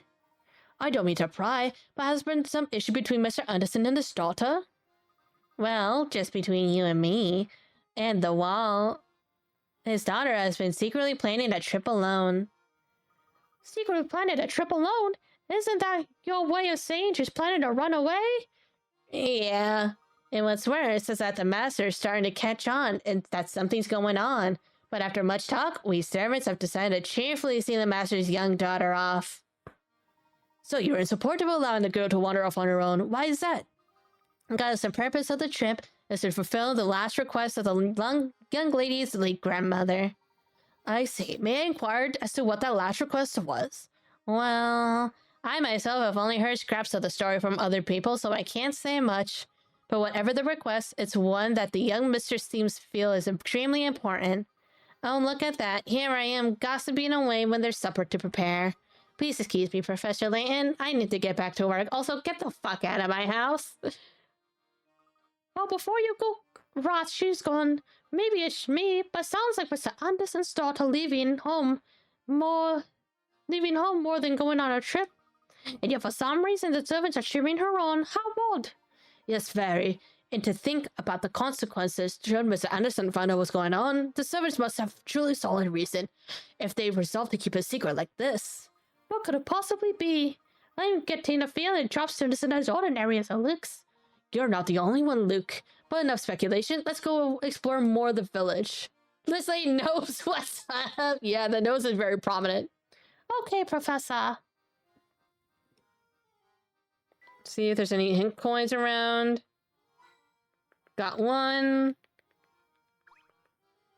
Did that.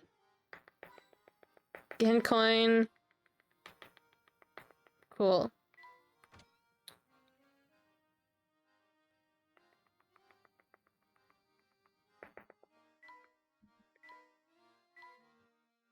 Alright, let's try go here. Oh, who's this guy? Me? I'm a world traveler, but I'm stuck here until I can score a ticket on a Voluntary Express. I was hoping for a freebie, so I told Beluga one of my puzzles to break the ice. Unfortunately for me, he got all hot under the collar when he couldn't solve it. Here, maybe you'll have better luck with it.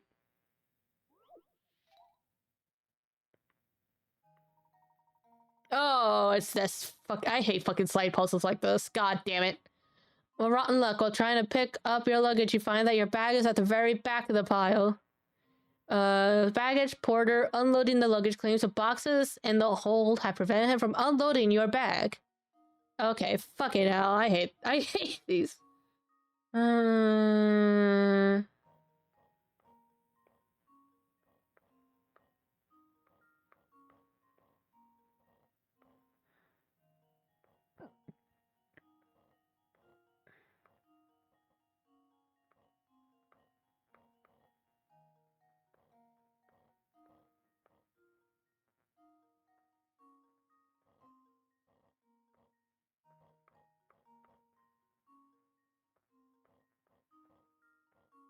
Oh, this one's easy.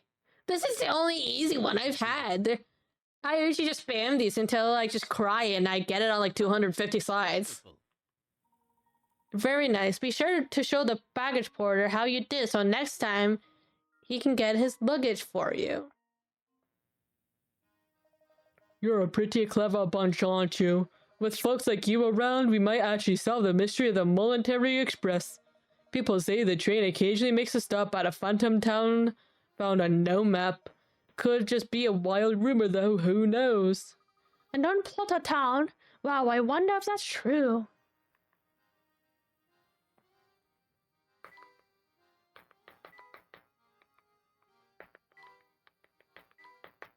There has to be like a hint coin in here. Okay, yeah, right, more money grouped together. Rambling Man, Rambo luxury train, cool.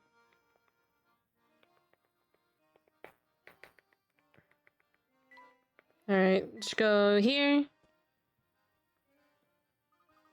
Wowie, look at the size of that mansion. I bet you could get lost in there. It's impressive to say the very least. Look, I'm sure the massive manor belongs to Mr. Anderson.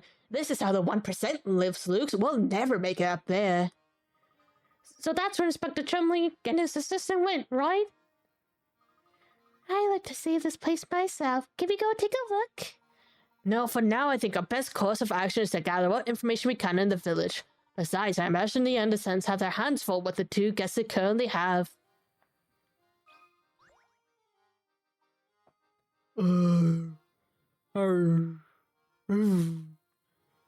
I should do it. Good afternoon. What are you doing there, sir? I'm just doing a little fishing in this here lake. Sounds like a lot of work. Have you had much luck? Actually, that's a good question. Now that I think about it, how many have I managed to catch today? Does this man not know how to count? Oh, dear lordy. You cast a large net out in the pond to catch some fish. Every part of the net is in the water, except for the two ends which you hold in your hand as shown below.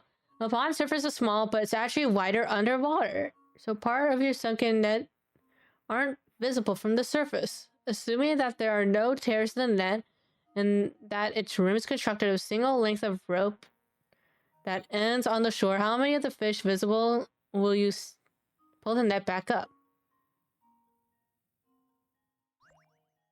What in the actual fuck? I'm using a hand coin. Why not try sketching the parts of the net that you can't see? What do you mean, the parts of the net I can't see? What the fuck is this?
think it's 7. Here goes. I'm so smart. I am fantastic. Oh my god, we're cooking. We're cooking. Yeah. That's right. To solve this puzzle, you need to imagine how the unseen parts of the net connect, which should look like something like the illustration above. As you can see, the net will catch a total of 7 fish. That's a lot of trouble for 7 fish. Whoa, what a haul! Tonight I feast like a king.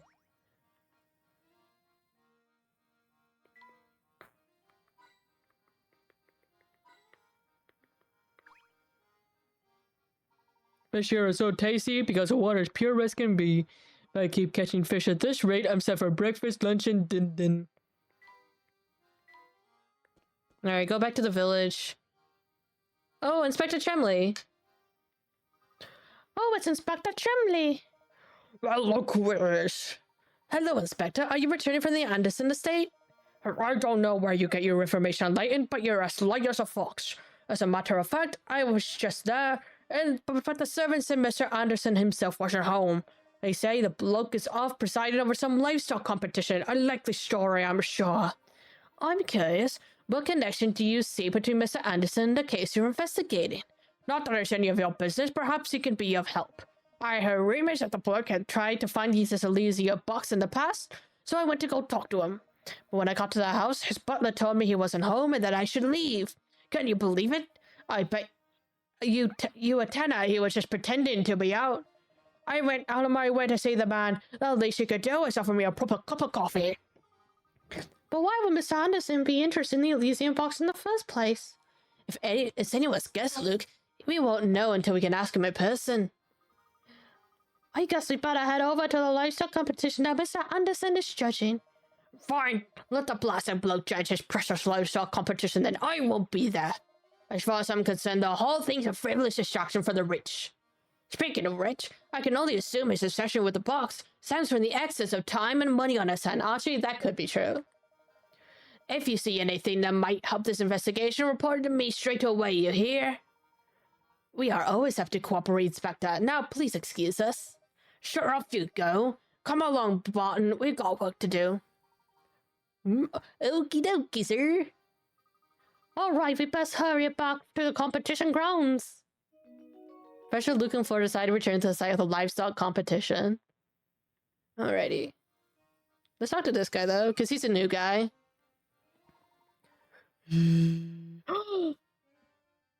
Chat, do you see this guy's name? It's Remy, like our pet hamster.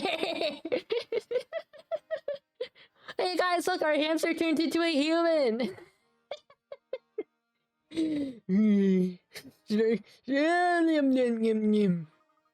Professor, I think this fellow here fell asleep standing up. Judging by his uniform, he must be a security guard. I wonder how his employer feels about his nap. Perimeter secure. Please confirm identically myself and his supposed. Remy went straight to his chin. Yeah, no shit. 3 rope loops are tangled together within a single red rope. A single knot will form in the middle. Figure out how many of the rope loops would get caught in this knot when it forms. What? Remember, if a loop appears to have been pulled into the knot, you shouldn't count it as your answer.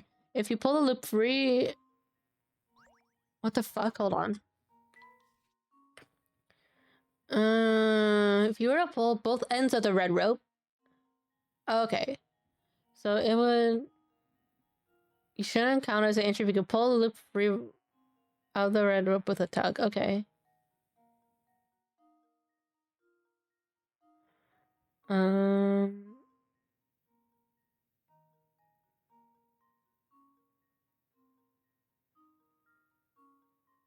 Okay, blue I don't think would be caught.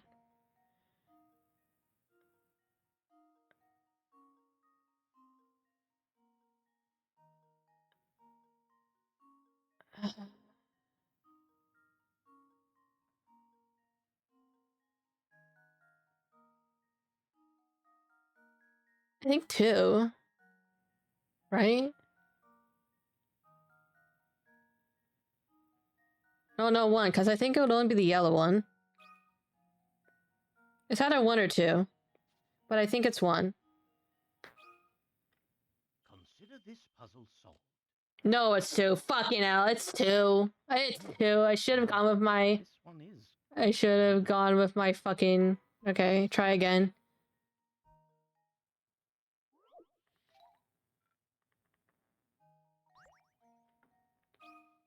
So it's 2. This should do the trick. Wait, what? Well, I suppose you can't win them all. Is it 0? It can't be 0. Is it 0?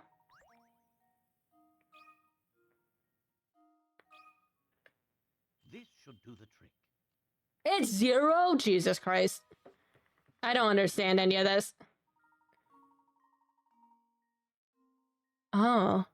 A single loop will become truly entangled in a knot that forms. So you pull the red rope, form a knot. One loop will fall away, the other 2 will hang from the red rope, free of the knot. I hate those puzzles.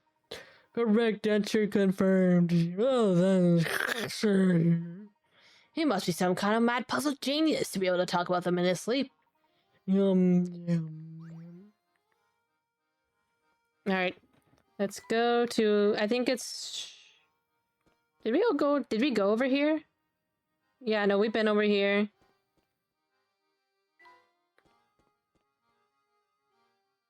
Oh, this is a new guy. Boy, oh boy, I'm in a tight spot. I wanted to make a clean cut in this board, but I botched it kinda bad. It's pretty useless as it is. Can you think of a way to turn these pieces into a solid square? Here we have an oddly shaped board. Since this board is rather unwieldy as it is, so I had to cut into 2 pieces and rejoin these pieces to form a square. Assuming you are allowed to flip either of the pieces over once the board is cut, where should you make the cut in order to achieve above?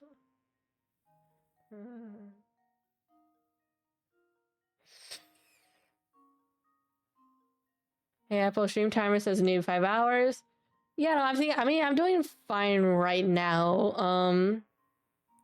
I'm trying to figure out when I want to end this. Maybe when we get back to the train, I might end it. I don't know. I'll see how I feel then. Because I was just thinking when I want to end it, but I'm good at least until then. I'll see how we are once we get onto train. Because I feel like when we get back onto the train, that might be good. That's what I was kind of thinking. But I'll just see then. Or just go checking. Yeah, no problem. Yeah, like I said, I think I said this in a past stream, but I do Professor Layton on Saturdays because I know Professor Layton, especially when you get to parts where it's just puzzles, it takes a while for you to get through it. So that's why I kind of do Professor Layton's on Saturdays, so I can dedicate more time to just getting through it. Okay, 2 pieces and rejoin them to make a square.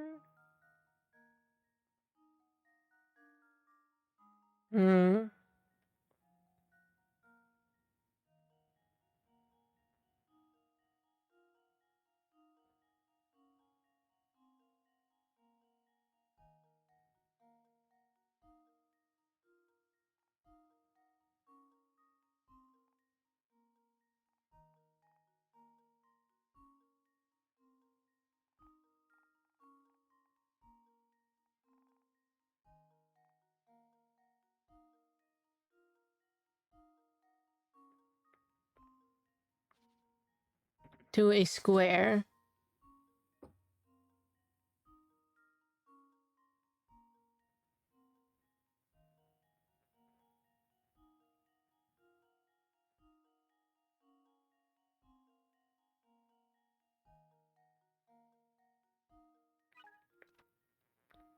Okay, so it'll be a 4x4.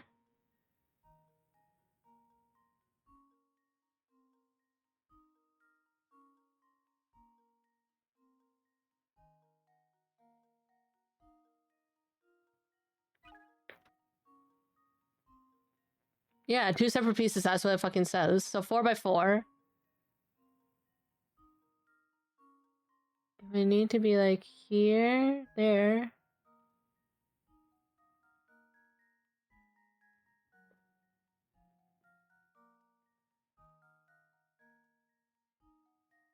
It would need to be like... Oh, I see it. And now to test my theory. Hey, let's go. True gentleman leaves no puzzle unsolved. Excellent. Easier than it looks, isn't it? Yeah, once I saw it, it was pretty easy. Oh, home. That did the trick. Thanks, now I can get back to building that shed. Okay. Oh, I got a thing. Let's just check this out. I'm like just looking up guys to where to put these, or else I just wouldn't be able to figure it out. Diabolical box.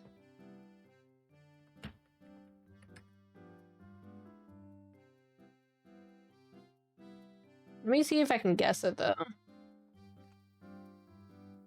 Here? No, I was close. Oh, here, that makes sense.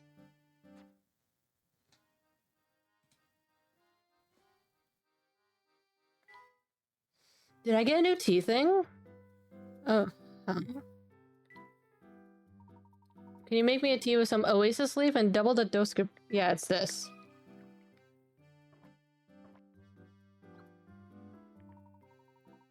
This tea sure hits the spot. It's sweet and got me ready to start walking again. Hand coin, yay!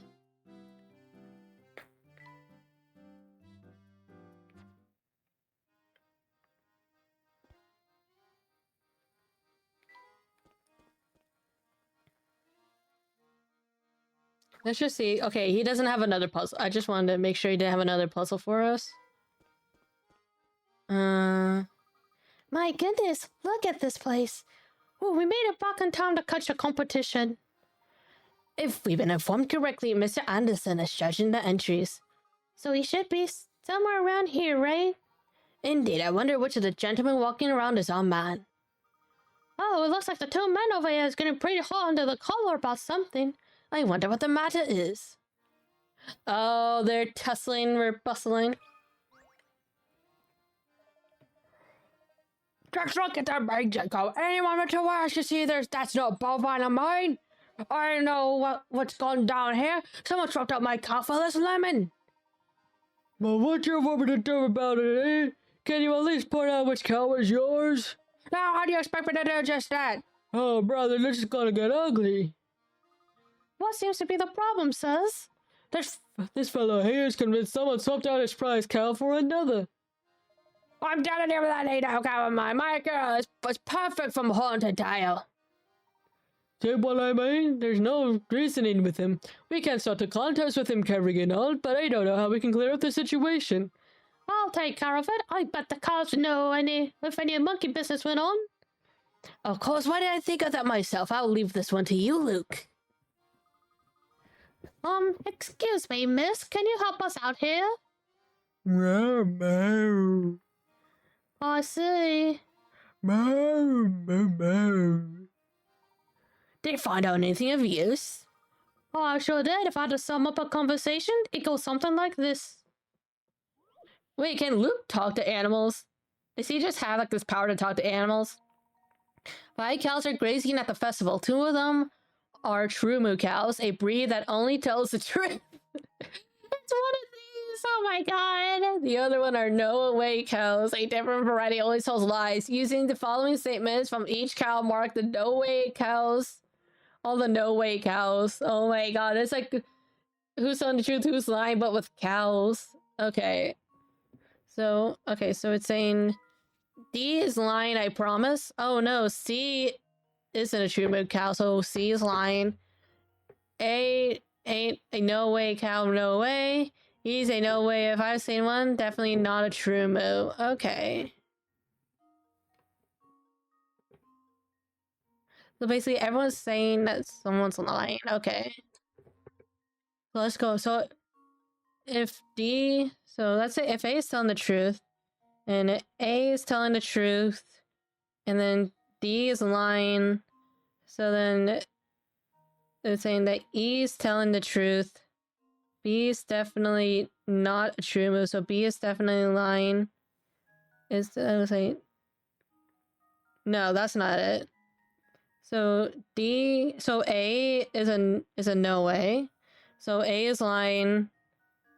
So, I mean, you're telling the truth. E's a no way. So you're lying. B is definitely not a true move, so B is a true move. A's a no way cow.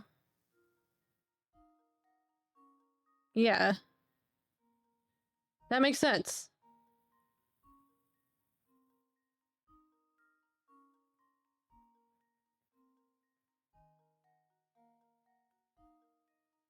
So A, C, and E.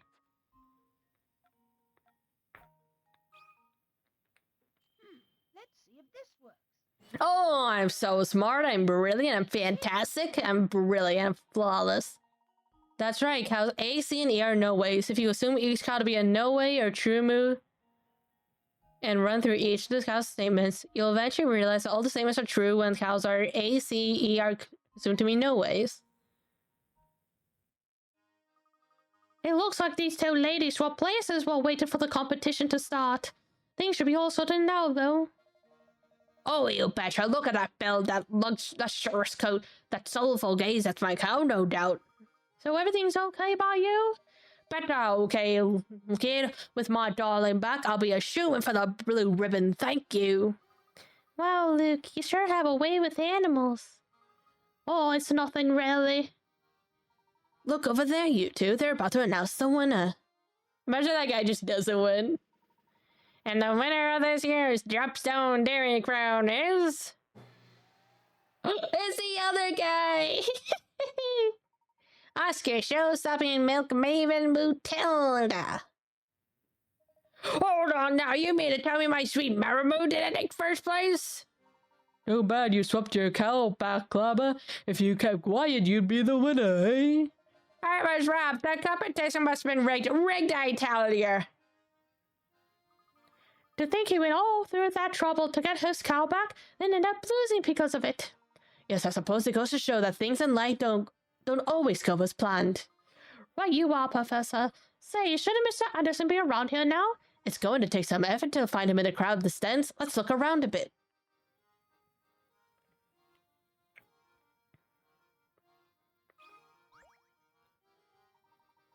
You ever heard the old saying, the clothes make a man? Well, from the look of your duds, I'd say you got your act together. Just try this puzzle on for size. Men A, B, and C each started off with pants and shirt of a single color. A wore red, B wore blue, C wore white. Then they were blindfolded and swapped items of clothing. After they took off their blindfolds, here's what they said. No one's shirt and pants match. It looks like C is the only one of us who didn't keep any of his original clothes. I don't know if I like these red pants. Change your clothing by tapping them on the sample their current outfit using the clues given. Okay. Wait. Okay, cool.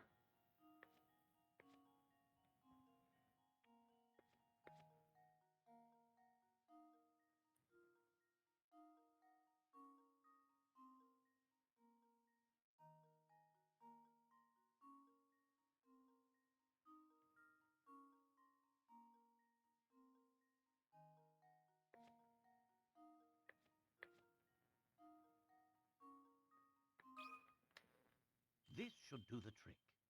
Oh, let's go. We're cooking with gas. Leaves no puzzle unsolved. Nicely done. You know that C is the only one not wearing something from his original outfit. I mean, he's not wearing anything white. You can also know he has red pants, so his shirt must be blue.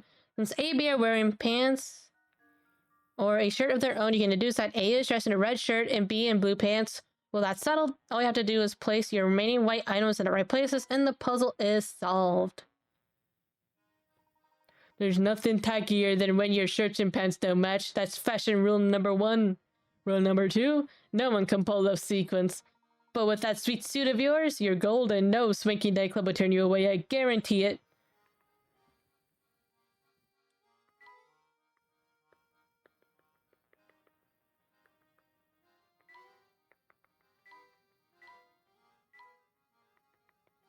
I would think there'd be like a hint coin somewhere around here.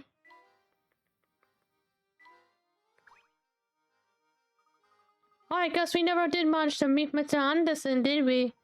Yes, what a pity. I had a feeling he'll probably provide us with a lead on the Elysium box.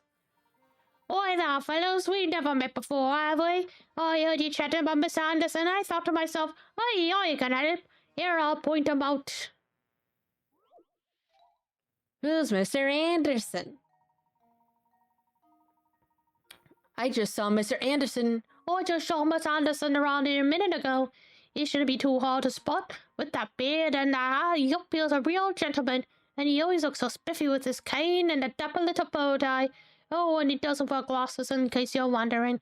Look, there he is now. Okay. So we got beard and hat. Spiffy with his cane and that dapper little bow tie. Okay, so...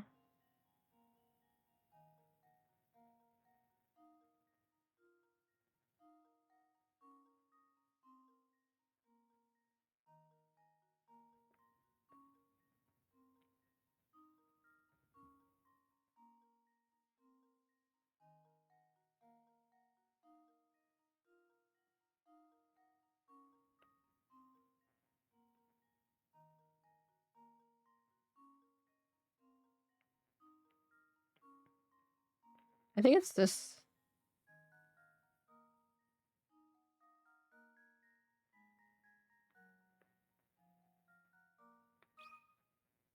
This should do the trick. Hey! And there we have it. God, it looks like the wind tried to carry off Mr. Anderson's hat. Yeah, we're cooking. Oh my god, I love this portrait of Mr. Anderson. Oh my god. Good day, sir. Might you be Mr. Anderson? Yup, my friend. And who do I have the pleasure to be speaking with? The name's Herschel Layton, my friend, and I have come to this fine town in search of Elysium books. I thought a man of influence such as yourself might be able to offer us some direction. Are you Elysium books, you say? Why would you want to go chasing after a thing like that? So you're familiar with it then? Familiar? No, but I do believe my dear mother once searched after the fairy bugs you speak of. Oh, the music changed. Interesting. Please elaborate. I've heard this before. Where have I heard this before? Oh my god, this is so somber. Oh well, my birth mother died when I was very young. The mother I speak of is actually my mother-in-law, Sophia. She founded this village way back when, a kinder soul I never met, sharp too. I married into her family, but she treated me like her own flesh and blood. Seeing how I never knew my own mother, I suppose it would be fair to call Sophia my real mother. Even after my wife passed on, Sophia continued to treat me as one of her own. Mother Sophia looked high and low for that box, but she never did find what she was looking for. So she made efforts of her own to search for it? Fascinating. Tell me, where might Sophia be now? She lived as last year. In her last days, she spent a lot of time holed up in her room writing. Sadly, I never found out why she was so intent on getting her hands on that box. I see. I'm sorry for your loss. Thank you. Well, my mother may have had knowledge of the subject, but she's gone now. Now that you know as much as I do, I regret I couldn't be more help for you, sir. Not at all, Mr. Anderson. I've learned quite a great deal from our conversation. You have my thanks. Oh, one more thing before you go, Mr. Layton. Please take a look around you. These picturesque hills, these happy people. Dropstone has been blessed with so much. Sophia turned this place from nothing into a village full of warmth and camaraderie. Dropstone mustn't ever be allowed to wither and fade like so many other villages. After all, too many sacrifices were made to make this place what it is. Oh, forgive my ramblings. Once I start talking, sometimes I have trouble stopping.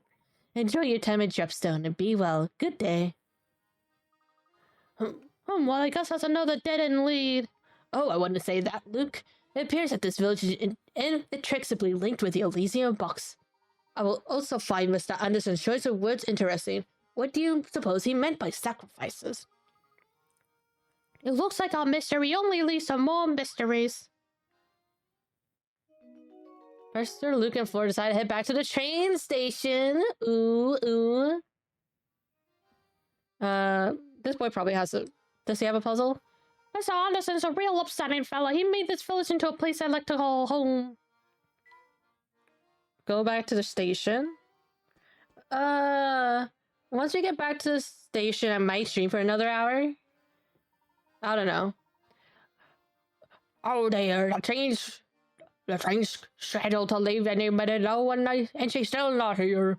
Everyone's efforts will be for naught if she misses her ride out. Oh my. Maybe a woman just need more time to get things raised. Things like this. Why makes me worry? What are you waiting for? It's none of your business. We haven't even told the master about what we're doing. Look, perhaps we should leave him be. Sometimes it's better to barge in the affairs of others. Well, if he doesn't want us to comment, then maybe he should be thinking out loud. Oh my god, Luke is so sassy. Let's just check.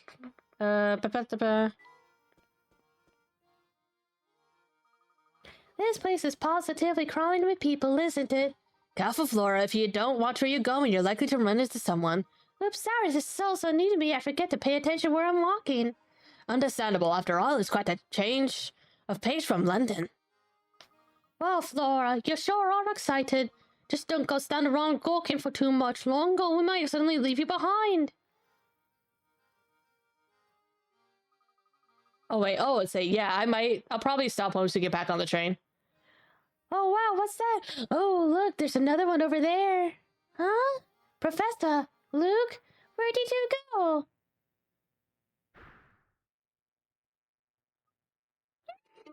Yo, she's getting kidnapped? Oh, no, Professor, Flora's gone. Oh, dear, we must have gone separating the crowd back then. Let's retrace her steps. It's gonna be awfully hard to find her with all these people about. Now, where could that girl have gone off to? Laura, where did you run off to? Sorry, there's so many people, I must have lost you. I turned to look at something before I knew it. You two are gone. Well, I'm really you found your way back to us. There's so many people around. Who knows when I found you again? I'll be more careful from now on, I promise. Yo, I think someone kidnapped Flora and replaced her with, like, a replica. Hey, you know, I caught wind of something very interesting when I was walking around back there. Oh, what did you hear? That a man named Romy was asking everyone about the Elysium box. If you could track him down, maybe he can help tell us something you don't know. I heard from one person he's been wandering off near the station. That's interesting news. Let's head to the station so you can find Romy. Wait to go, Flora. That's some top-notch intelligence you gathered there. Oh, it's nothing. Previous games were robots and went, yeah, Lily, the last game was like, hey, everyone in this village are robots. So I wouldn't be surprised. And assuming the guy who kidnapped her is like the mustache man who knows about like engineering stuff, he probably could do it. Demo. Gosh, I can't decide. Oh, hi there. Do you need something or something? We're currently in search of an item known as the Elysium box. Does that name ring any bells? The Elysium box? Nope, never heard of it. But I do know a great puzzle about a box. Check it out. You have a box shown below. Using the white cubes as standard units, the box is 2 cubes wide by 3 cubes long. And by 2 cubes tall. 2 white cubes are permanently attached to the floor below. Now, of the 4 shapes A through D shown below, 3 of them can be placed together in the box to fill it up to the top with no gaps. Find the shape that doesn't fit into the box using the conditions. Okay. So C can be put like here.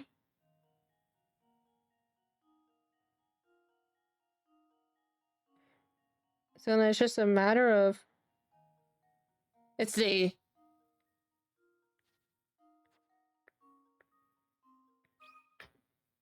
And now to test my theory. Oh, I'm smart. I'm a genius. Leaves no puzzle unsolved. Start thinking. D is the only shape of the floor that doesn't fit. Was it hard visualizing shapes? Nope, it was not. It wasn't, which is weird. Holy moly, you must be some kind of puzzle genius. Alright, what did you want to know again? I was wondering if you might know about anything about the Elysium box. Let's see. Nope, no clue at all. If I were you, I'd try asking someone else. I see. Brilliant streamer, I'm so smarty. I'm a smarty pants. Watch, we get back to Shane, it's like, oh, you missed like 10 puzzles. This wonderful festival is being put on by the Andersons, the wealthiest family in the village.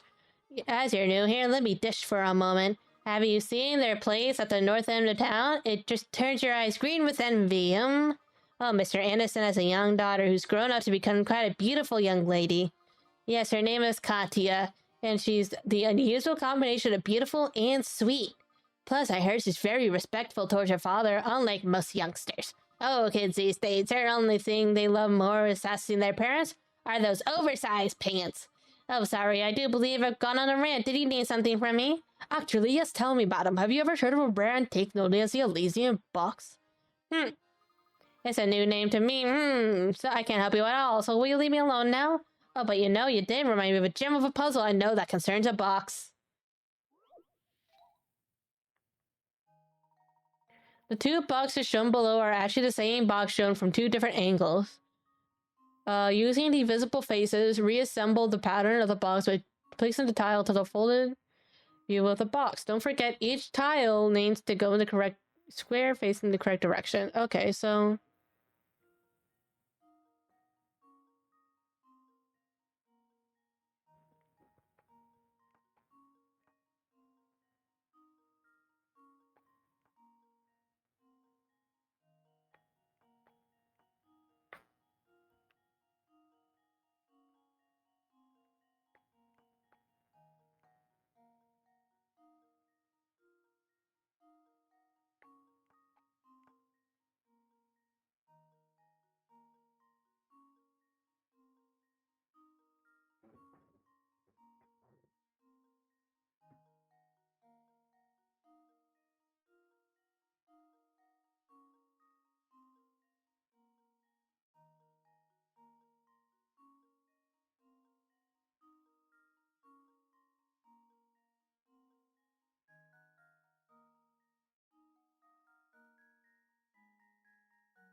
Consider this puzzle solved. Fuck, I fucked it up. Oh, my. This one is quite formidable. I probably oriented the club the wrong way.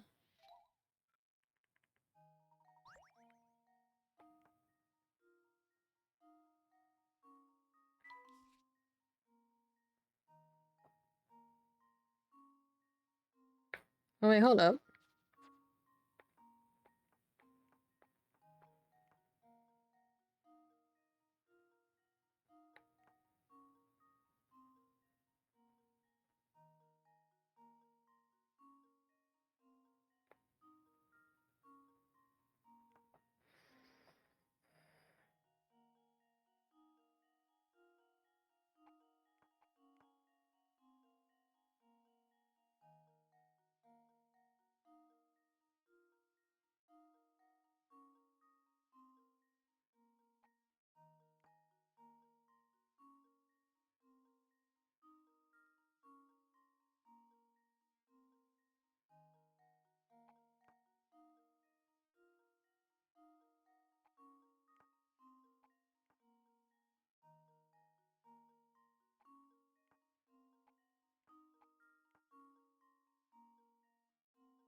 Yeah, so it's definitely this. The question is, what way is the club facing?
It has to be that, then.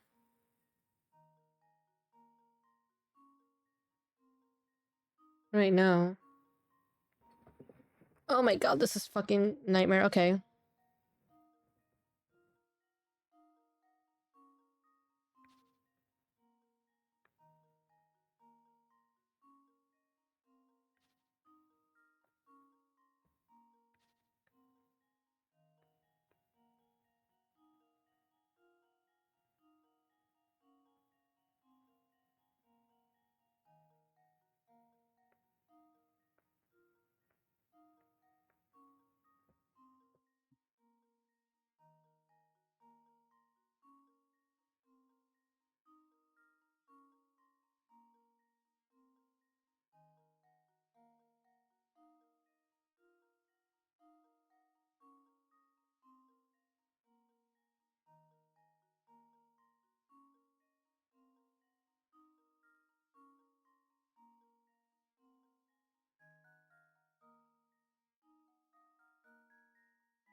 Alright, let's start from the beginning.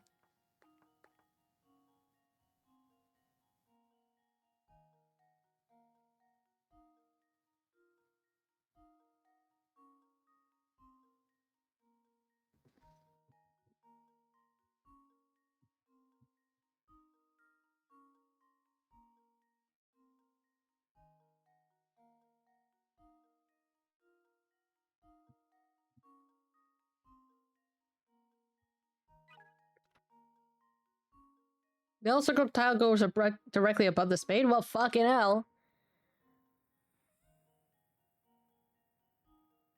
So I got that one wrong.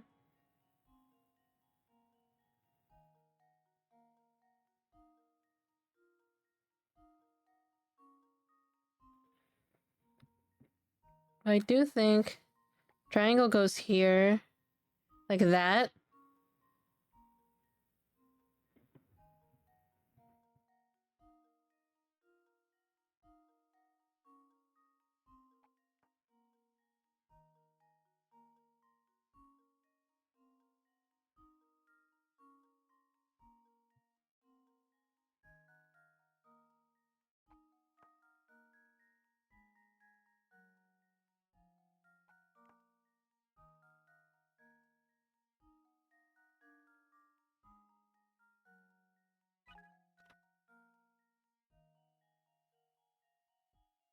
Yeah, okay, so that's right. So it should be this, right?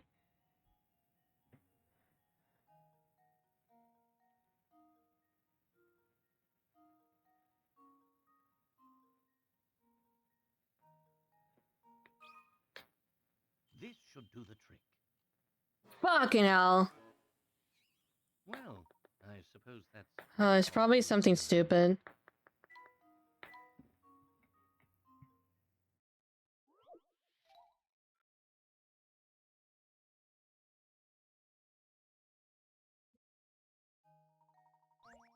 Probably something's like...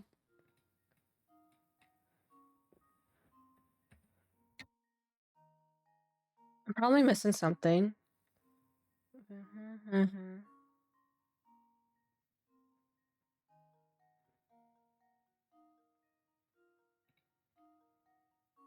Yeah, I'm definitely close. I think I just have to rotate it. I think I have to rotate the club specifically, so...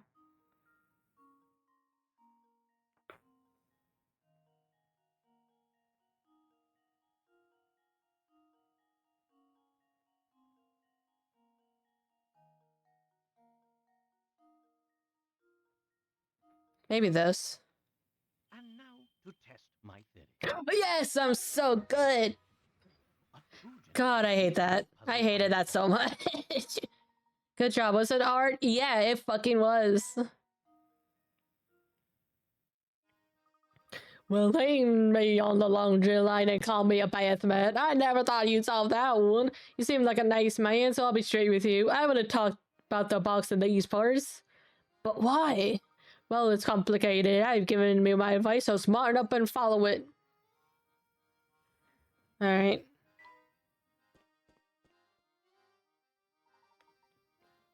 Oh, Mr. Layton, do you have a moment? Certainly, how may I be of assistance? It seems you've done a great deal of investigating today. Tell me, during the course of your inquiries, you didn't hear anything about my daughter, did you? Your daughter, sir? Yes, Katia. You see, she hardly ever comes home since her grandmother Sophia passed away. Sophia and my daughter were very close, and Sophia came as a great shock to Katia. If you could see her, would you please tell her father wishes she could come home? If a fine gentleman such as yourself delivers a message, she just might listen. Unfortunately, our train is leaving soon, so I might not be able to be much help at all. Katya is my only child. She means everything to me, and I'd be forever in your debt if you could help me. I wonder why Katya lately is all about. Your guess is as good as mine, but judging by her family and breeding, I said she's both beautiful and refined. Professor, get a hold of yourself. Oh my god. Does he have a passport? I heard you've been inquiring about the village about the intrigue according to the Elysian box. Oh yeah, that thing. Folks say that freaking little box kills whoever managed to pry its lid open. I just found out about it during the course of my travels, but that box is exactly what I'm really after. Well, if I feel so bold as to ask, sir, what are you looking for, sir? A phantom town that's nowhere to be found on any map. A place only the chosen may visit. The only way in, I hear, is on the Voluntary Express. The train and its many mysteries have been on the subject of my research for years. From what I can tell, this artifact you're after, this Elysian box, is also tied to that town. Wow, so can we set out for it? So when can we set out for it? How do we get there? Yeah, that's a detail I haven't quite pinned down yet. Maybe if we whisper a word while inside the train and then whoosh, the train goes into a new direction. Anyway, it's probably something like that. I'll just have to keep searching till I find my way in. Interesting. Thank you for your time. Professor, did you hear that? I think we've finally got the Elysian box. It's a bit early to celebrate, but it looks like our journey on the Voluntary Express isn't over yet. Alright, you two, let's start making our way back to the station. Okay, Professor. Alright, get back on the train.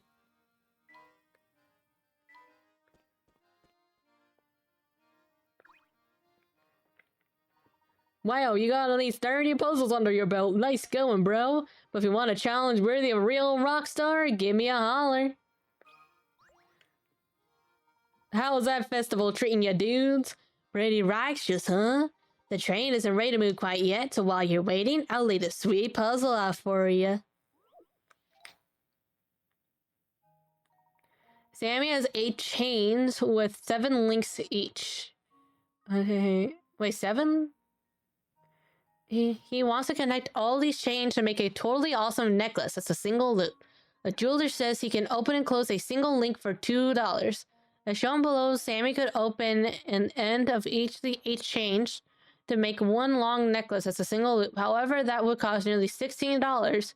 And truth is, there's a cheaper way to get the same results using the cheapest method possible. How much will it cost to make Sammy's necklace?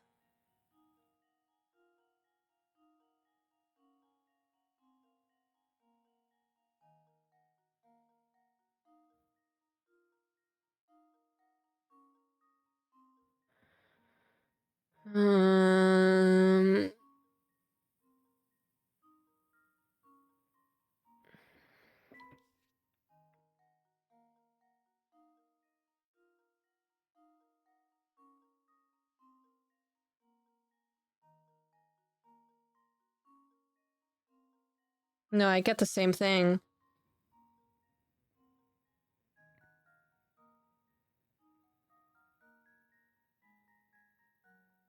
Right, so if I do 1, 2, 3, 4, 5, 6. No, that's still 8. There's an easier way to do it?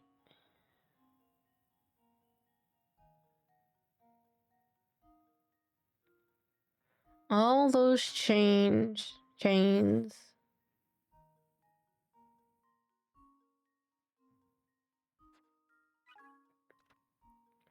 Links in each small chain. is a crucial clue that will help you solve the puzzle. Number of links.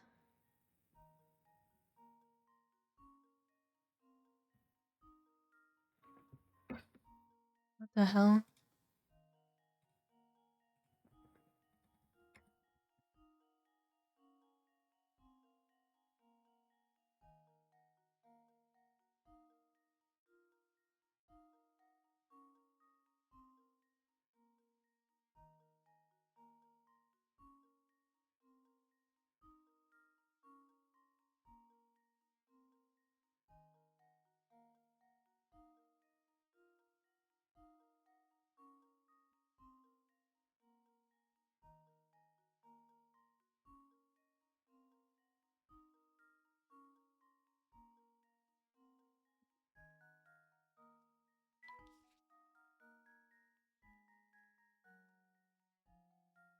Wait a minute. Because I feel like if we only remove... If you only open the links at the end, we're just gonna get 8 no matter what. So maybe, do we have to do it in the middle? But that would just... make it 1 and remove that. What, so... If we just do like 1, 2, 3, 4, 5, 6, 7, and we just use it like here to like attach each of the links. Maybe. Consider this puzzle solved.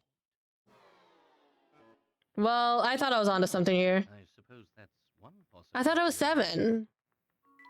Because that makes sense. Oh, wait, no, it's asking how much money. I'm so stupid. Okay, so 7 times 2 is 14. God fucking damn, I just remembered it was asking how much it was, not how many times you have to break it. I'm so stupid. Score. Take one of Sammy's link chains, break each link apart, and use them to connect the remaining chains together.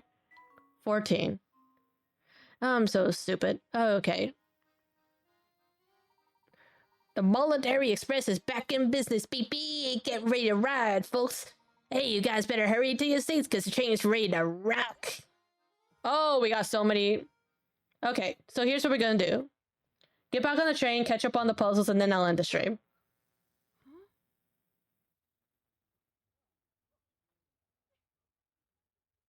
Thank you so much.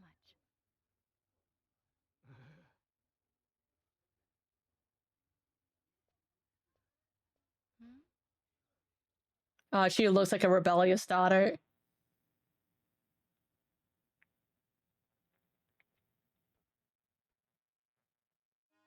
What's going on over there? I believe we may have stumbled upon Mr. Anderson's dear daughter. That's one heck of a send-off. Considering the size of the party, I doubt she's just going on holiday.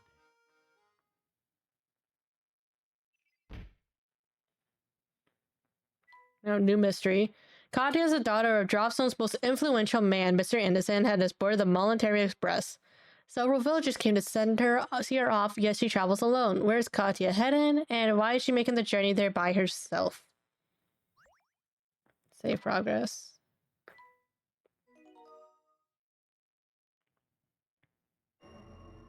Alright, chapter 3. So yeah, once you get down the train, once I catch up on the puzzles, I'll end the stream. Because that'll be a good place to end it. I just can't stop thinking about the phantom town we keep hearing about. Could the rumors be true? If I recall correctly, the next stop on this line is a perfectly normal town of Luxembourg. Well then, how do we get to the phantom town? That's an excellent question, Luke. Although I don't have the answer. But if the Monetary Express does indeed head for parts unknown, the crew will likely know something about it. Bursar, Luke, and Flora decided to conduct to the train's crew to learn more. Time to adopt another girl. Lane's just gonna have, like, a bunch of adopted children. Okay, is this the puzzle lady? No. I need to find the puzzle lady's room.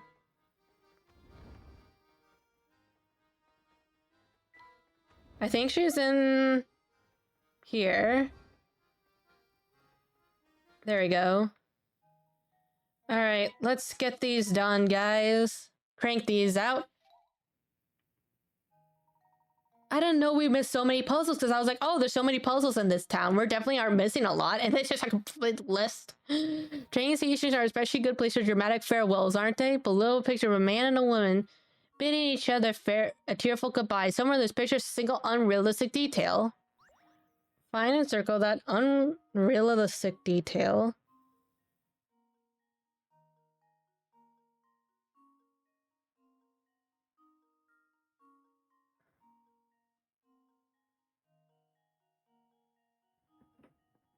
Unrealistic detail.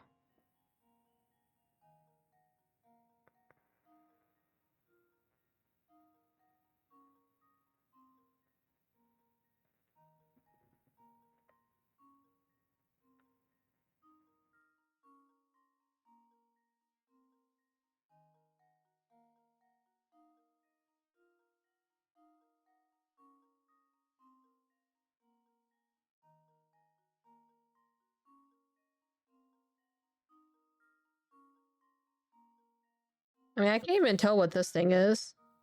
I don't know if that's it.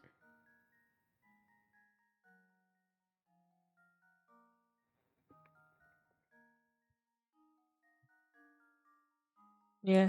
It's like when we finish all the Layton games, just have a tally of how many people Professor Layton adopted.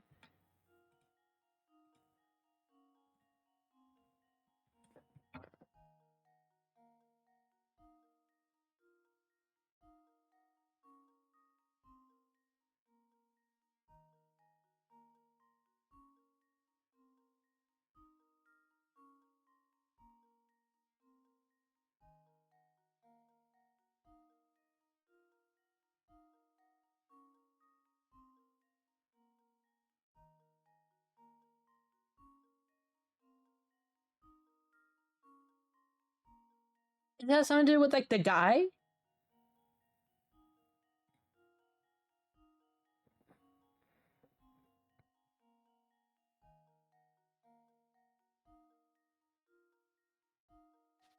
Just like that? Yeah, I'm just gonna circle the guy. I feel like there's something up with the guy. Let's see if this works. Oh, fuck, I got it? I don't know what it is, but I was like, oh, maybe I should just get the guy. Too easy. Good eye. When the man in the picture opens the window as shown above, the frame would go through the roof of the... Oh, that makes sense. Most trains have windows that either slide down the body of the train or allow one portion of the window to open. Of course, thanks to today's modern air conditioning, a good number of trains have been fitted with windows that don't open at all. Two-sided part. Excellent. Oh god, we're gonna be here for a while, guys. Johnny and Thomas are each carrying some apples. So Johnny gave Thomas one apple. The two men would each have the same number of apples. Conversely, if Tommy gave Johnny 2 apples, Johnny would have 3 times the number... What? Okay. If Johnny gave Thomas 1 apple, 2 men would have the same number of apples. If I gave... would have 3 times. Okay. So...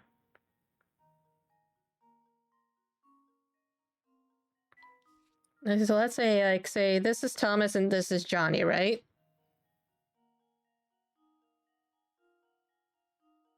So let's say, like, 1, 2, 3, and then 1. Yeah. Thomas...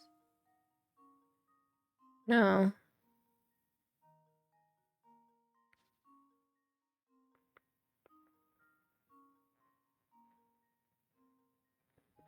Uh...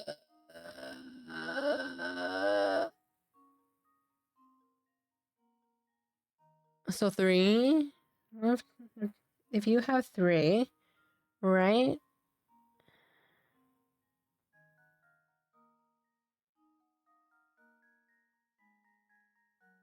No.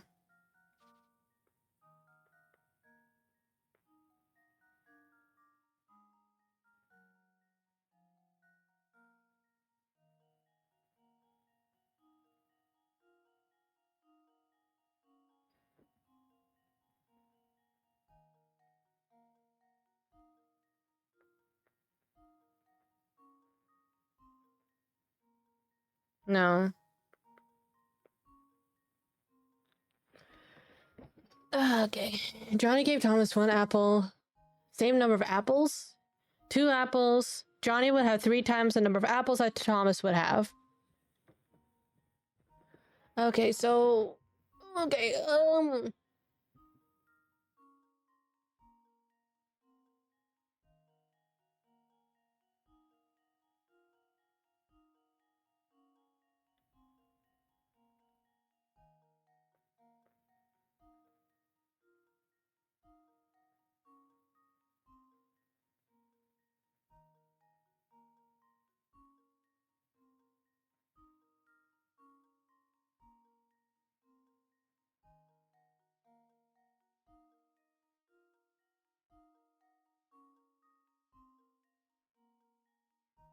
Oh, so 5 and then 7.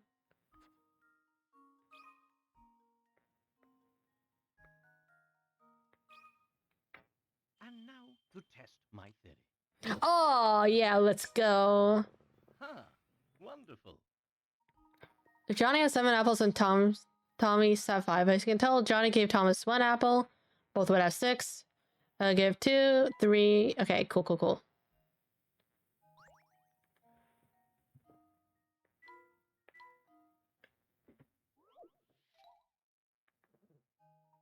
Alright. I'm just gonna, since we have a lot of puzzles, I'm not gonna, like, read a bunch of stuff. I'm just gonna kind of go through it. I might read, like, the description of the puzzle, but that's about it. Because I want to get through these. Below the houses, A, B, C, D, each have different color. Decipher each house's color from the following clues. Red house is closer to the pine tree than the blue house. Yellow house is closer to the lake than the green house. The green house is closer to the power line than the blue house. D is either yellow, blue, or green. Okay, so it's not red. So it's not red. Red house is closer to the pine tree than the blue house. Let's see.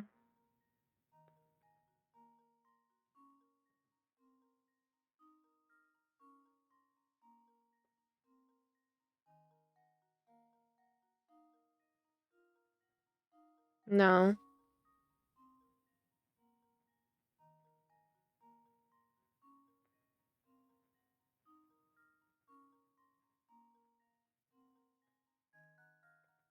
Try this. So, red house is closer to pine tree than the... No, hold on. Are blue or green? So that'd be yellow and then blue. Yellow house is closer to the lake than the green house.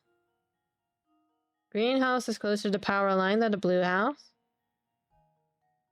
Yeah, okay, so... Fucking hell, I forgot to write it! Oh, no, I'm so stupid. Okay, no, I know it. That's one possibility eliminated.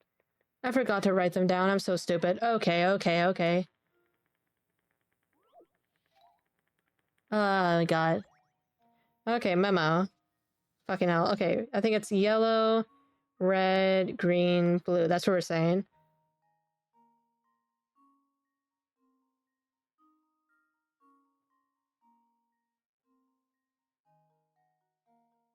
Okay, B-G-Y-R. B-G-Y-R.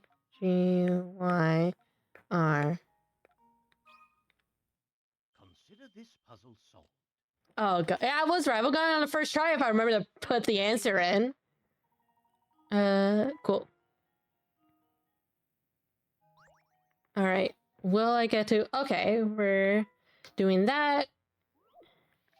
Okay, so we're getting close. We are less than a patient. Oh, fuck, it's one of these. I hate these. You have 4 horses, all of which travel at different speeds. And traveling from point A to point B, these horses take 1, 2, 4, 6 hours respectively.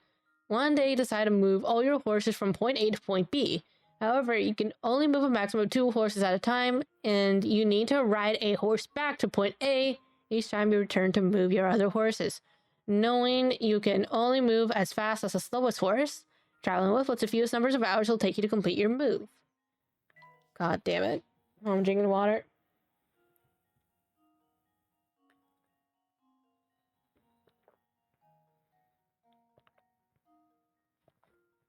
Okay, so I feel like it would be beneficial to move the slowest horses first. Right? That makes sense.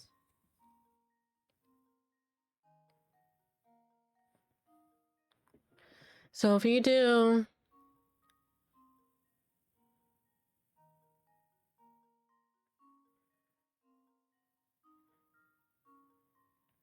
Sorry, I got some in my eye.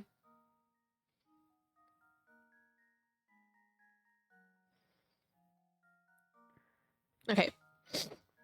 So if I do, like, say 6 and 1, so I may move. So 6 and 1 to B.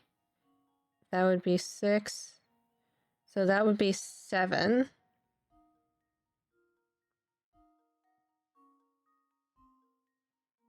And then 4, 1 to B would be 5.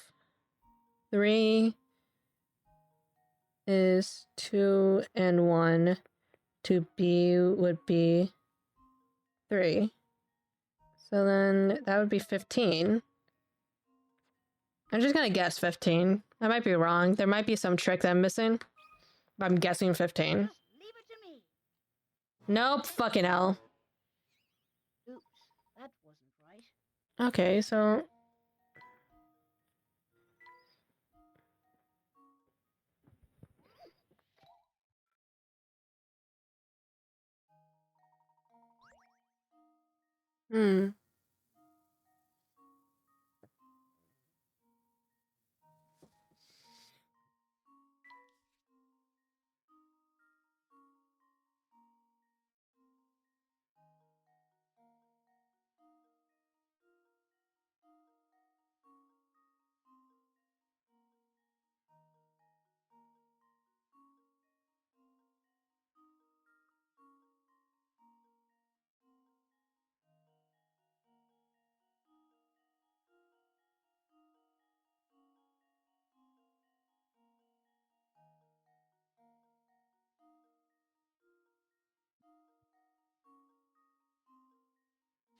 So there's a route that's quicker than 15.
Am I missing something? Because wouldn't moving back to the one horse be better?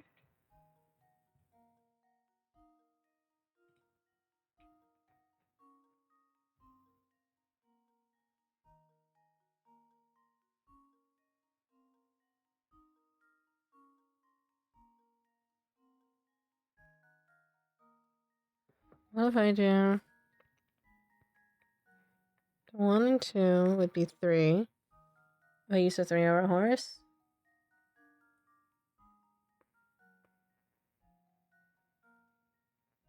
Because I feel like 6 and 4 Maybe. Or maybe it just wants me to move the slowest horses first, but that would be 10.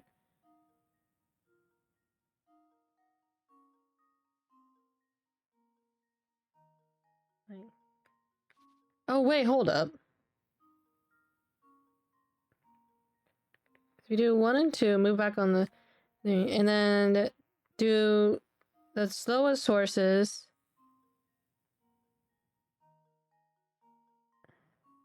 So that'd be 6. But then the 2 horses over there. So 6 plus 2 is 8. And then from there, 1 and 2 would be over there. So back to 1 and 2, that would be 3. So it would be 14 then.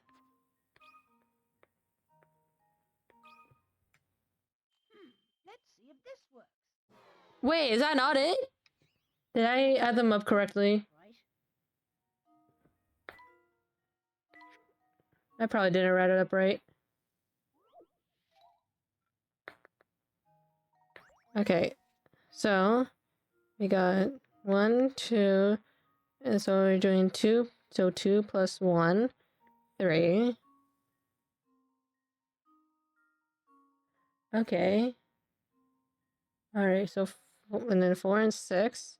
So that's 6 plus 2 equals 8. Okay, and then 3. I would think it would be...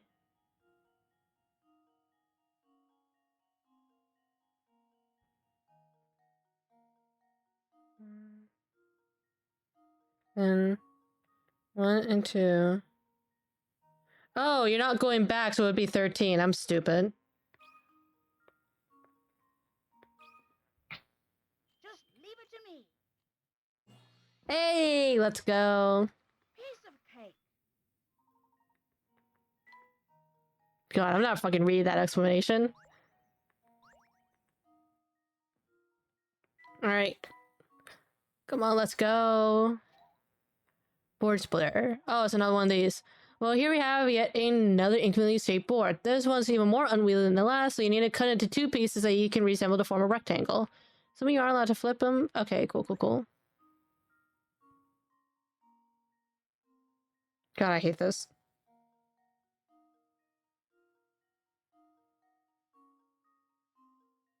You aren't allowed to flip them.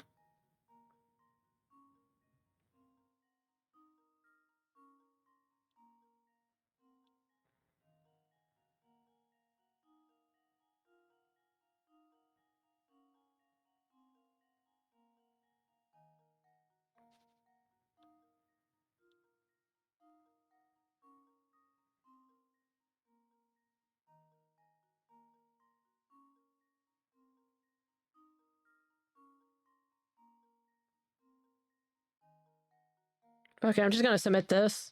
This should do the trick. No, I'm wrong. I knew I was wrong. Why would I not be wrong? My, this one is quite formidable.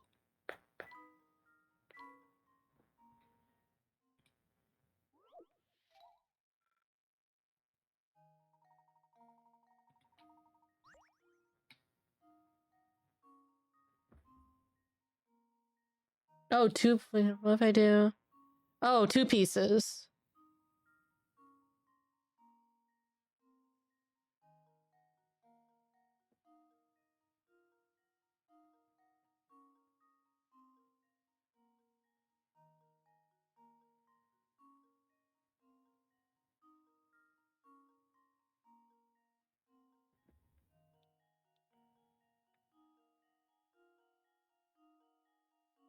Oh, I'm stupid. I think it's this. This should do the trick. I literally just had to rotate my DS. I'm like, wait a minute, I think it's here. I think I was close. Cool, pretty fun. Yeah, cool, it was pretty fun. Oh, we're getting lots of stuff for the camera, though.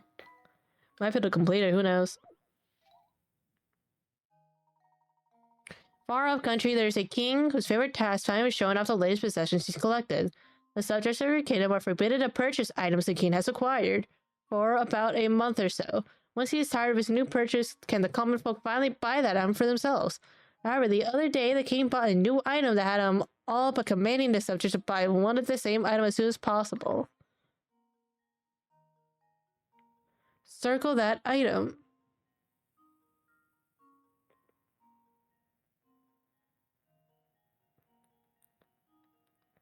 To buy in a month, like right then and there.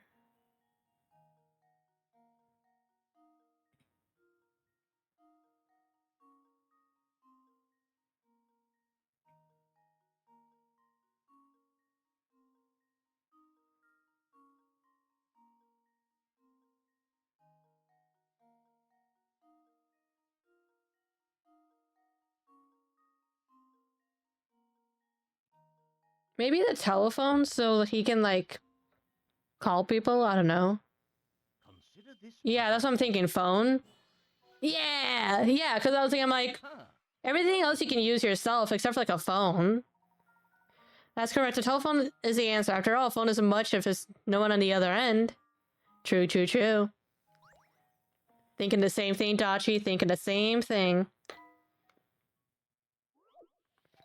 I'm surprised we get a lot of camera pieces, but not a lot of hamster pieces.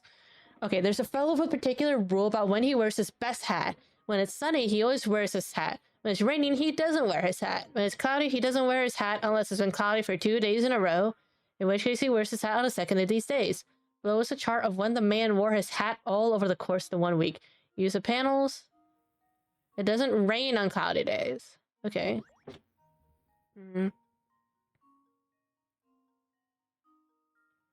When it's Sunday, he always wears his hat.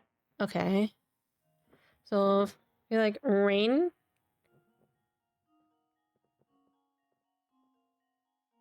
Okay, so I'm using all these options. I think it would have to be this.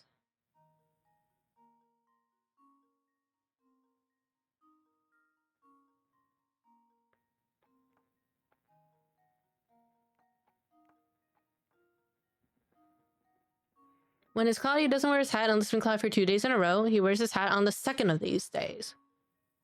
But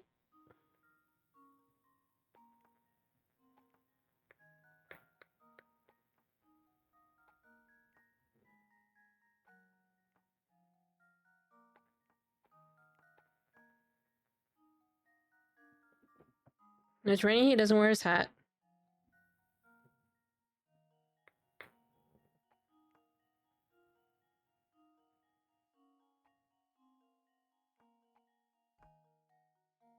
Two days in a row. But if I put in here, then that's not a hat day.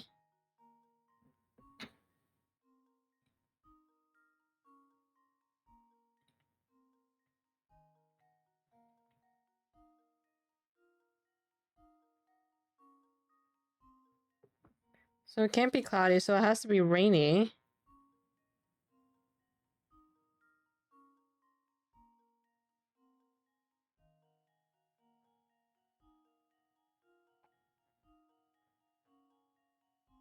Or if it's here?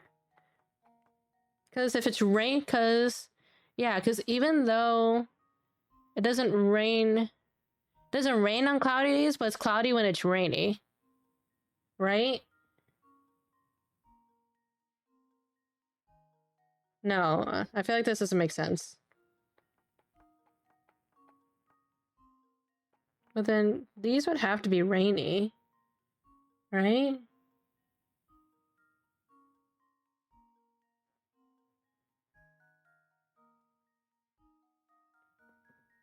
But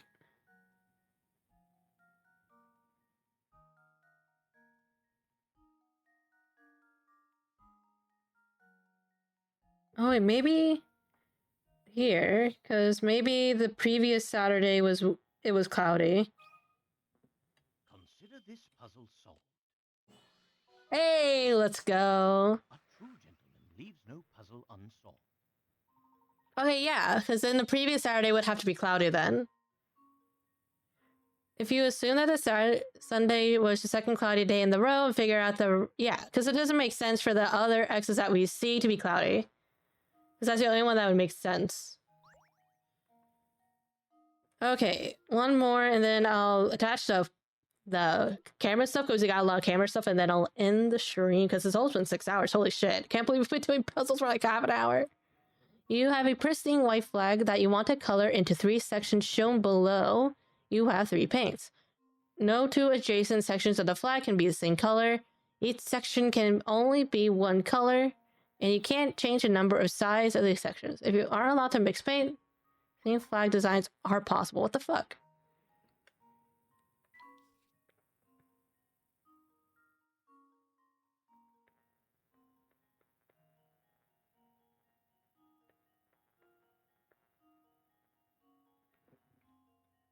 Is it just counting?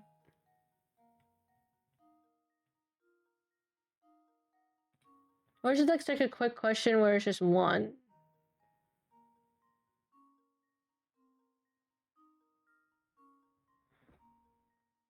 Oh god, I'm probably have to do a bunch of math here. Okay. Alright. Let's think about this, so...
I feel like I'm thinking too much into this.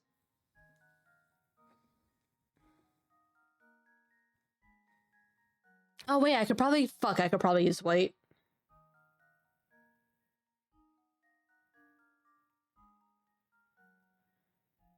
Okay, so if I do...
How many do I have? 1, 2, 3, 4, 5, 6, 7, 8, 9, 10, 11, 12, 13, 14, 15, 16, 17, 18, 19, 20, 21, 22, 23, 24.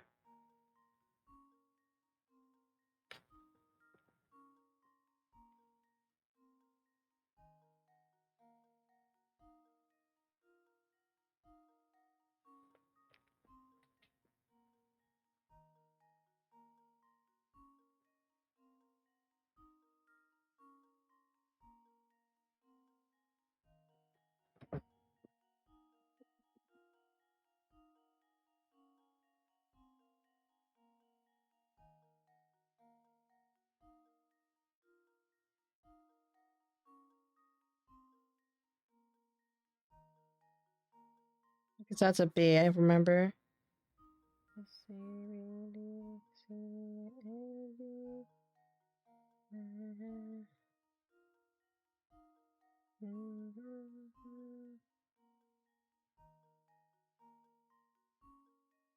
I know I could do DB.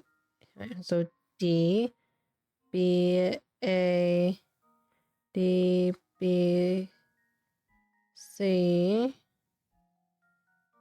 D.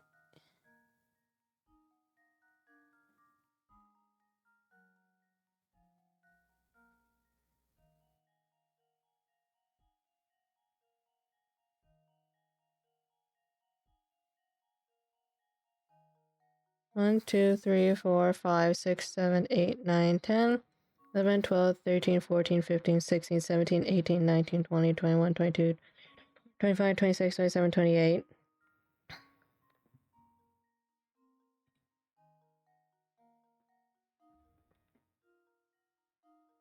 Oh, fucking God. I have to. Okay.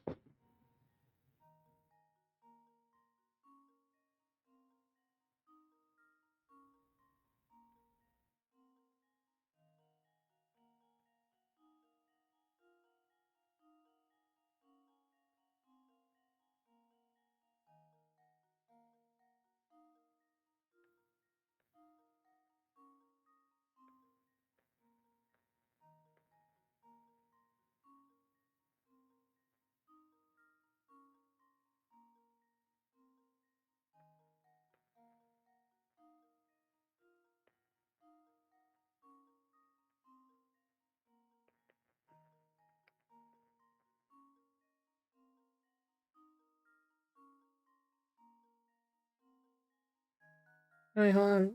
Why did I.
Wait, how many of this? This might be it. 1, 2, 3, 4, 5, 6, 7, 8, 9, 10, 11, 12, 13, 15, 16, 17, 18, 19, 20, 21, 22, 23, 24, 25, 26, 27, 28, 29, 30, 31, 2, 33, 34, 35. Yeah, I think this is actually it. If this isn't it, I'm gonna fucking cry. Just leave it to me. Yes, oh my god. I was like, I don't want to write that list again. The apprentice strikes again. Oh yeah, no, simple math, really. Once you incorporate the white color, the unpainted flag in your design, you actually have 4 colors you can work with. If you assign a color to the left third most flag and list all the designs possible. Oh yeah, I could multiply that by 4. Fucking hell. Oh my god, we're caught up. Okay, let's just put... Because I think... Yeah, we only got camera stuff. So let's catch up on the camera stuff and then I'll end the stream. Because we only got 3 camera parts. I thought we had more for some reason. Okay, so let's think here. This. Where would this? Oh, it's probably like here. That makes sense. And then this. Oh, fucking hell. This probably plugs into something. Maybe like. Is it up here? Probably up here, right? Yeah, that makes sense. And then... Oh, I think it goes like here. If it rotates... Can I... Sir, let me rotate this. And then it's... Oh, There we go. So we just need one more piece, it looks like. Okay. So I'm gonna save the game. And then since we're basically starting a new chapter, I'm going to end it here. So let me go back to just chatting. All right, there we go. So yeah, I'm going to end the stream here. I've been streaming for 6 hours. I think starting a new chapter is a good place to leave off. I am, oh, let me just move myself over. So next week we'll just continue where we left off, and why do you want to do this? Okay. There you go. Why does it want to make the blanket bigger? Oh my god. Go over here. Okay, there we go. I think no problem. So yeah, next week we could just continue where we left off and make some more progress. Hopefully the next chapters won't be too puzzle heavy, because if it's anything like the Curious Village, the last few chapters will be not puzzle heavy. So hopefully in a few streams we'll be able to complete that game. Let me see if anyone's streaming that I can raid.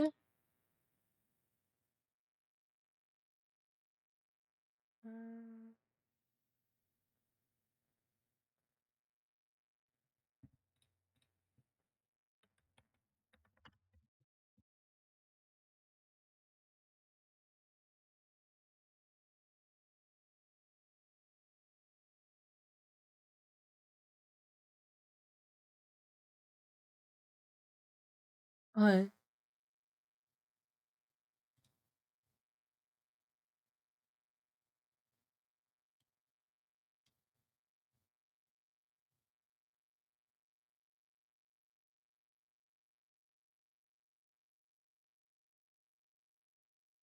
Oh, it doesn't look like anyone's streaming that I know that I can raid. Oh wait, hold on. Wait, we might got someone.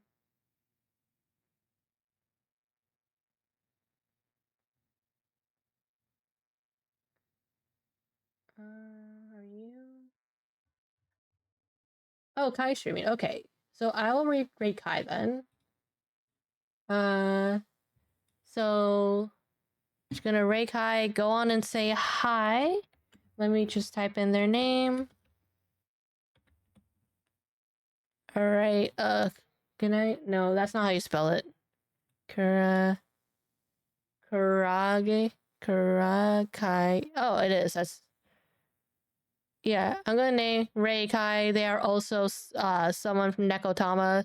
So go on over, say hi, and next stream will probably be Monday. I'll probably start early because I don't work that day, but just keep an eye out for my schedule because I'll probably post it tomorrow. But hope you have a wonderful day, guys. Bye-bye.